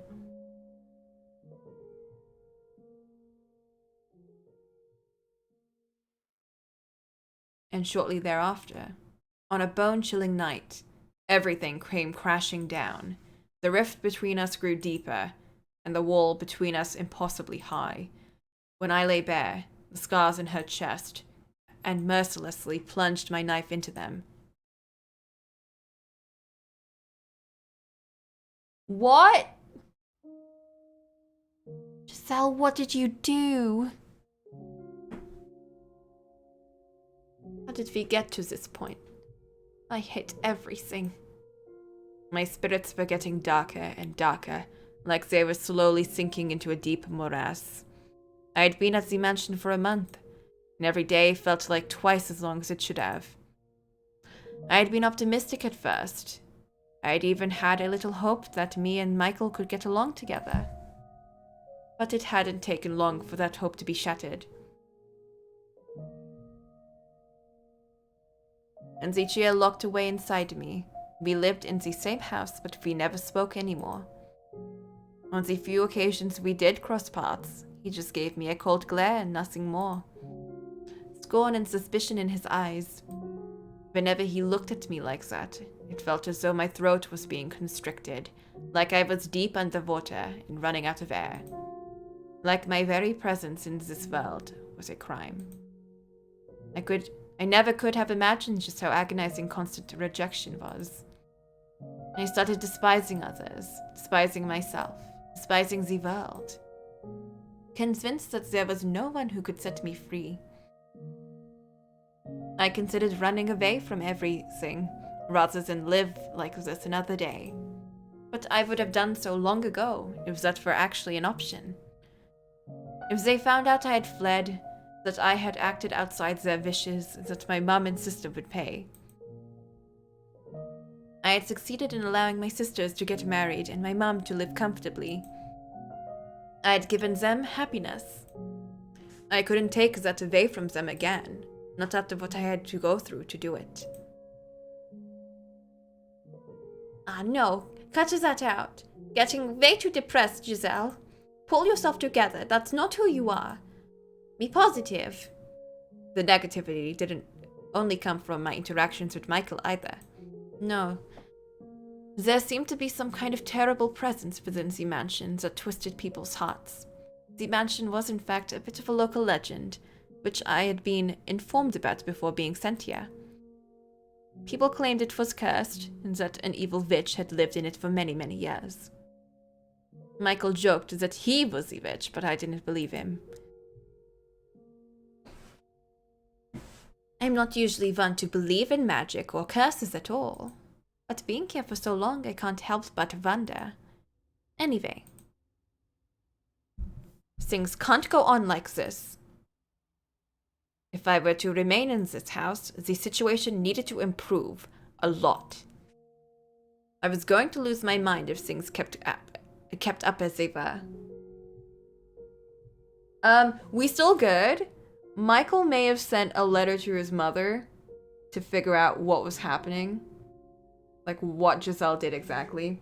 And now, apparently, they really don't like each other right now. So whatever he found out, he's not having it. We don't know what it is. But now Giselle's like, I can't deal with this anymore. This is, like, really bumming me out. So I need to step up and do something. I was ready to give up once, but I'm going to try closing the distance between us again. Bye-bye, boopers. Good luck with your spaghetti. If I could get him to open up even the tiniest bit, then maybe that would make living here a little easier. I wasn't going to try to make us best friends or anything. Just repair a relationship enough that being around each other wasn't tortuous. I've got my work cut out for me. How do I even begin that conversation? Heck, what is that conversation even going to be about? Maybe I should hold up. Do it another day. No. I've made up my mind to do this, so I should get to it quickly. The longer I wait, the worse things are going to get. And eventually, there won't be fixing anything. We need to talk. And we need to be in the same room for more than 10 seconds, and we need to get to know each other. He needs to know that he's not the reason I have something to hide. Okay, let's do this. I made my way to Michael's bedchambers, or his chambers, which he had told me to stay away from. My stride was slow and ponderous, but at the very least I did my best to keep some semblance of a smile on my face. This is one time where I'd really like to have someone give me a little nudge. Breathe in, breathe out. Okay. Pardon, Master?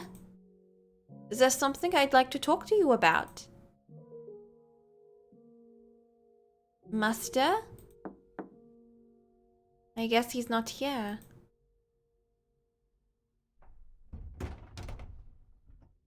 The door wasn't locked. As was the rest of the house, his room was shrouded in darkness. The only light came from the candle in my hand. Master? Are you there, Master?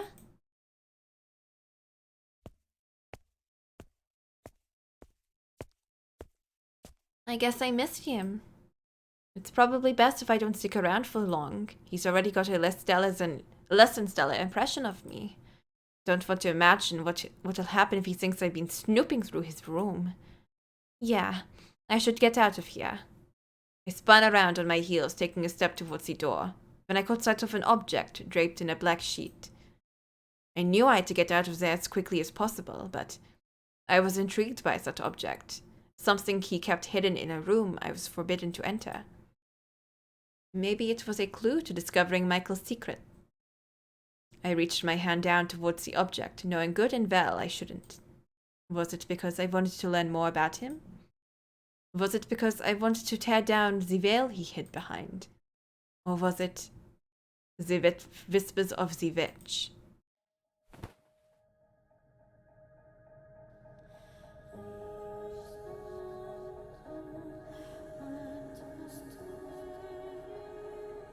What do we have here?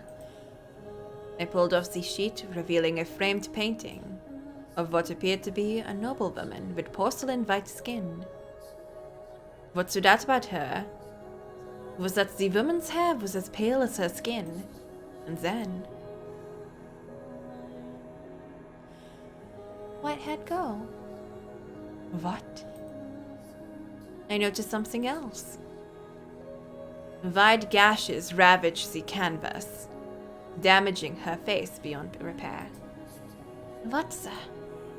I imagined it had once been a painting of a beautiful woman, but there was hardly a trace of that left. The only feeling it transpired anymore was a deep chill. This damage was not accidental, it was deliberate, angry. The contempt emanating from within the frame was stifling. Thick, suffocating blackness seeped into me. Why would anyone? She was surely a most beautiful woman, angelic even. A storm of questions assaulted me. Who was she? Why had her face been carved up? Why had the painting been covered? What had happened? Who could have? There's only one person who could have done this. Michael. Why on earth?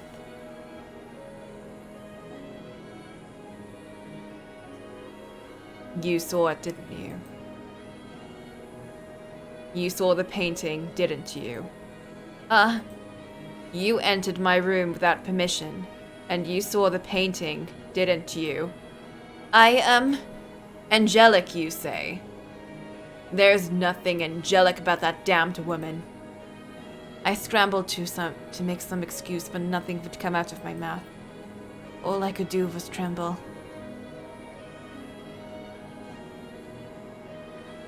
No!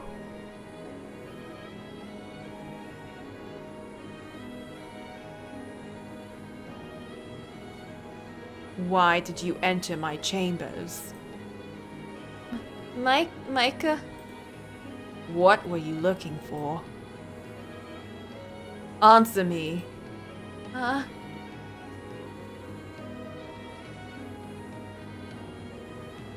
mouth wouldn't move properly. I couldn't make my voice come out. It was like I wasn't even in my own body anymore. The whiffs of air that were drawn into my lungs were expelled as hoarse gasps. My breath was shallow and rapid. I was inhaling, but I wasn't getting any air. I was terrified. Terrified. Terrified. Terrified. Terrified.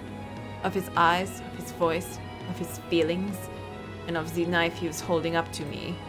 Of the terrible past I was chained to. The man's voice, the man's very flesh, terrified me. What were you trying to find, and what were you planning to do with it? Answer me. Another thing you refuse to tell me, then? No, I'm trying. Nothing's coming out of my mouth, so... Everything's so bright, and I can't catch my breath. I can't breathe. That's fine, though. You don't have to tell me. I have a pretty good idea. An idea? What do you mean? Money is what brought you to the Bollinger estate, and it's what brought you to me, too. There are countless people who would love to see that house fall. and a noble family fears nothing more than disrepute. You were, I presume, approached by someone scheming the Bollinger's downfall. No. And as it so happens, the Bollingers have a very unfortunate secret, one they are quite desperate to keep under wraps. Me. Someone suspected I might still be alive, so they sent you to dig up information about me. My very existence threatens to tear down that house. The cursed youngest son of the Bollinger family, Michael, who made a pact with the devil, who is supposed to be dead but is very much alive. You sweet-talked your way into that house and into information about me and my present situation. You meant to trade that information for money. I bet whoever it was put quite a handsome price on it too. Or maybe the one plotting to ruin the Bollinger family is you. No. No, that's not true. Then enlighten me. Please, hear me out. I didn't know anything about you. I wasn't sniffing around or trying to bring harm in any way. Then tell me. If that's not the reason you wormed your way into the Bollinger estate, and that's not what you're doing here, then what is? Tell me why you came into this mansion. You want me to tell you about that? No way. That's asking too much. Tell me. I swear I haven't done anything wrong to you. I simply wanted to make our life together a little more comfortable, to bring some warmth to this frigid relationship we have. That's the only reason I wanted to find out more about you. I must have assumed I'm right then. Giselle. I must tell him he's wrong. I must tell him I mean him no harm. But I can't say anything. A merchant's daughter became an Abigail at a noble house. Could you come up with a more obvious lie? Your father's the one who... Wait, how does he know that I'm from a merchant family? You look perplexed. I may be imprisoned in this house, not free to move about as I please. But I have my ways. I know everything. Everything. And he knows about that too. Oh yes, I do know. Please. Don't. In your quest for money. Don't say it.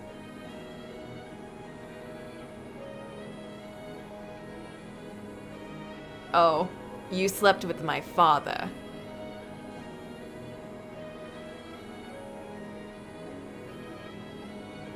In that moment, Michael plunged his knife into my heart.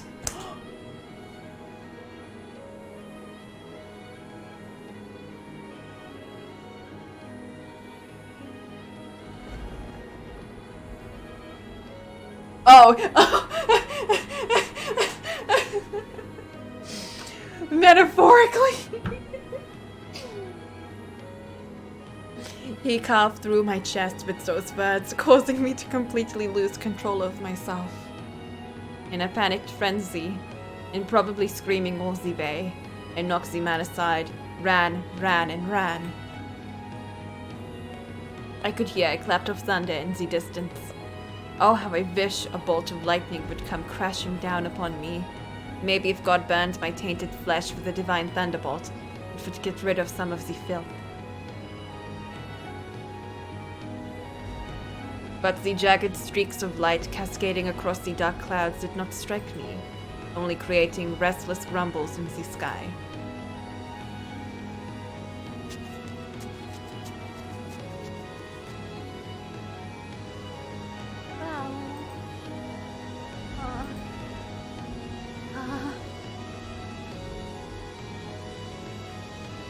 Why? I knew that if I fled that mansion, I would likely be causing trouble for my mum and my sister. But I was helpless to stop myself. All I could do was run from all that threatened me with no regard for the consequences. But before long, Small droplets of rain began falling, which soon grew heavy enough to penetrate the forest canopy and reach the ground where I stood. The downpour drowned out my tears and my cries.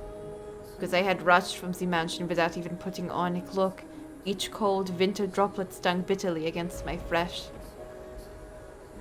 But the bite of the rain was like a warm embrace compared to what I'd been through before. Michael had spoken the truth. As much as I wanted to deny it, to avert my eyes, reality was forever engraved in his body. No, I don't want to think about it. But I had no say in the matter. Get out of my head!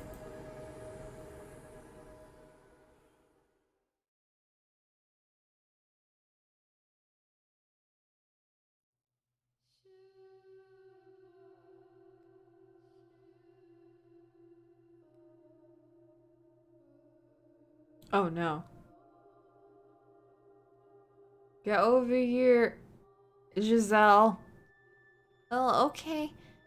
May I ask why you asked me here so late at night, Master?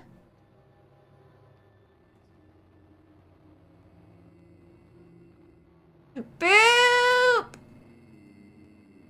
Boop! Can you be the baddie for me?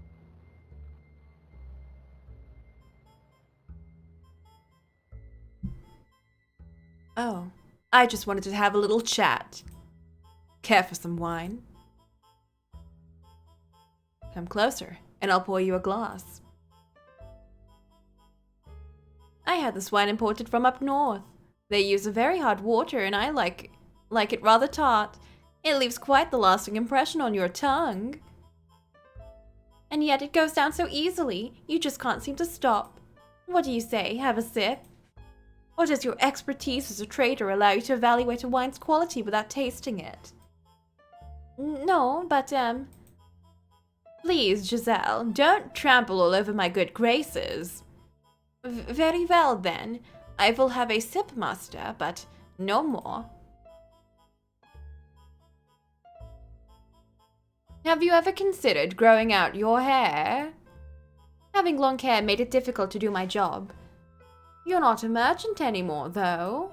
You deserve to look like the woman you truly are. I have no doubt longer hair would accentuate your natural beauty. It's a gorgeous shade of black, so deep a man could get lost in it for years. It would contrast the color of your skin fabulously. Highlight your eyes, your cheekbones, your nape, your shoulders, your chest. I should get going. We're not done talking yet. I would not want lack of sleep to interfere with my ability to work tomorrow. Thank you very much for the wine. It was delicious.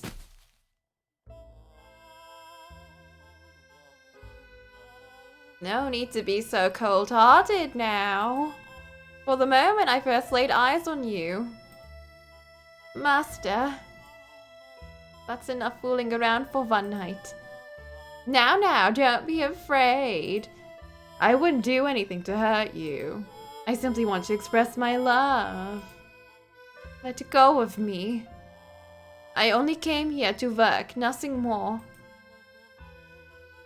The first time I saw you, I thought it would be a tragic waste to leave you to wither away working at some little street side shop. Stop. You can't tell me you didn't know a merchant girl had no place in a house like this, even as a servant. There's only one reason you would be allowed here. No, I swear, it never even crossed my mind. It would seem you're even more innocent than you look. But you've figured it all out by now, haven't you? No, let go of me. Stop this! Keep your voice down. Do not shout, Giselle. If anyone were to find out about this, you would be the one shouldering the consequences, not me. But... Boop, can you play the villain? I don't want to voice this boy.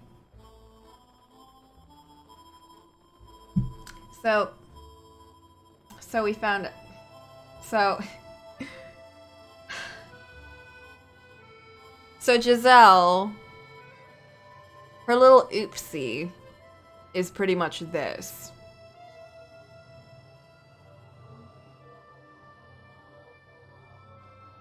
Thanks, boob. Thanks, I'll just do this by myself then, it's fine. It's not, well, you know, it's an oopsie. Because from what I've been reading about this time period, it's very much like, you know, push on the woman when it comes to this kind of stuff. So they generally see it as, you did the oopsie here. You're maid. I'm the master of the house. Whose words do you think holds more weight?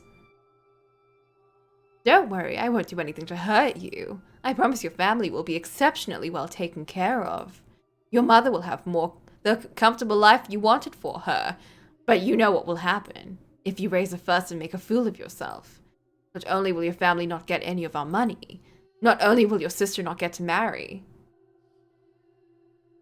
you'll all spend the rest of your lives on the streets. How could you be so cruel? This is blackmail. Blackmail? For a merchant's daughter, you don't know much about trade, do you?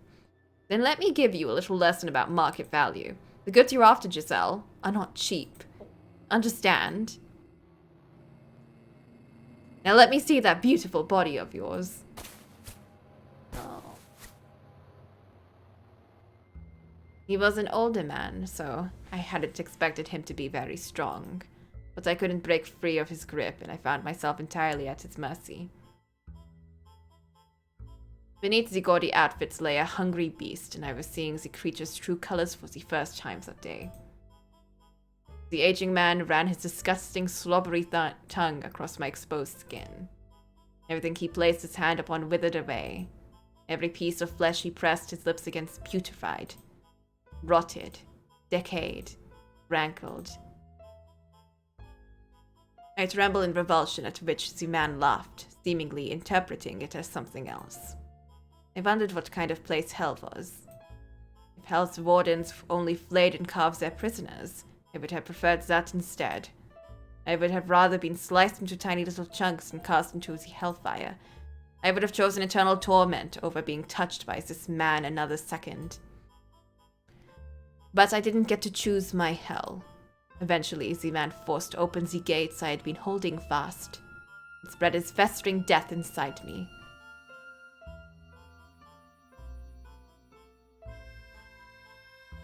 Listen to me, Giselle. It's in both of our best interests to keep this between the two of us. If you can do that, I'll continue to do good by you and your family. Don't look at me like that, please. I'm thrilled to have you here in this house, Giselle.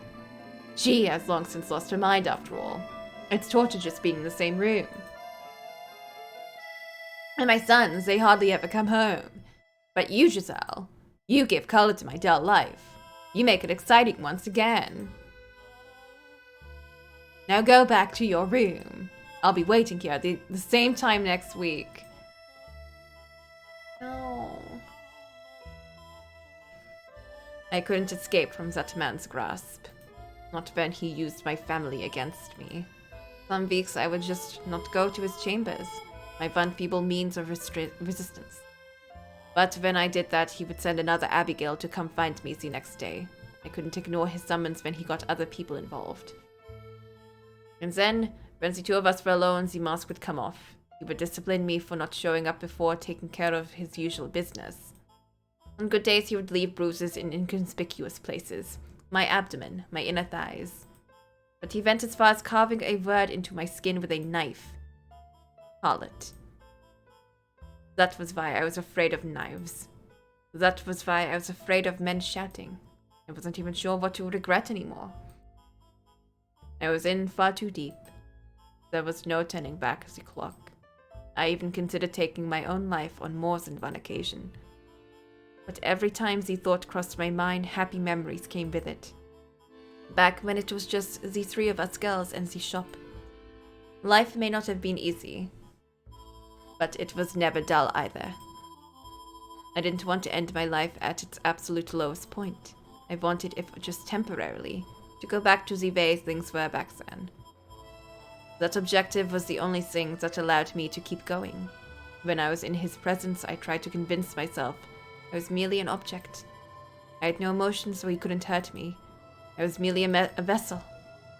A construct of flesh and bones. His hands couldn't reach my heart, what was not connected to my body. Doing that made it a little easier to bear. But the reality was it was impossible to completely sever my heart from my body.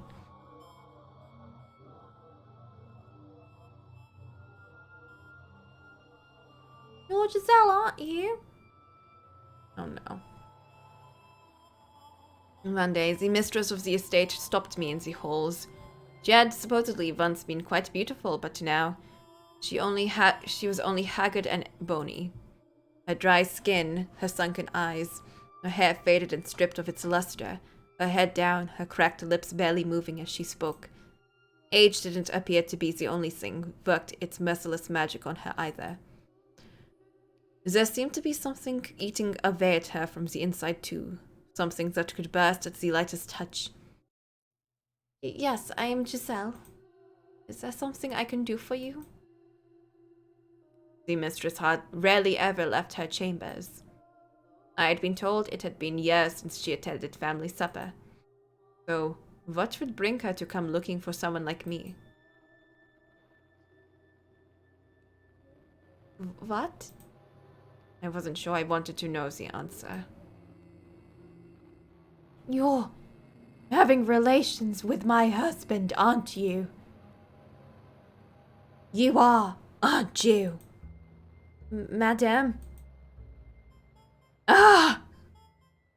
You wretched creature. She was telling me the truth. One of my trusty maids caught a glimpse of you. Through the crack in the door, she saw you with him, you filthy rat. Seduced my husband. You devil, you conniving witch. Don't get it, do you? You don't realize how grievous your sin is, do you? Someone, anyone, restrain this girl. She's a demon, a devil. Tie her up and hand her over to the clergy. No, that won't be enough. A witch. You have to burn her bones, scatter the ashes, or she'll just come back to life. Execute her, kill this woman, burn the witch, seize the piece she's stolen from me. Cursed. It's cursed. This house is cursed.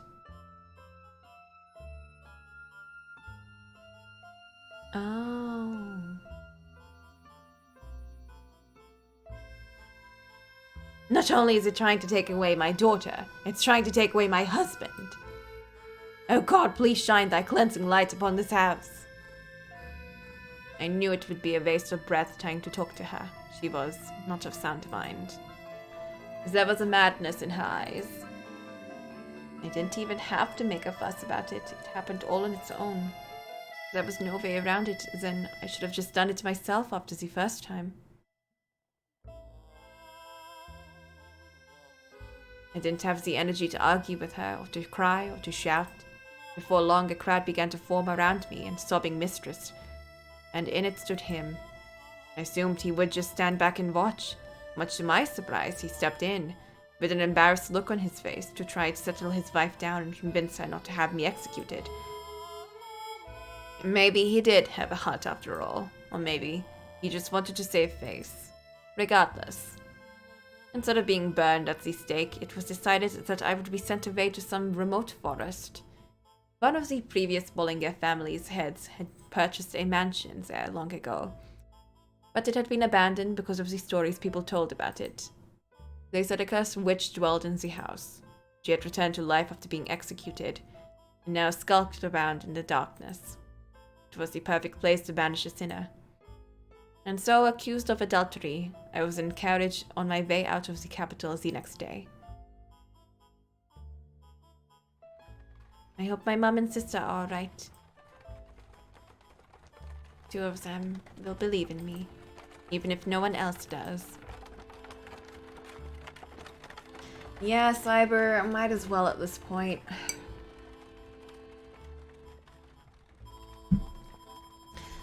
The wooden wheels turned, carrying me away. It was that cursed mansion. Just a silent coachman and his single sullied passenger. Looking out through the window, I could see the city wall slowly fading into the distance behind us. I doubted I would ever set foot in this land again, ever cross the Grand Pont again. It was a saddening reality, but at the same time, I felt a surge of relief. I'd finally escaped from that house. I'd finally escaped from that man. The sense of freedom slightly lessened the weight of everything else I was feeling.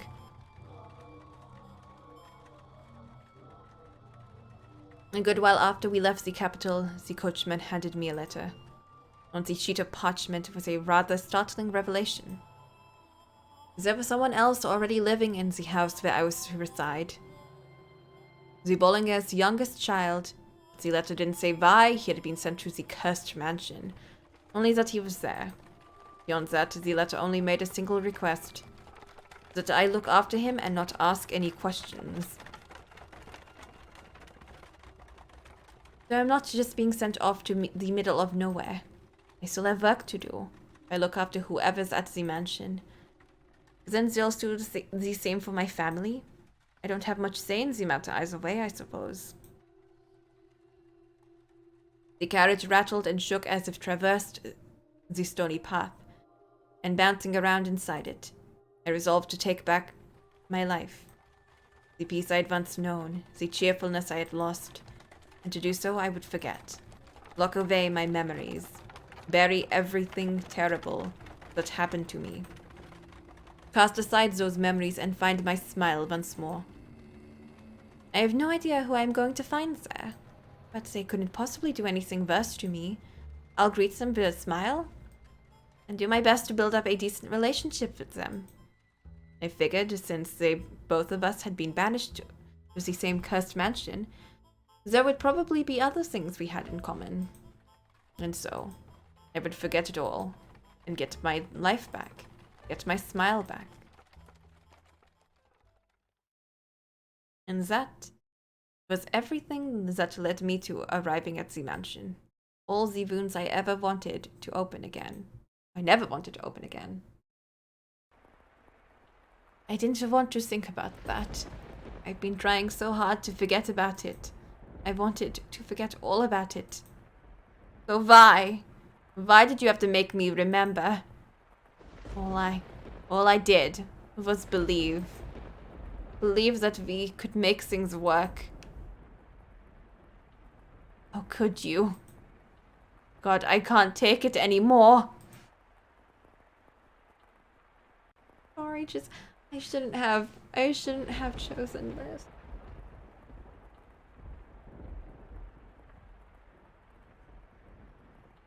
Once more, the memories had broken free. They all flooded back with perfect clarity. Exactly how he ran his hands across me, exactly where he hit me, where he cut me. Like I was going through it again this very moment.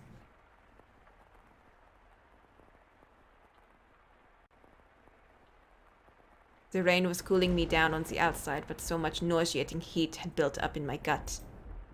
I vomited all over the ground. I threw it up, and I threw up, and I threw up until there was nothing left but bile. When I had nothing left to expel, the strength evacuated from my knees and I collapsed. I didn't know if everything was blurry because of the rain or because my eyes had decided they were done looking at anything. The whole world twisted before me.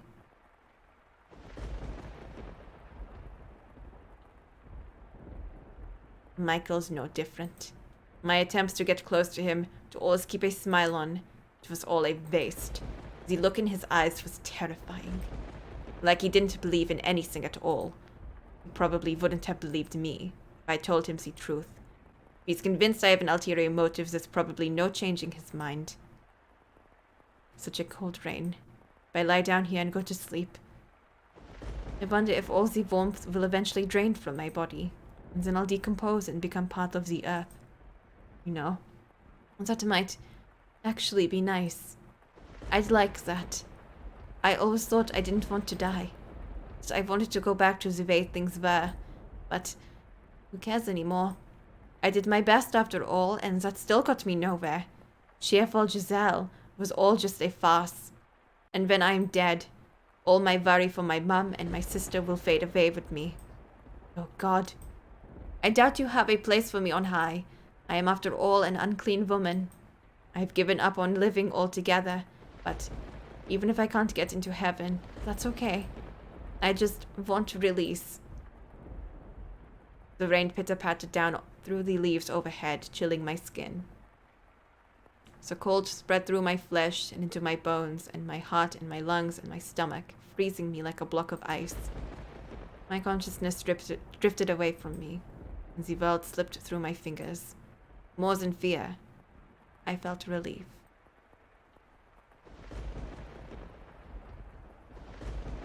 Utter black.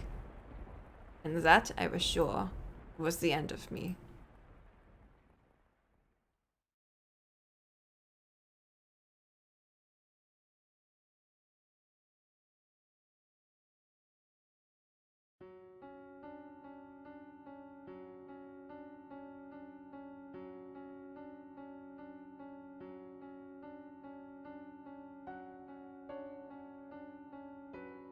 So,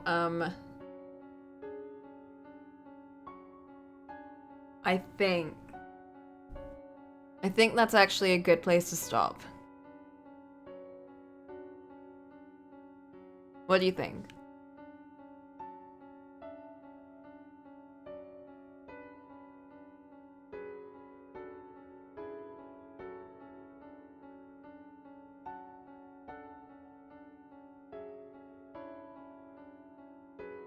I think that's a good place to take a breather and stop for today.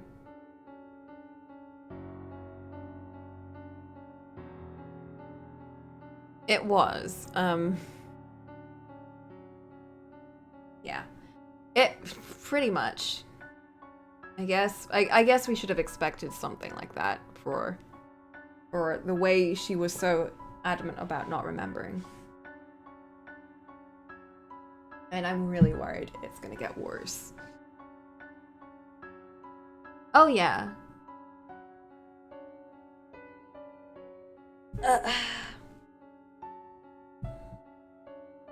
I think it was treated in a good way, and I'm just emotionally pretty wiped right now, and also my throat is killing me right now, and I don't know why.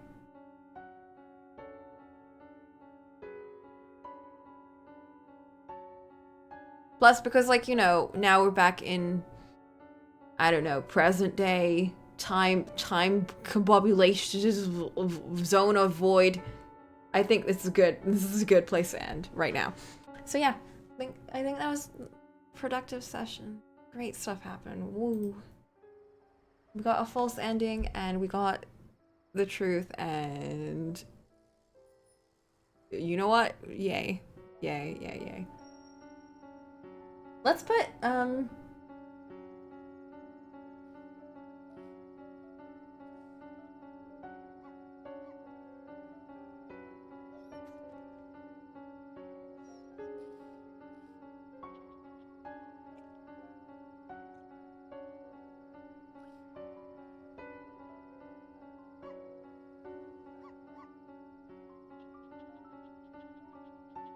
let's just end it.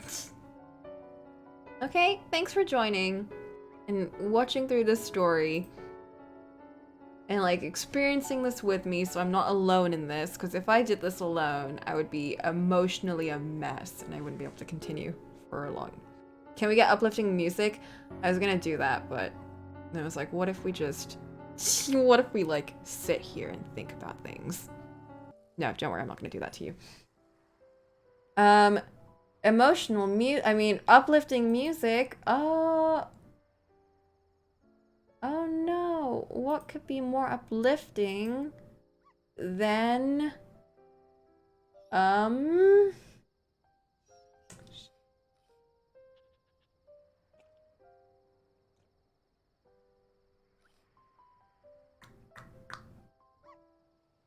where is this?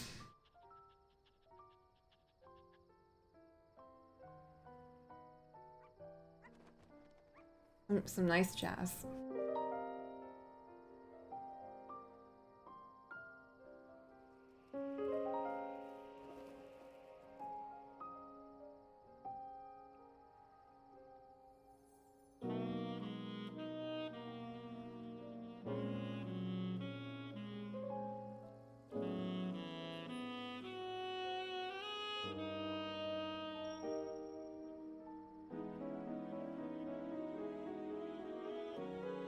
Just realized that's weird. It's not recognizing that. It's fine. Let's just end it here with this. And you're gonna be. What did you do, boo?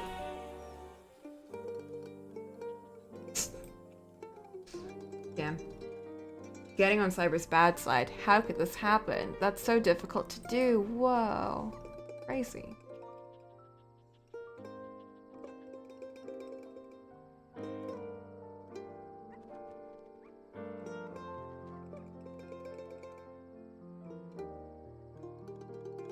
Yeah.